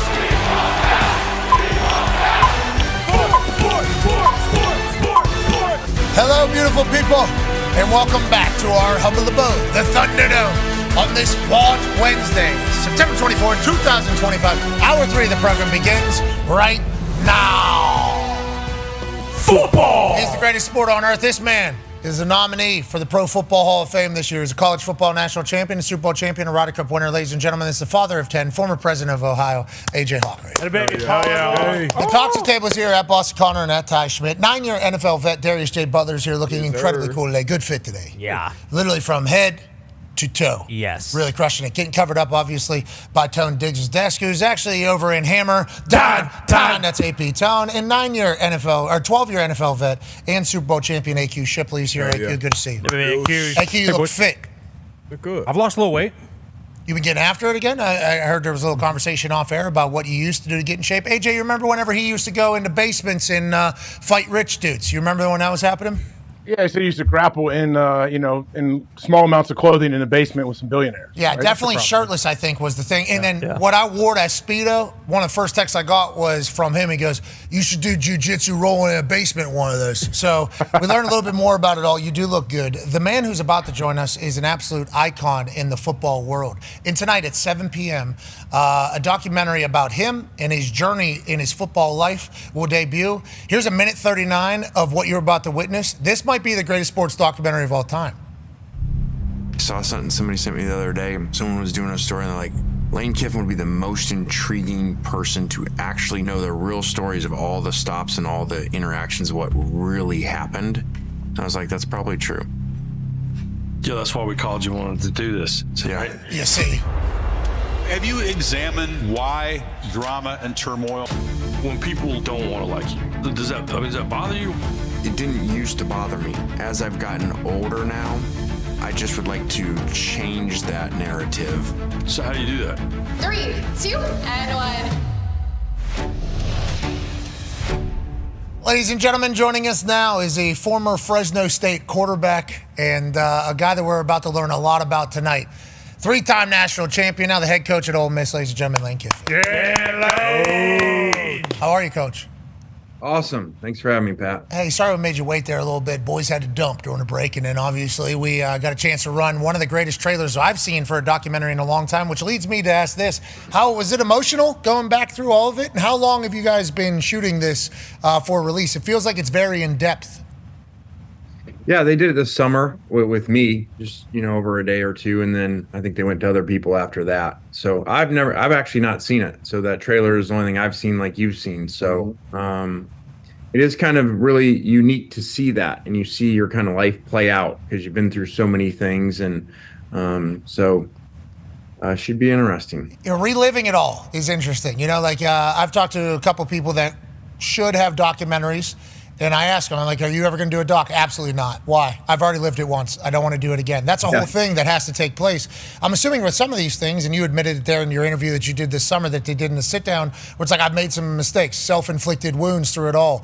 Has that perspective changed you this season? Do you think you've noticed a change since doing the documentary about yourself? And how has it been trying to become the Lane Kiffin that you want to be, basically, through it all, that you kind of mentioned at the end there about changing the narrative?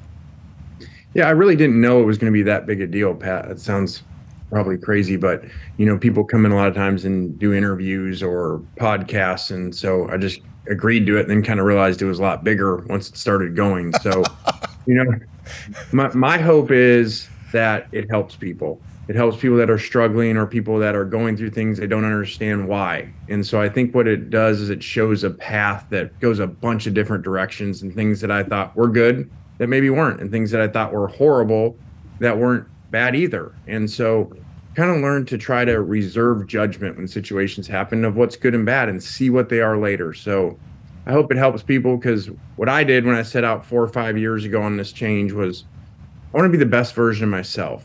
I kind of figured my parents didn't have a lot of time left. And so I felt like I owed that to them. And then obviously my children and family and players. And so I just really worked on how can I be the best version of myself to give to everybody.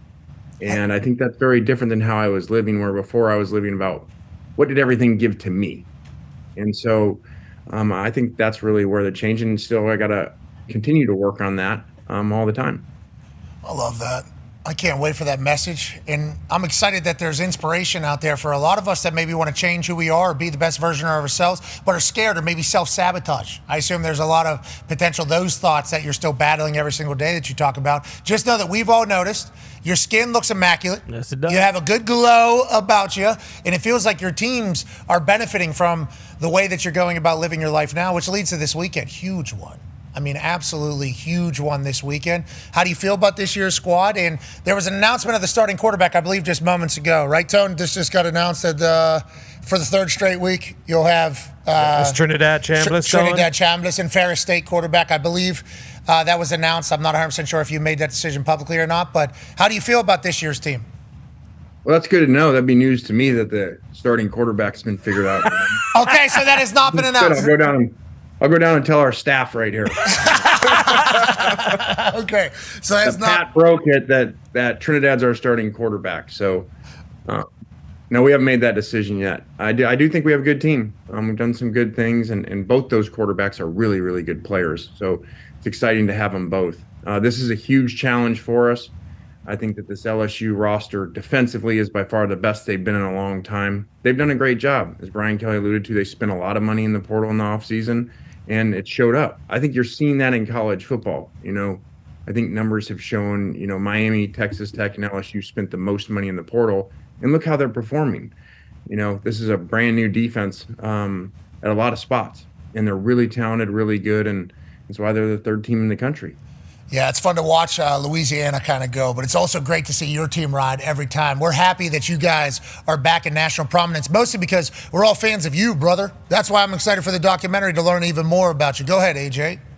Yeah, Coach, going back, you mentioned, 4 or 5 years ago, you started working on yourself and being the best you. How has that affected you as a coach, like day to day? I would imagine your relationships with players, parents, everything would grow through that. But are you able to enjoy coaching more now? I feel like we seem like coaches are just miserable, and then I'm relieved when I get a win. Like, it seems like a very tough profession. But how has it changed you, I guess, as you've gotten older?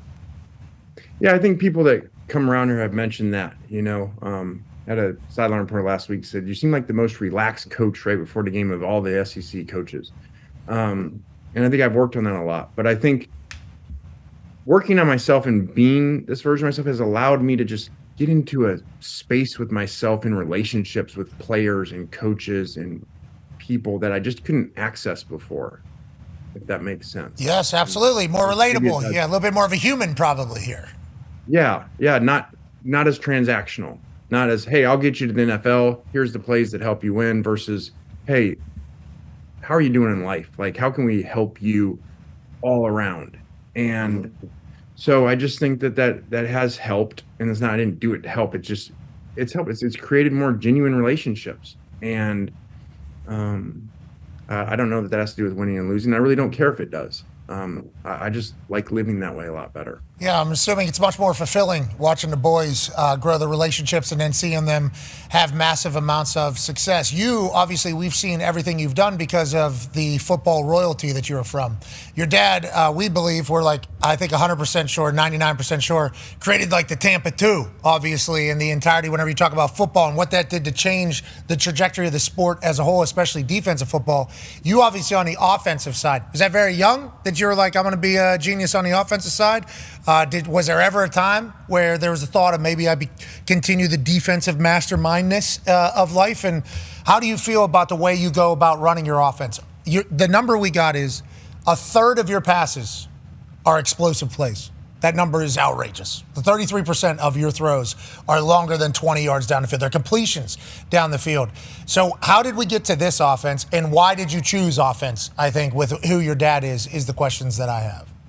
Yeah, I think playing quarterback helped me move that direction. But I've been so fortunate in that because I was raised with my dad, so I learned defense from him, and I was always listening to the problems that teams and schemes gave him. Then I went to Pete Carroll for 6 years, an assistant for him. So I got to listen to him. Then I went to Nick Saban. You're talking about three of the greatest defensive minds ever. That one I was raised with. The other two I spent 9 years combined with, sitting in meetings where they were talking about what gives them problems, and just kind of kept all that information and then created this offense and then added the tempo part to it, kind of the Baylor style when Art Briles came to us at FAU. And so that's where we are now. And like you said, the explosive plays, I think pays off. I think we led the country in plus 30-yard plays last year and first again this year. And obviously that has a lot to do with great players too. Yeah, but I mean, you're fun to watch too, sprinting your ass down the sideline. You get excited, throwing oops to the boys this past weekend. Yep. I mean, we love, you guys are an exciting brand of ball, which I think is why we're also pumped at Ole Miss all the way back. Now, at the quarterback position, there's a lot of questions, especially with an announcement that was just made for the New York Giants. Go ahead, D-Bud. Yeah, Jackson Dart, obviously he's in a big city right now. He'll be starting his NFL career, being a starter this week. But how do you kind of balance? You're at a program where people and quarterbacks going to come and try to win a national championship. How do you balance winning on the college level and developing these quarterbacks for the next level? Yeah, our system really has a lot of NFL elements in it offensively for them. Protections, routes, different runs and stuff. We just happen to go really fast. And I think over time defensive coordinators have said that, including Coach Saban, that what Ole Miss does, what this system does, is it gives you problem plays, but goes really fast also. And so I think that's helped our quarterbacks play really well. It's awesome for Jackson. Sounds like that's an official announcement of a starter that you guys. Hold on, there was another.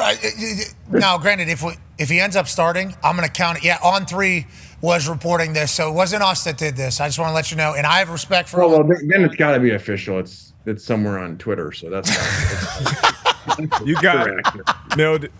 That's absolutely right. Yes, Jackson was awesome for you guys. Watch him run. I think he got definitely concussed that one game against Florida, I think it was, if I recall. He's tough, athletic. The boys love him. I guess the moxie's through the roof. Feels like we need that as a Lane Kiffin quarterback. Is that something you look for, the personality, the type of guys that you have on your team? Is there moxie, confidence levels that you kind of either attract or look for whenever you're deciding who's going to be on Ole Miss? There is. It doesn't have to be, because there's all kinds of different personalities that can be great quarterbacks. I do really enjoy like that relationship with Jackson Dart, when you find somebody that really commands the team in the locker room and is enjoyable to be around. And, you know, even though we get older as a coach, man, we still like hanging out with people. And so, you know, you have a alpha male like that's a great guy that comes from an awesome family. Like, it's great to hang out with too. You know, we go, I beat him, but, you know, we go and play pickleball together. You know, we've taken trips together. So it was a really cool relationship, and still is. We actually have a bye, and I think they're playing at the Saints, so maybe I can go see him play. But he's awesome. I talk to him every week. You're a pickleball player? You're a good pickleball player? Yeah. I don't know that I'm good. I have a really good partner. Okay. So that helps. Yeah, but so you just hide out? You just serve and then hide out, and then the partner's taking all the kitchen work, or what? It depends. Sometimes we play a 1-1 stack. You know, like if we're down a little bit, I put the great player, and then you just play behind, kind of fit off of him. You know, like a safety off of a great linebacker. Where do we play at? Do you guys have like a little spot there at Ole Miss? Or are you at a club? You at a pickleball? Is there pickleball clubs? I guess there probably is at this point of this entire thing. Not in Oxford, Mississippi. No, but we have a court right on campus right here, man. We just go play with the people. That's part of this whole Mississippi change, you know, like, and really, when I say you don't know what to expect and what the plans are, and I had never thought, man, I'm going to love to live in Oxford, Mississippi. That's where I want to go. And I would have told you the opposite when I was in LA or in South Florida, probably. And now I love it here. And so sometimes you just need a place to slow you down. Yeah, the Universal will guide you. You know, they'll put you in there, especially if you're going to be doing some Pilates. Mm-hmm. You know, I see you stretching that lower back, getting a downward dog in. That looked like it's a great time. There's you said if it's on Twitter, it must be official. We saw something from your Twitter, okay, that we were all taking as official. Connor has a question for you. Yeah, Coach, I love the stuff on Twitter. I'm really pumped for the over this weekend. Go Rebels, all over it. But one of my favorite parts is actually on Twitter when you know, you and your shenanigans, if you will, during SEC Media Day. What's your favorite part about fucking with Feinbaum? Because I love it, and it's kind of the best content usually out of those media days over those couple weeks. What is kind of the overarching fun for you in it? Well, I enjoy the Paul part. You know, actually in that preview that you guys just showed, you know, Paul says the Miley Cyrus of college football. You know, like. And he's taking a shot at Miley Cyrus too, like that Miley Cyrus isn't good. So I still say to him, I'm like, you know, Miley Cyrus is still doing pretty good. So your comment didn't really like make a lot of sense at all. And so, but you know, now Paul's like the expert on everything, and so it's all right. It's kind of it's enjoyable when I'm on with him and he just freezes and he like gets stuck. So I really enjoy that. Plus he used to be terrible to Coach Saban, so I kind of feel like I got to get Coach Saban's back too. How do you feel about Coach Saban, man? I'm getting a chance to work with him. I love him. This guy is unbelievable. He's unreal in every setting that I see him. Dinner setting, he's unreal. Production meeting, he's unreal. Talking to the coach, he's unreal. Sitting with us, he's unreal. Leadership advice, it's like every setting that I've seen him in, he's like a machine of just like what the perfect thing to do is. I couldn't imagine Coach with him. You know, in that trailer they talk about those are ass chewings. Okay, This ain't an argument. This ain't a two-way street here. This is a one-way road. Obviously, you give him a lot of credit. You just did there. What did he mean to your career, and is that going to be showcased, you think, during this documentary?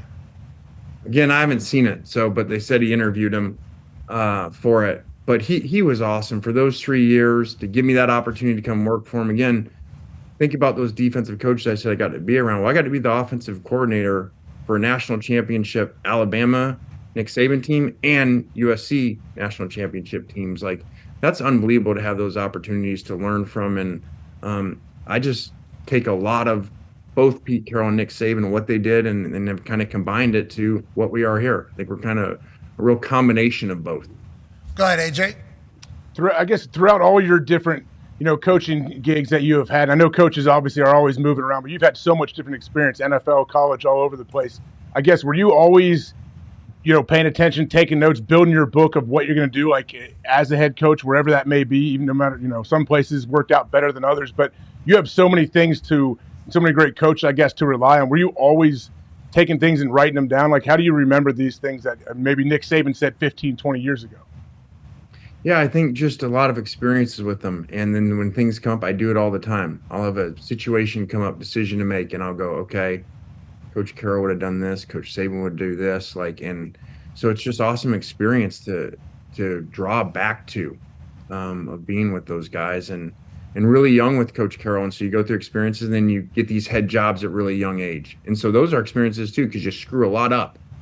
And, I say to people, think how much better you'd be as a parent the fifth time around. Well, you get a lot of head jobs, and so the fifth time around, you get a lot better if you learn from your mistakes. So I think that's kind of what I feel like's happened in my life and with coaching.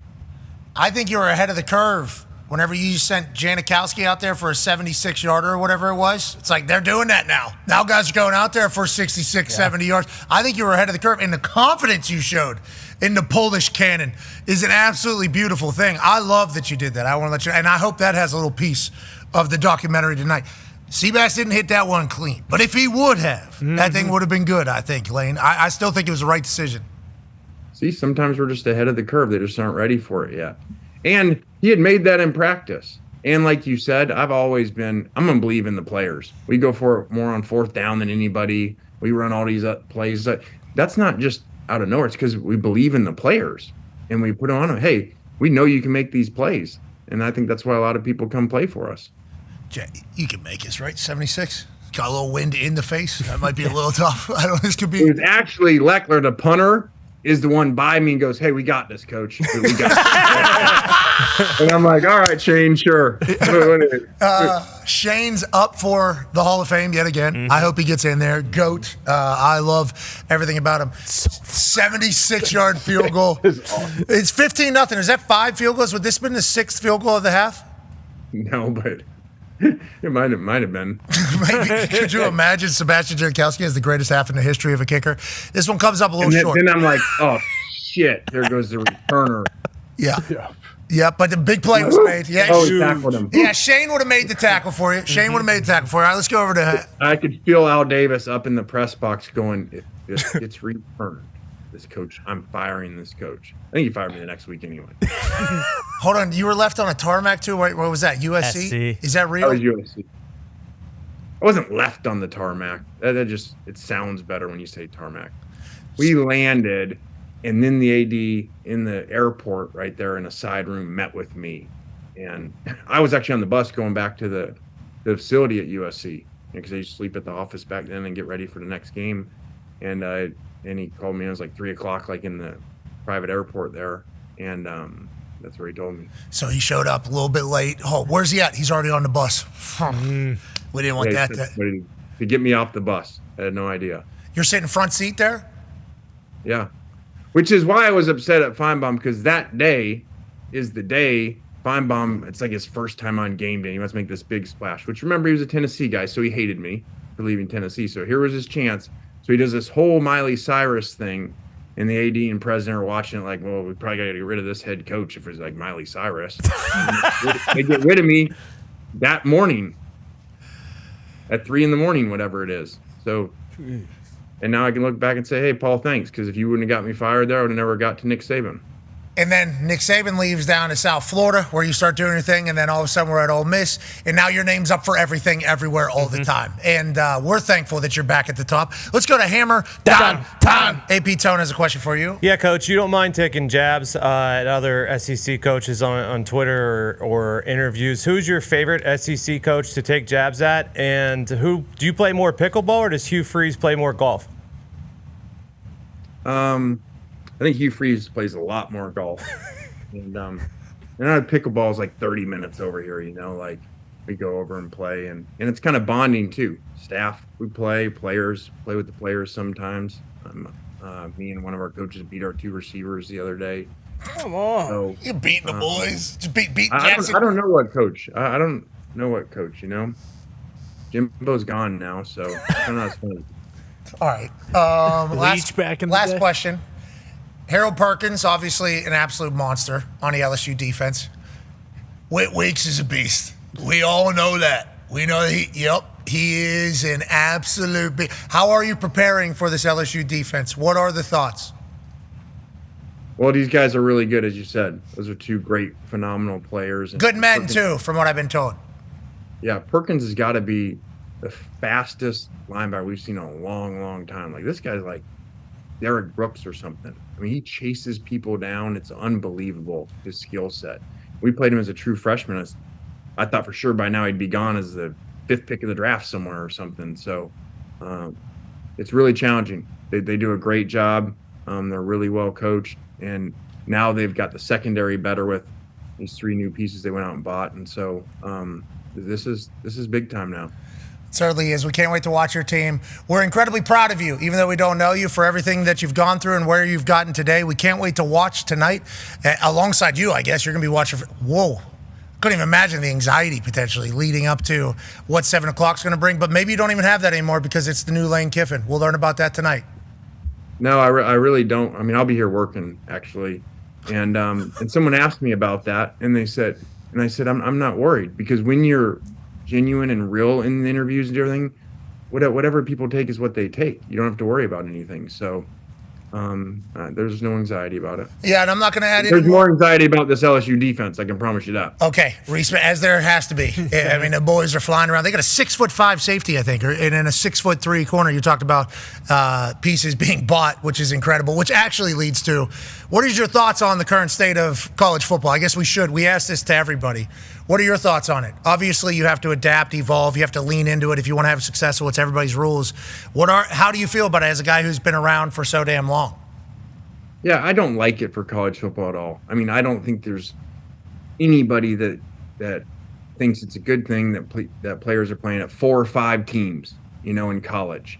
And so I don't like that. I don't like that it doesn't have the same camaraderie in the locker room because, everyone chose to go there or grow up wanting to go to the school, where so many players are now, which is fine, but they choose to go to school because it pays them more money. They didn't even grow up a fan of it. So I don't like that part of it.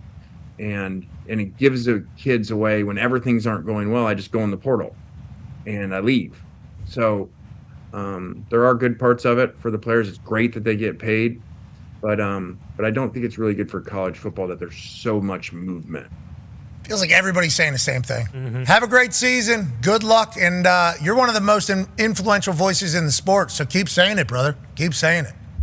All right, guys. Have a great week. Thanks for having me. Hey, thank you for joining us. We should do this again. Yeah, this is my first invite ever. That's not true. Lane, that is not true. You know that. Where's my SID? It's true. He just said it's true. Yeah, that guy's covering his ass. Yeah, I think I've tried to come on. I think I've even tried to come on. You guys are like, yeah, we got bigger people, like bigger than Lane Kiffin. That's bullshit. Yeah, right. Get on here. Ladies and gentlemen, for the first time, SID sucks. I don't like it. Yeah, Kyle Campbell. He's a Campbell, of course. Yeah, same last name. The guy still sucks. Yeah, no, he's great. He's great. All right, we appreciate the hell out of you. Good luck with everything. Thank you for joining us, and congrats on finding who you're supposed to be throughout this entire life process. Ladies and gentlemen, the head coach at Ole Miss, Lane Kiffin. Crazy life. Yeah, that's going to be great. Yes. That trailer was awesome. We get pitched things like this by a lot of people. Like, hey, here's a trailer for a documentary we're doing. Do you want to talk to the person? Hey, here's a trailer for a documentary. Do you want to talk? It's a very cool stage of this show, having that kind of show up. That is much better than having to, which we still have to do every single day. It's a fucking process, and you'll take care of it. As soon as that trailer came through, just because of my age and I think our age, like we have lived Lane Kiffin's entire thing. Mm-hmm. So for him sitting down and chit-chatting about it, like very excited. And McGee is the one doing it. Now we're talking, AJ.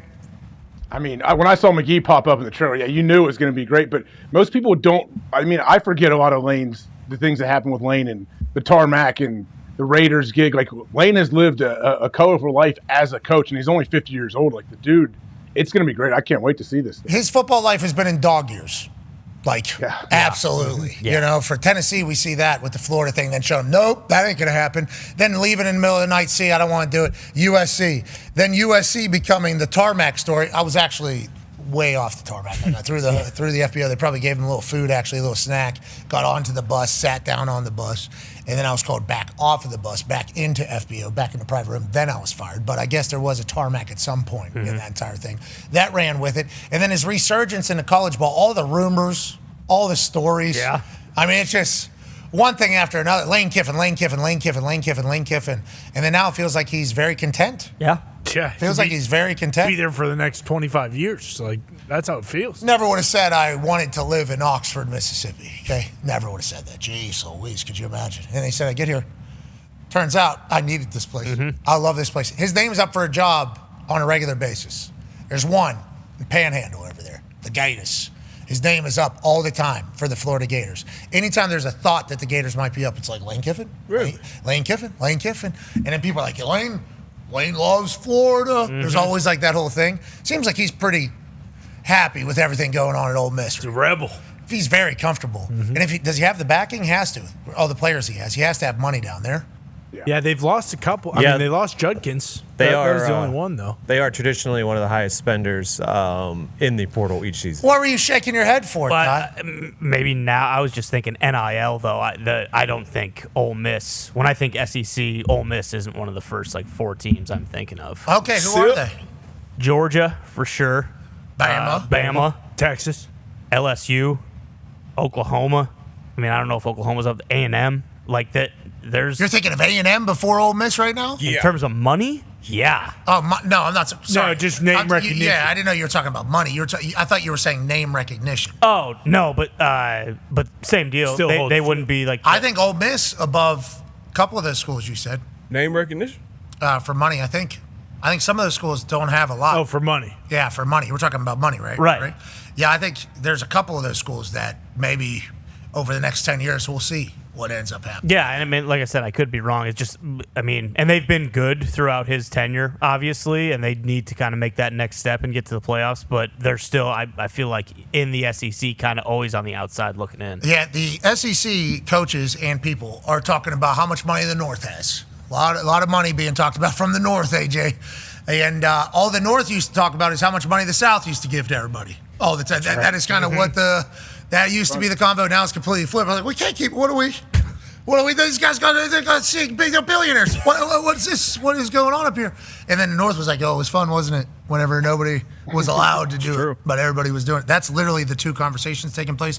I love that Lane Kiffin's back in the spotlight. Ladies and gentlemen, let's spotlight something that doesn't get spotlighted enough. Let's spotlight the big guys. It's time to go in the trenches with the top 5 performing offensive lines from week 3 of the NFL season. Thank you. Let's go, Coach. Here we go. Number 5. Number 5, the Washington Commanders. Whoa. Marcus Mariota, quarterback. Marcus Mariota, and they did not skip a beat with him in there. And if you take a look at this, look who's over there at right tight end. Who is that? 78. Laramie Tunsil. What? Move him over, and they only got a tight end over here, and they're doing all the same stuff they do with Jaden Daniels. They do not skip a beat with Cliff Kingsbury at the helm calling plays, and this guy in there, Marcus Mariota at quarterback. It's the same offense. They had over 200 yards rushing. Rookie Connerly Jr. against Max Crosby only gave up 1 sack, and it was late. Really good group. Really good group. That looks pretty easy for Marcus Mariota. Yeah, wait. If Tunsil's at right tackle, who's the caboose at left tackle? The left tackle is huge. Left guard. Who the hell? Left guard. Jeez. Yeah, they had tackle over, bro. You know who that is? That's Chris Paul. They had 2 new guards in this game, too. Chris Paul played left guard, and Nick Allegretti, who came over from the Chiefs, was out, and they played Andrew Wiley. So, whole new unit and still. Okay, question for you. AJ Hawk, what are the percentages of tackle over and then running the opposite way? I assume a defense thinks you move Laramie Tunsil over there for a reason.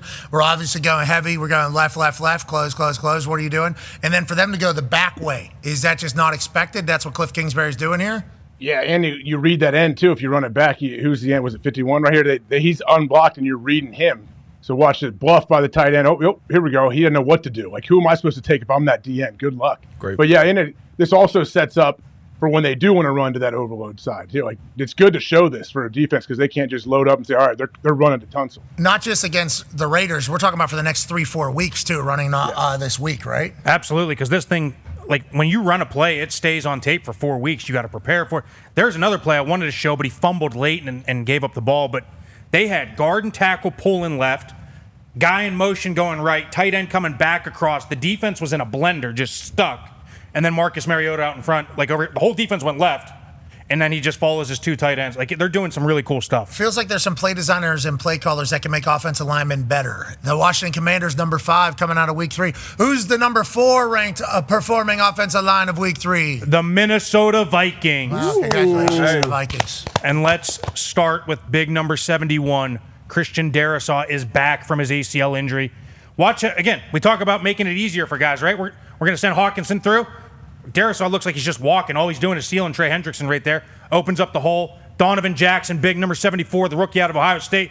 Let's take a look at him. Put his guy on his ass. And then let's look at Brian O'Neill on the backside, big number 75, Pro Bowler out of Pittsburgh from Delaware, driving his ass on the ground. Wow, O'Neill out of Pittsburgh. He's not scared to get rough and tough out there. Kevin O'Connell, one of those guys that helps out the offensive line? He does a fantastic job. All the guys that come from the McVay system, they understand. Cliff Kingsbury, McVay, Kevin O'Connell, all these guys understand that when you make it easier, you're not running your head into a brick wall like half the guys in this league. AJ, who should we be talking about? Look at the center, 65. Look how fast he gets up to second level. Here we go. Oh, all right, here we go. Good luck. Run through my body if you want to get to this guy. Like, it's so annoying when centers get up to the second level that quick. Like, all right, man, what am I going to do here?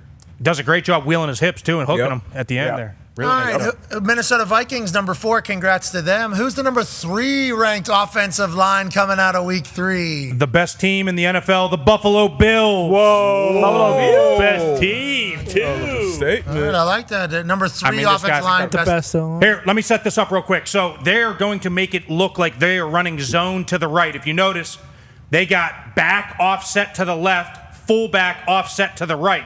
They're going to make it look like they're running zone to the right and sending Jackson Hawes back across. But guess what? They're running same side counter, making it easy on the tight end coming back across. Seal them, fullback around. 2 tight end or tight end fullback coming back on the counter. Pretty awesome stuff. Just easy yards, you're saying. Yeah, what are the Finns doing? This is what you do. This is how you do it. Look, they make it seem like they get him crashing down because he thinks it's zone away. And it's same side counter coming right back to him. AJ, what are your thoughts on what the Dolphins are doing? What are they reading? What are they misreading, pal? Well, I don't know. You put him in, it makes it tough, too, because the tight end's coming back, so he's diving under the DN number 2 there. He's diving under. Next time, you might bluff him and go around, and we're going to keep it and go outside. So whatever you choose, whether to dig it out or try to box it, you might be screwed. So many quick. Well, they're slanting. Look at the whole D-line slanting down. That's the thing. You're running that right into that slanting D-line. You see both of them crashing down. Like, good luck. That's a good time to call that play. So many quick decisions have to be made. And then we got DBs making tackles on running backs. I know you guys love that. Don't love that. That ain't what we get paid for. That's what we get paid for. To get our guy to that Exactly. guy. Good coaching. All right, who's the number 2 offensive line in the NFL out of week 3? Yeah! All right, Coach. I don't love the 2 up there. Thought there may be a different number, but I like that they're getting recognized number for the 2 is second pretty time good. in 3 weeks. Number 2 is pretty good. Let's start with that vocal leader you keep talking about. I keep talking about Quentin Nelson. Let's watch this single with him and Bortolini up to the backside backer. And then let's take a look at Tyler Warren. Supposed to go downhill. Scoot outside, right shoulder, make a move, spin. See you later, boys. Off to the house. That boy's a player. Yeah, that's what we do around here. Michael Pittman getting something late, too. Big time. I like that downfield. Quentin Nelson and Bortolini are paisans quickly. It seems like they're on the same page. Is there anything different with this offense than there was last year, or is it just more to this offense than there was last year? I mean, Tyler Warren gives you that added element. Like, even right here, like, obviously he's in tight end. Sometimes he lines up at fullback. There's so much stuff he can do. And in this case right here, when you look at this from the very beginning, he's supposed to hit through, straight ahead, right through that B gap. But then he recognizes it and doesn't just run into his tackle, makes a little subtle move, and still gets a great block. Yeah, so Jonathan Taylor has to just kind of follow his blocks. And that right there, you didn't see that in years past. That's what gives you the home run runs, is receivers extra effort downfield. Like, he could have stopped right there, which kind of looks like he does. Let's go get a piece, because this could have been a tackle. That's that belief. You're talking about a block in the back now? Yeah, it was close. I'd be pissed. He dove and missed him. He hit him on the shoulder. He hit him on his side, clearly. Got his left hand over on his shoulder. Good run by JT, but those holes are so big. I mean, anybody can fit through there. Huge. And it starts by having a fullback. I talk about this all the time. If there's no fullback there, they're out leveraged against the defense. And when you have the fullback, now you can work back a guy. You can always work back. What a run. Yeah, that part right there, that's the special part. And then the celebration is sick as well, Yeah. I will say. AJ, how do you stop it? You don't. You don't stop there. Look at him. Look how many people he makes miss. Like you are not supposed to score on this play, and he does. This is awesome. Jonathan Taylor playing very good football right now. The Colts playing very good What a football. play by Quentin Nelson, too. Like, what a great snap for Quentin Nelson. Are you kidding me? That's a great. And then he'll be the first one down there. Look at him. Bop, bop, bop, Quentin Nelson. We got to get down there. Boys, we did it, boys. We did it, boys. I love everything about it. If they're not number one, who is? Who's the number one performer? Oh. Okay. Hell yeah. All right, I understand what they did. He had to do it. Fair play. They had to Fair do it. play. The Detroit Lions, number one. And let's take a look at this right here. We got that super I formation again, right? Now we're going to go over. And D-Bud, AJ, talk a little bit how this affects you guys, too, because when you line up in that straight I, you don't know where the strength of the formation is. And then they motion. So it, like, holds the defense for a half a second. Now you see them. They're trying to get adjusted to it. And then, boom, you snap it quick on them. Yeah, that's more so for AJ with the close call. But yeah, you're waiting when we're in that stacked human centipede eye. You're waiting for them to shift down and get. They could also snap the ball there too. So just gets their defense playing on the heels for sure. You're talking about the Soul Train line, conga line, the dance line. Yep. Look at them; they're still trying to get lined up. Oh, now we get the nose guard down finally, and then they get everybody plussed over to the strength. And I always say it: whenever you run this duo play to the strong side, everybody overplays it, and when you overplay it, what's juicy? That big backside B cut. Watch Penei Sewell and Ratledge open this thing up. Right tackle, right guard. Right guard, right tackle. Follow the circle. Boom. Take him inside, take him out. Look at that hole, boys. Great vision. Is that any good? Penei had to feel pretty good. Missing Van Noy. I mean, what a moment this is for Penei. Watch how cool Penei looks throughout the entirety of this thing. Okay, obviously, going to have to get the edge. Let me go ahead and create a hole. Follow my ass. I got you. And then he just throws the guy to the ground, and then he just struts off. Yeah, what up? That's easy. that. What a day for Penei Sewell. He's been a guy since he got there, huh, Yes, Foxy? and he got the highest run blocking grade PFF has ever given out in this game right here. Wow. For whatever that's worth. Wow, Take it as you will. I didn't realize. I like that. Well, congrats to the top 5 offensive lines around the NFL. That normally bodes well for how your team's going to do the rest of the year. If this follows the trend of last year's In the Trenches top 5 performing offensive lines of each week. Number 1, Lions. 2, Colts. All right. Buffalo Bills, Minnesota Vikings, Washington Commanders. A lot of good football teams. A lot of good play callers. Detroit Lions, we should consider them be all the way back when it comes to play calling, play designing, and everything like that? This was cool for me to see this week because last week I was a little concerned after week 1. Last week it was a lot of gadgets, a lot of creativity, a lot of shifts, motions, making it easy on the O-line. This week they lined up and said, we're going to beat the shit out of you. No, we're going to put 3 guys in the backfield behind Yeah, I think that's a Johnny Moe special, too, because I don't think Ben Johnson ever did this. First time we saw this, and they ran this play a lot. Well, what do you know, Johnny Moe? Exactly. He said, I got 3 guys in the backfield. How about that? That play near the goal line, too. They had St. Brown, pitched it. That was a hell of a play. Handoff, pitch, pit. Yeah, that was a Coming great out of the pitch. quarter change, yeah, perfect. And go back to the second quarter, same formation, ran the quarterback sneak. So they set it up with the quarterback sneak with St. Brown offset to the left, and then they come back and run it. It's always setting it up. It's always Johnny setting it up. Motown. That's Johnny Moe. Upper Motown. Congratulations. Boom. There it is. That's tough. That is tough. Is that Sonic and Knuckles? Yeah, I'm not sure. I don't know if we can give. No, it's not. It's 4 or just- 5. Not sure we can give Johnny Moe credit. I believe they ran that last year, Foxy. What do you mean? This one? Pretty sure I saw a clip of 2019. Yes, you did. Taysom Hill and There you Kamara when Dan Campbell was with the Saints. Oh, it's a Dan Campbell play. Amon can make that pitch. Amon does everything for us. He's unbelievable, by the way. Yeah. St. Brown. So good. Those 3 of Amon-Ra and the 2 running backs is just. Congratulations to the Lions, number 1 offensive line after week 3. Now, ladies and gentlemen, it's time to learn about the other side of the ball. It has been a staple of the program. It has made us all better and smarter. It's time to go everything DB, good D and bad D. Darius, what do we have this week? Let's Here we go, start D with Much. the good D, talking about highest rated games by PFF since we're holding their water today. 99.9 grade for Isaiah Rodgers. Had an unbelievable game, had a pick 6 that we've seen a couple times earlier throughout the week. And this, look, get a little positive gain if you're the Bengals 1st and 10. Nope, stripped it, picked it up, and took it back to the crib for his 2nd touchdown, the only Vikings defender to ever score multiple TDs in a game. We've been talking about this punch out. You rarely see it from guys of his stature, especially on a big tight end. But when you attack that ball, strip it, pick it up, and then crib it, I mean, that's the trifecta. He is a special player. Big addition to this Minnesota Vikings defense. And this is just this is one of those games you dream about on Saturday night when you go to sleep, man. Big time game by this guy. I'm going to score 2 touchdowns tomorrow. Yeah. NFC Defensive Player of the Week, and obviously rightfully so. Very violent defense, though. Yes. On the zoom in there, the punch out, very violent. The linebacker over there was violent. It feels like B-Flow's defense humming. Isaiah Rodgers, perfect for them. We're also incredibly happy for Isaiah. Yeah, he bounced back. You go through some shit. He was suspended for a year. Young player made some mistake, former Colt. Went and won a Super Bowl with the Eagles, and then was a big-time addition here. Eagles maybe even missing him a little bit because they're still trying to figure out who's going to be that other corner opposite of Quinyon Mitchell. But, yeah, he is making a great career for himself. Number Brian 2. Flores, a lot of good D. Oh, yeah, a lot of good D. Pause on that, but yes, a lot of What are you good talking defense. about? We just saw. A lot of good defense. A lot Great of defense. good D from B-Flow. It's just good D everywhere. Mm-hmm. Isn't it? Oh, yeah. Get you some of this good D. Over here there's good D. D-Butt. Over there's a Get good some D. D-Butt. Everywhere is good D. That is what it is. Good coach. Good ball coach. B-Flow's good D coach. Great ball coach. He'll coach you up on that D. Yeah. Great You ball got coach. average D, he'll make it good D. That's what he did when he went to the Vikings. Without a doubt. That's why Kevin O'Connell was like, KOC's like, I need that good D. Let me bring in Brian Flores. Yeah, he knew. No, that's what he said. KOC, when he was on the program, he said, when I become a head coach, the only D I need is Brian Flores' D in order for this team to kind of make it over the hump. And we will say Brian Flores' D has been perfect for KOC, and it's been sweet to see with that good old D over there with the Vikings, and that's something that we all skull. Mm-hmm. Skull.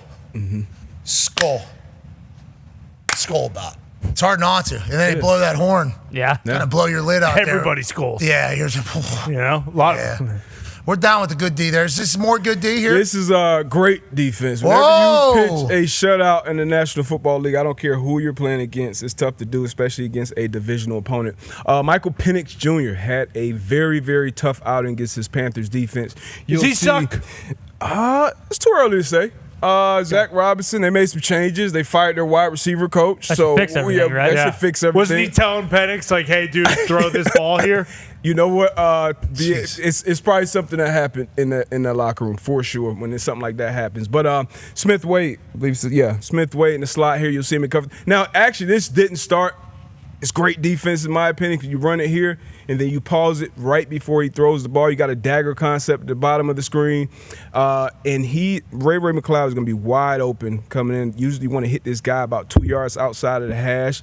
He doesn't see him. Instead, he tries to go to the check down to the flat late, which you can never do in the NFL. Kenny Moore had a very similar pick six to start off the game against the Titans. Well, actually run it back a little bit. Start off the game against the Titans. So right here, maybe this is what fooled him. And we talk about it all the time with quarterback development, showing him something pre-snap and then rotating to something different post-snap. So right now it looks like split safety, so possibly cover two, maybe some quarters, and then you rotate to a single high post-snap. So maybe he expected something differently pre-snap, rotated post-snap, didn't hit his read, tried to go to a check down, and paid dearly going to the flat late. I have a question. So he put that person in motion.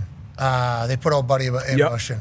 Stud. What's his name? Kyle Pitts. Kyle Pitts. They put Kyle Pitts in motion. It's not man, it's zone. Yep. Okay, that's a reason why that's a teller, indicator, or whatever, because nobody's following. Yep. So whenever he takes a snap here, should his first look be to how many safeties are back there because he knows it's a zone? Is that his first look if you're a quarterback? Absolutely. So as soon as always got to see that. He potentially should see that this is one right here. Yeah, you're going to see middle close, middle open. That's one of the first things you're looking at because that changes the pass concept a lot of times for the wide receivers and the DBs. But wide open and dagger, you run dagger against damn near any coverage. Cover two, cover four, cover three.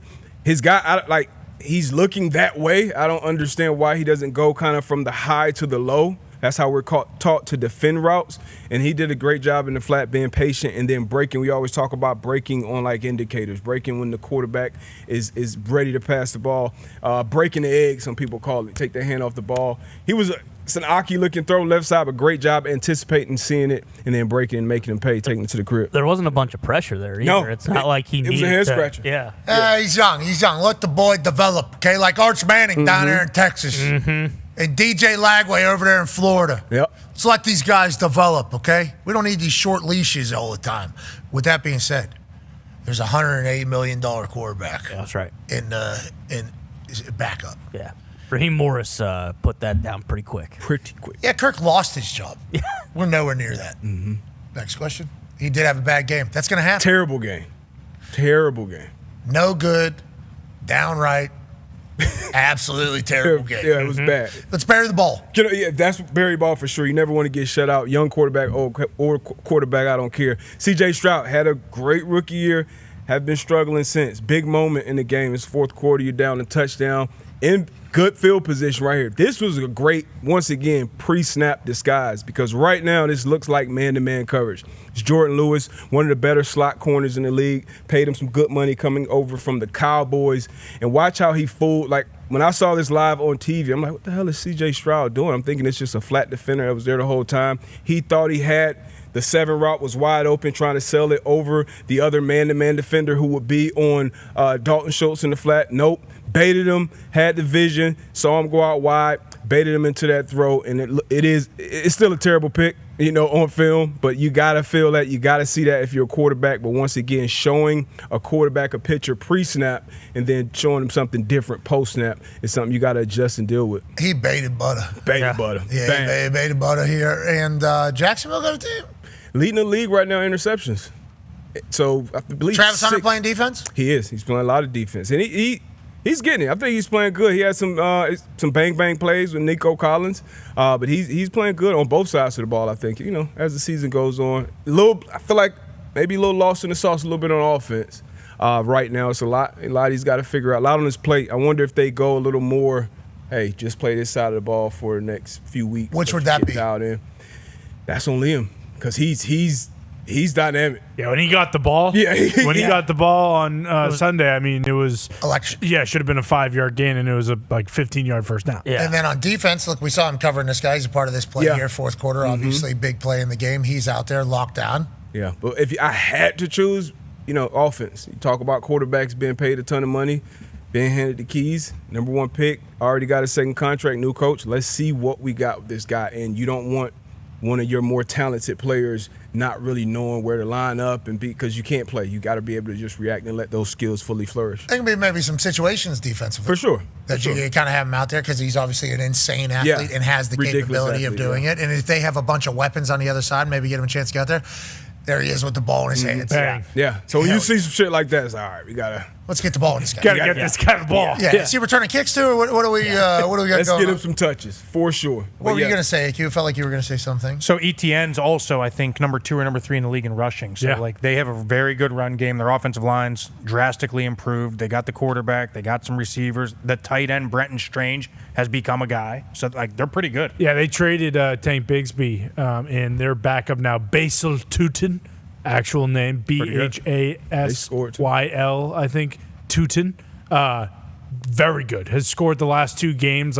He honestly almost complements ETN better because he's a shorter, shiftier guy, whereas Tank was more so just hey, run right downhill, right through a motherfucker's face. And Liam, good play designer and good play caller, right? Great play designer and great play caller. Okay, Jacksonville. How do we feel about the quarterback? Trevor Lawrence? Yeah, how do we feel, AQ? There's still a lot left to see. He stinks. I think his stats were 20 of 40 this past week. 20 of 40. Hey, I'm getting the Hall of Fame, MLB. I mean, first ballot.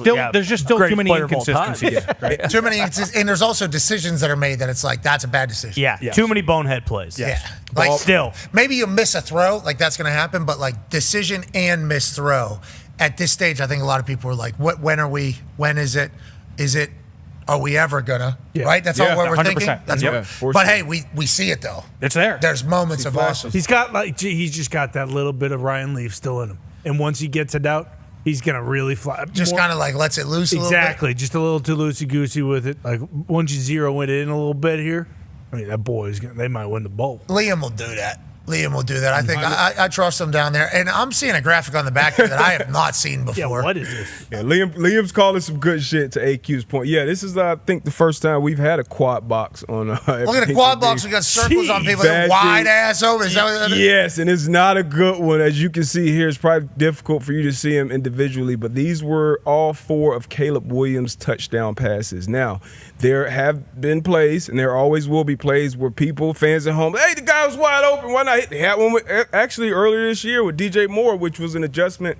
Why don't you hit him? So to Caleb's credit, he hit the open guys.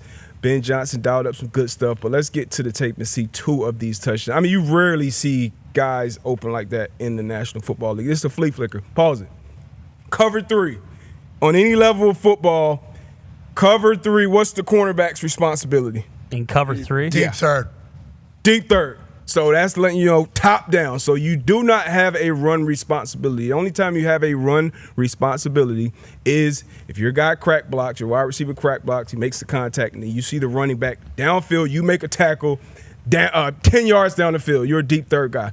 Let it play. So once the ball is tossed to the running back, you should not be firing up, especially when that receiver is doing that. There's no way you or the free safety should be reacting to a handoff or a toss behind the line of scrimmage. Because when you do, this is what's going to happen. And once again, credit to Caleb catching his ball and throwing the piss out of it in stride. Luther Burton, the rookie, big-time play. 65 yards. That's a hawk. Yeah. Especially with that toss back. I mean, that thing was in the sky. It was like the toss he sent to Coach Johnson in the locker room. And then he puts that thing on the dime. Hell of a ball. Guy's wide open, obviously. Can't have it. You can't have it. But that's discipline. That's like you are a deep third player. So working perfectly. Learn from we're gonna hand this off. Everybody's gonna jump. And then they'll be wide open. Like when somebody thought of the flea flicker, this was the exact reaction. Yeah, exactly. This is the exact reaction. This is like a Friday practice script for success. You tell the scout team corner, hey, get ready for a run here. And then you run up, but you don't see guys. You see flea flickers work. But, I mean, for him to be this wide-ass open, once again, a great throw from Caleb Williams to take advantage of. Well, he stay in bounds, too. The terrible job on defense. And this is another one from the quad box, Cole Kmet. Now, YY wing up top, those 2 tight ends. Always has to be some communication between the flat defender, who is the circle safety there, and then the linebacker who's going to be relating to 3. Sometimes even the cornerback, especially if that back is to it. You just got to know, because one of the things we see a lot out of YY are 2 seams, right? So right here, I believe this would be like a cover 3 type look down in the low red area. Run fake, running back bites up, which he has run responsibility, but nobody takes the seam. Wide ass open. You would think, tight ends. I mean, I don't get it. Like, I don't understand. The run fake actually helps him out a little bit. I think the run fake bringing 3 over to the 2-man side to the YY wing, it brings you like naturally where you could see that vertical, you could turn and run with it a little bit. Yeah, what the hell's going on over there, AJ? I don't know what coverage they're playing. I can't speak for what their responsibilities may be, but I'm sitting there. If I see YY wing, I'm thinking, I'm talking to my backer, hey, tell me in the back is away pre-snap. Mm-hmm. I'm talking like, you let me know if you're with me or you're not. If he stays on that side, I know I don't have any help. If he comes over here to the YY wing, I got help inside. I can drop one back. Oh, I love that. That's Hall of Fame talk right there. That is Hall of Fame. That is Hall of Fame talk right there. I don't know what coverage they're playing, though, to be honest. Yeah, that's a problem. Whenever a Hall of Famer, future Hall of Famer can look at the tape and say, I don't know what they're playing, and you see a guy catch the ball. I don't know if it's a defender within 10 yards of him from the 10-yard line in the end zone. That you don't see that once again. Caleb got real excited, threw some real sauce on this thing. Yeah. And it almost makes it look like it's that he's not as open. Because it's kind of a diving catch and it's a quick tap and everything like that. I don't think I realized how wide-ass open all these guys were until we saw this quad box. Yeah. I was broached with the subject, hey, we want to do a quad box for everything DB. I go, what do you want to do? And then he put the pictures up, and it's like, holy fuck. That's bad. That's 4 different plays? That is, because you see one blown assignment.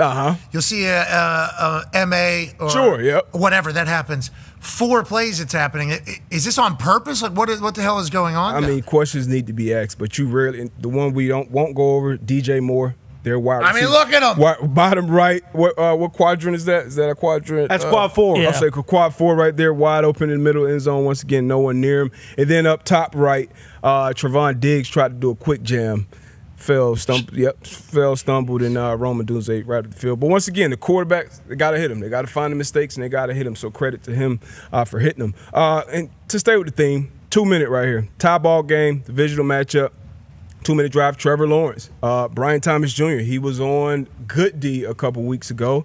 And now up top right here, these two guys circled. Paul, so whenever they're running the combo coverage here, and I'm going to assume this. Whenever you're running a combo coverage, a big key in running combo coverage with the corner and safeties, we got to be on the same level. Why? Because we want to see the same picture as the corner, as the wide receivers release upfield. If I'm at 5 and you're at 8, we're going to see it and feel the speed differently. And then you have to have rules built into a combo coverage. One of the rules we used to always have, I was usually on the inside as a nickel or either a safety. If anybody hesitates as the inside defender, if they come off slowly, I'm going to take that guy. I'm going to grab it just to clear it up because offenses do that intentionally to create confusion. So if you have that rule built in, that kind of will eliminate that confusion. So this is CJ, GJ, and Kamari Lassiter up there. So to me, if you run it back to the very beginning and hit play again, it looks like to me number 2 hesitates. Like it's not a full speed release. So he kind of hesitates them. So I would grab that. That's what CJ, GJ did. But the communication is key. We got to be on the same page. I can't be right and you be wrong or vice versa. So Kamari, I think he expects to grab that out route, and if it plays out perfectly, if you saw 5 seconds ahead of time, it will play out perfectly into a combine. I'll take the inside route, you take the outside route. Because of that hesitation, it fucks up who takes who, and then you got Brian Thomas Jr. making a huge play in a 2-minute drive. He needed it for the confidence. Trevor Lawrence needs it, and obviously the Jaguars need it, and it helped them win this game. But big-time miscommunication, I think, is not just something that happens on Sunday. This is walkthroughs, this is practice, this is meetings, because every week you're going to get stacks, bunches, and motions, and especially when you put it on film like this, you're going to have to deal with it week in and week out. Fourth quarter, 2 minutes, Trevor Lawrence throws the seed. Mm-hmm. Just so all the questions that were at AQ, that's for you. Obviously, the Houston Texans have a lot of questions right now. Yep. CJ, GJ no longer with the team. Yeah, and who knows what all went into it, and then right here at the end of the play, they didn't show it. But at the end of the play, palms up. Kamari Lassiter kind of goes and looks back immediately as soon as she pushes him out of bounds. And it was like, it's not on the replay, but he gives him one of these, like looking at, obviously, the safety, like, hey, what the hell is going on? Now, in the DB room, that might have been a fine because, hey, you don't put each other on blast, but you're in a tough spot because everybody that's watching film, Kamari Lassiter, man, you can't keep up with the guys running, cover the dude. So it's a tough spot to be in, but communication leading up to these plays, you never know when they're going to show up. Stacks, bunches. Great release, but you mentioned that, like that delay release when they stack behind each other. That makes it so tough when you're at that combo coverage. You're right. Like you see CJ, GJ, he knows he's jumping down trying to clamp that underneath guy. But yeah, look how it hesitated. Oh, boom! I'll take you out of here. Yeah, man, that's good play design.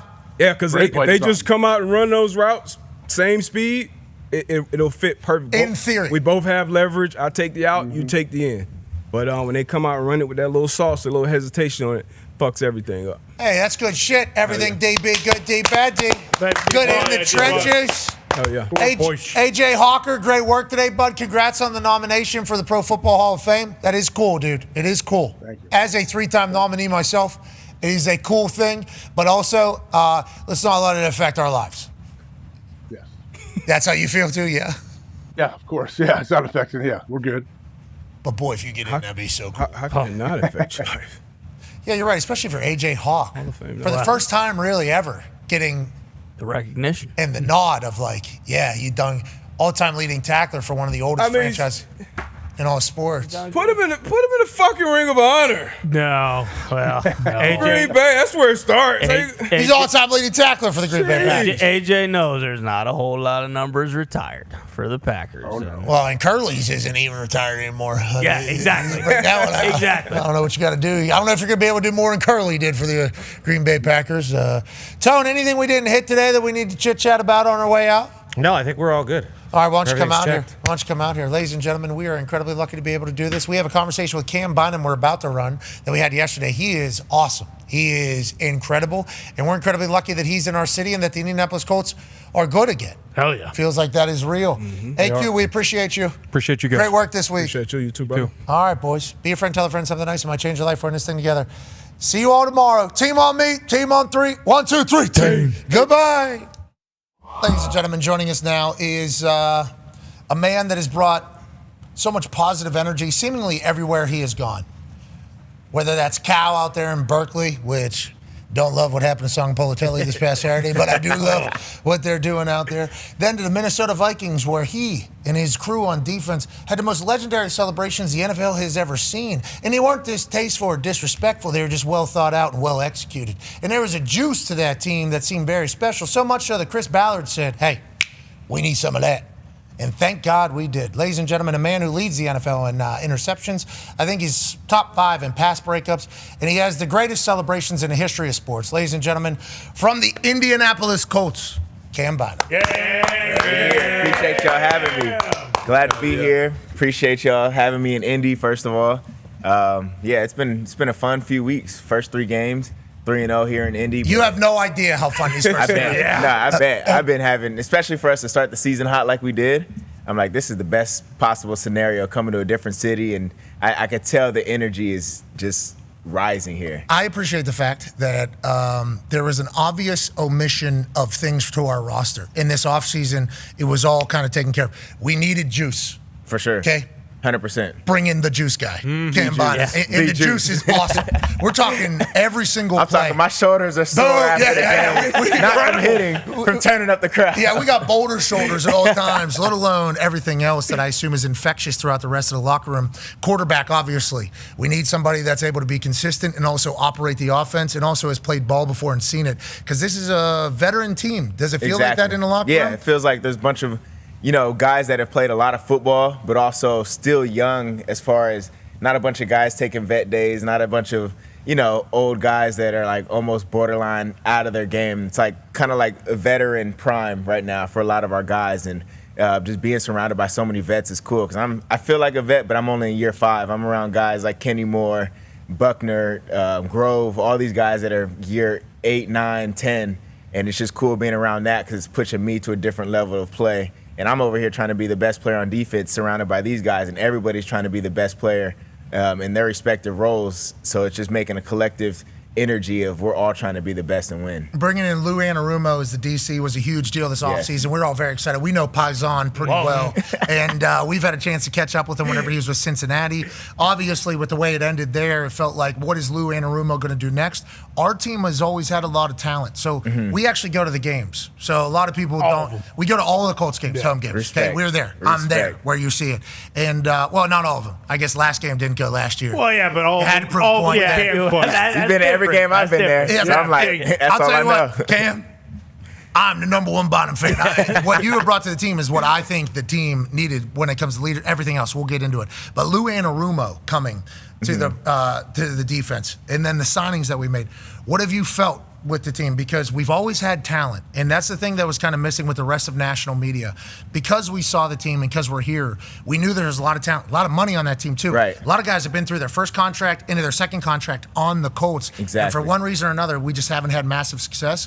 When you get here, what's Lou Anarumo like? And then were you surprised by how much talent was on the roster, especially because the Colts very rarely get talked about in that particular fashion? Yeah, I was surprised with the amount of talent that we had just because it's one of those teams that I didn't pay much attention to. I've played the Colts, twice in my career when I was with Minnesota. All right. And what happened? I won't talk about those games because I'm on the good side of it now here in Indy. Yes, you are. What happened? It was historic.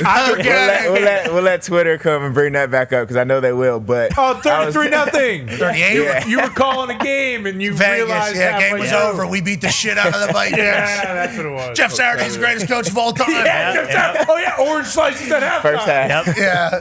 But yeah, that's first half. Yeah, it was the first. What did you guys say? I'll still throw my shots. I'm still a competitor. So what did you guys say at halftime there, though? Just so Pat Pete. So when you talk about juice, like me being the juice guy here, Pat Pete was our juice guy that year. So he was in the locker room. We're down 33-0. He said, "All we need is 5 stops, guys." And everybody's like, "Low key."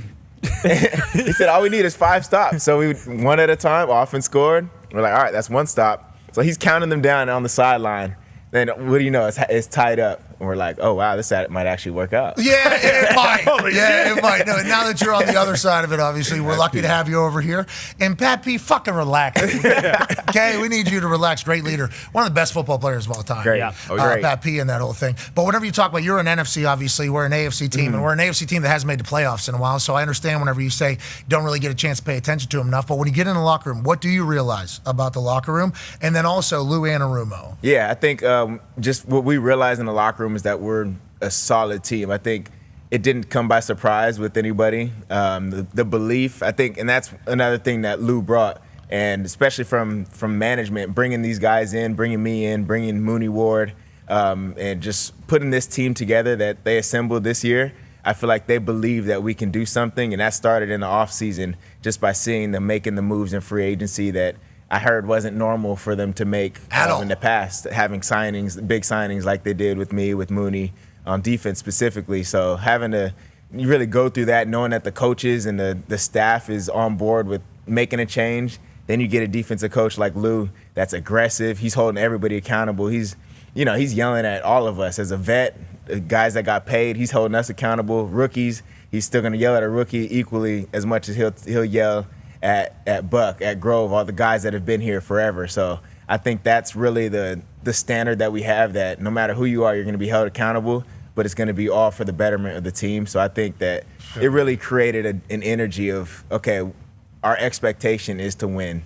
And that's really, it started in the offseason by picking us up and really making moves in free agency. Oh, I love hearing everything about that. That sounds like a winning football team. There's a lot of shit coming out of Indianapolis the last few years that did not sound like a winning football team. I'm happy they addressed it. And the big three, their first season, D-Butt. I love it. Casey, Kalen, Carly is the ownership. We got some major players all of a sudden. Go ahead, D-Butt. Absolutely. You talk about a winning football team, you need a quarterback. And Dan Jones came in. AR was a quarterback battle. It's something you never really want to be a part of when you're on the team.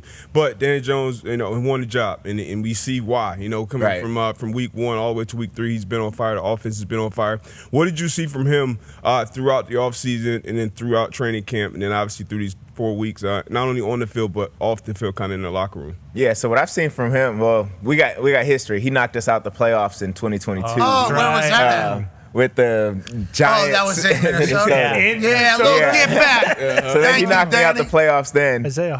Then last season he was on with the Vikings on the P squad for the second half of the season. So I just saw the way that he was working. Even when he was on practice squad, he was taking those scout team reps going against our starting defense, and he was trying to dice us up, and he was going out there treating it as if it's a game, really like having intentful practices, knowing that, okay, I'm using this time to get better because next season when I get my shot, he's going to take it and run with it. So when he got to Indy, it was really the same mindset. He was locked in, extra work, just seeing him long hours there, just always put the work in. So now when we went through training camp, it wasn't a surprise that he was playing well and just being consistent and just playing good football, ended up winning the spot. And for me, I never had a doubt in my mind that he would, turn things around. He caught so much negativity from the world and the football world on the media. But it's like you see that you get in a place where they believe in you and they have a collective belief and support a quarterback. You see what he's doing now. Right now he's looking like the best in the league, and he's leading us to 3-0.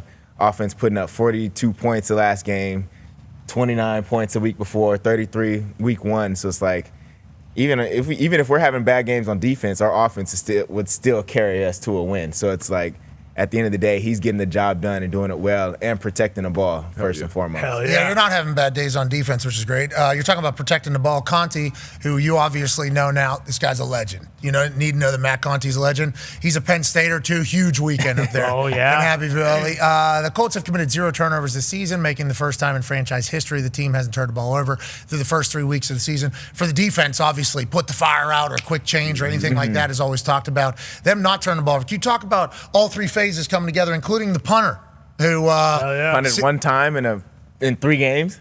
That's wild. Rigoberto Sanchez, great dude. It was a good punt. Do you know how bad I wanted us to go for it on 4th down, regardless of anything? I just wanted to keep his streak going of not playing. So I was like, can we just go for it? I don't care if it's 4th and 20. Just go for it. So my only question is this. Complimentary football hits immediately with a lot of new pieces. Everybody's flying around. Brand new defense coordinator. Defense plays spectacular. Brand new quarterback. Offense playing spectacular. Special teams. Kickers making kicks. Shout out to Spencer Strader.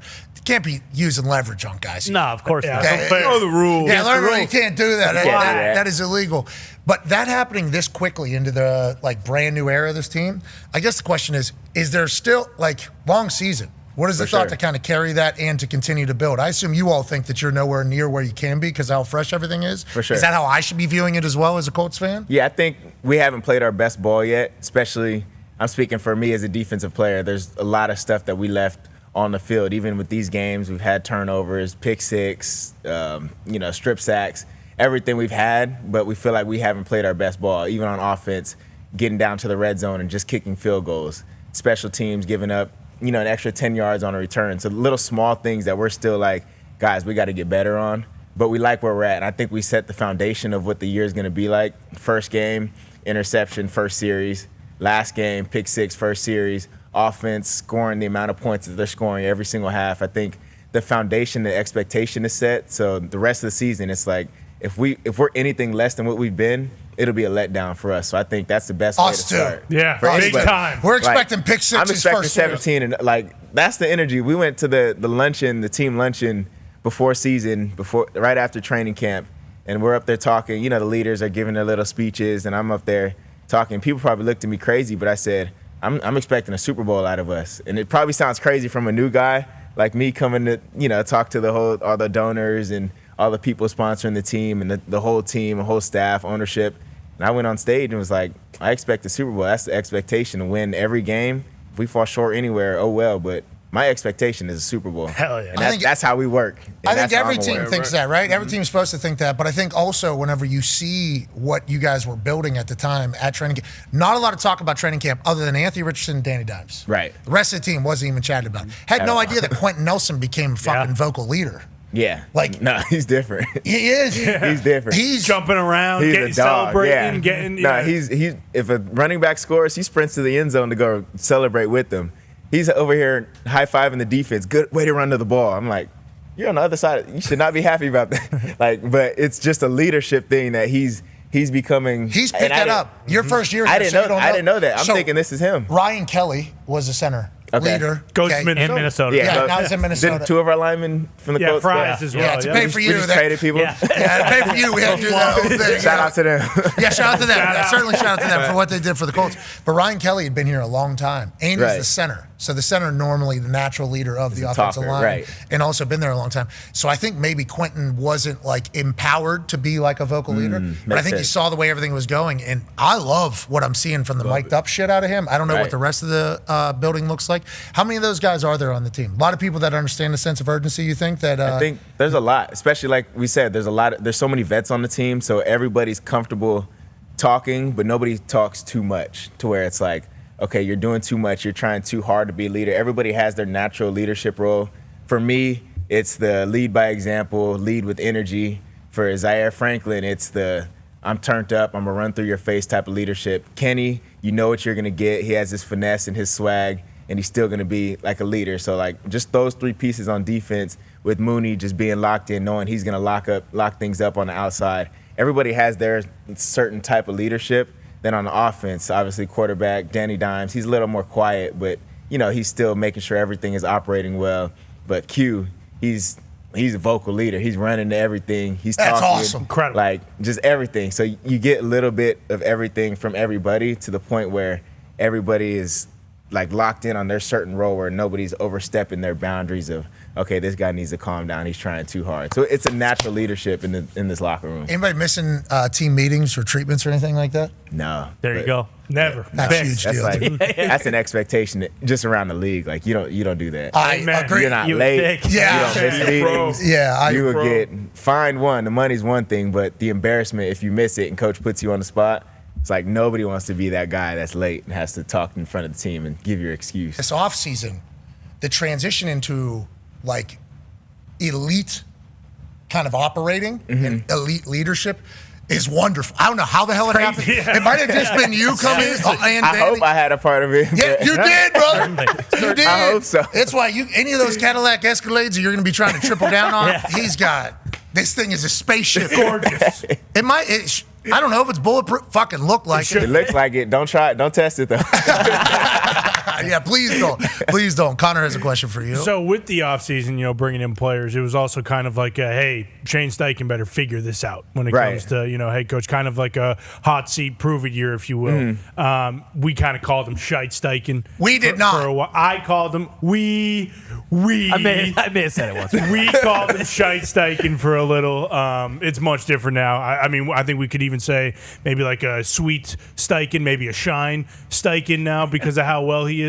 But as a defensive guy, you've now played for two, offensive guru coaches with KFC and Steichen. What are kind of the similarities between the two? Because for us, we always thought Steichen was the guy, but this is the first year you've really kind of seen it, where the offense is perfect, no turnovers. Guys are running wide open. What are the similarities between the two? On game day, and then also just in the building, because he is kind of that leader, that guy on offense. But as a defensive guy, I'm not sure if you guys interact as much. Yeah, I think as a head coach, I think one thing Steichen does well is actually operating with the whole team. He'll sit in on defensive meetings, he'll sit in on special teams, and obviously be with the offense because he's in charge of the offense. But that's one thing that he does well, is knowing all the players to where everybody can vouch for him and be like, okay, I've had a conversation with him. Coach knows who I am. He, talks to everybody pretty much exactly the same. Then on top of that, on the football part, I think one thing, the big part of success is how a head coach operates with the quarterback, just the confidence that they can give a quarterback and really putting them in position to succeed with the plays they called. Just certain things, little small things, how you start the game. Let's not go for a shot first play. Let's get your rhythm. And that's basic around the league, but I see it in our offense, how consistent our offense has been, and it's been nothing flashy. Everything's been just consistent, and you see coaches putting every single player on that offense, especially the quarterback, in position to succeed. So, and I think that's really what I've seen from coming from Minnesota, what KO's been able to do with the quarterbacks there, and then coming here, seeing what Shane is doing. It's like, okay, that's the blueprint. When you really instill that belief in a quarterback that they can do something well and they can operate this offense where the quarterback knows, okay, I got this, it's easy from there. Shane talk shit to you guys during practice or no? Any interaction? He's fiery, I'm not going to lie, especially during joint practice to the other team. He'll bring the huddle in and look at all of us in the eyes like, he'll say some crazy stuff like, "Let's go, we gotta run through this team." He's a competitor. That's one thing I love about Shane. He's an ultra competitor, and he's exciting. He gets turned up. I'm not gonna lie. I like to hear that. He's one of those guys. He says shoot loose. and dadgum and stuff, and you never really know. Good shoes, gracious to Pete. Yeah, all that stuff. You never really know what's in the soul. But he was with Phil Rivers, remember? That's a good point. And we remember Phil Rivers being one of the greatest shit talkers in the history of sport, without ever swearing. What was that? 98-yard touchdown to that D-tackle. Jacksonville, yeah. The guy that helped him up. Yeah. Yep. I think that was Ngakwe who played here for a little bit. That's what I'm saying. So if Shane Steichen's got that in him, I didn't know we had that on the side. Yeah, Shane's a dog. I'm not gonna lie. There you go. You have to come to the locker room one day. I doubt Shane's a dog. They will not let you in there. Yeah, we got some trade pieces that keep scoring touchdowns. More than two. Ty has a question for you. You mentioned the expectations 17-0 and winning a Super Bowl, and I know that this is your first year, so I don't know how much you got to meet Mr. Irsay or what your relationship was like with him before he passed away, but looking at it, it seems like almost, what's happened so far early here, you guys are being lifted by a higher power, or there's something else going on there. The vibes are great, and I understand it's a week-to-week league, but early right now, as you look at it, does it feel like, this actually does feel a little bit more special maybe than some of my other seasons in the league? Because I don't know if you realize this, but if you guys do that, if you win a Super Bowl, there is 1,000% going to be a movie made about this season. Yeah, rest in peace to the exactly to the legend. So maybe also start thinking about who you'd want to play you in that movie as well. But does it feel different? I might have to be in it myself. Just filming in the off season, but you can definitely make that happen. Good charisma, good mom. I would easily do that. But yeah, I think really just the whole, I was never able to meet him, but I feel like I've known him because I've obviously met all the daughters, Carly, and all the sisters, and you see how they operate things and how well they treat people, and really just the whole franchise of how it's really a family-ran business. And it was a surprise to me when I got here, how much I felt like I was at home and being like with the family. And that's something that struck me as soon as I got there. I was like, wow, it feels like I've been here for a while. And really that started with the ownership and how involved they are in a good way, never overstepping their boundaries, never doing too much, but being involved where you're like, okay, I can respect how much you actually care about this team. And you're not just, a rich person that buys a team and just, all right, y'all figure it out. She's in there learning football, learning coverages, asking us questions, not because she's trying to be, overstepping, like I said, but really genuinely curious of, okay, how does this football stuff work? So when she's on the sideline, she's locked in and really doing that. Just like I said, just trying to learn just out of love for the team and love for the game. And I see where it comes from, her dad, and all the stories that I hear of like how much he really loved on every single person and how, all the stories you hear about, he took care of every single person that needed something and more. So I think this year we're having that in the back of our mind. Like we want to honor their family by playing hard and just doing things the right way, just playing ball, just practicing hard, and everything will fall in its place. I know I'm going to say 17-0, but it's the NFL. Like you never know what can happen, but we want to go out every single day and be okay with the work that we put in and take pride in every single thing that we put in, and knowing that, okay, they're putting us in position to have everything that we need with the good ownership, with, taking care of everything so we can just go play ball at a high level. And that's really our only goal, is to honor them with the way we work. Love to hear that. Love everything you're saying. And I think that's a good call about the family environment. A lot of those people, and I thought it was a smart play by you not to try to name all three names, because if you get one wrong, you're in a bad spot. Carly, Kaylin, and Casey are the three daughters. Obviously. I know the names. Yeah, of course. Yeah, a lot of I didn't want to stutter. Yeah, smart. And also, don't leave. Yeah, don't leave someone out. Yeah, you're early in the stint here. You did the right play. The Ursays. Yeah, bingo. The big three. The big three up there. Exactly. The big three. But they've been around it their whole life, obviously, just like Jim has. But the people in that building, a lot of them that are in very powerful positions, whether it's in business, marketing, or treatment, or equipment room, all that different place, they've been there since like 1987, whenever the team came here. That's crazy. Yeah, so you're talking about a lot of history, a lot of different eras of the Colts. That says a lot. Like the fact that people want to stay there for that long in a place where, there's been ups and downs in the franchise, but for them to stay steady and still love the city. There's been a lot of downs as of late. I'm just going to say it. I've been asking for my He's the hater of the group? No, he's a Patriots fan. He's a Patriots fan. I'm a Patriots fan, but also, I live in the city, okay, Kim? I'm damn near paying for the place you're working at, okay? So, he's paying his taxes. It's not like I'm just some guy like, I don't like the Colts. I'm donating to the damn team, okay? So, yeah, if I don't like the you product. help me eat every day then. Exactly. I'll voice it. But also at every game. And to that point, like, this has been the best environment the Loud House has had in, since I've been here since 2018, whatever. Do you feel that? Is it similar to Minnesota? Because Minnesota also, we love the Skull. We think that's one of the coolest things.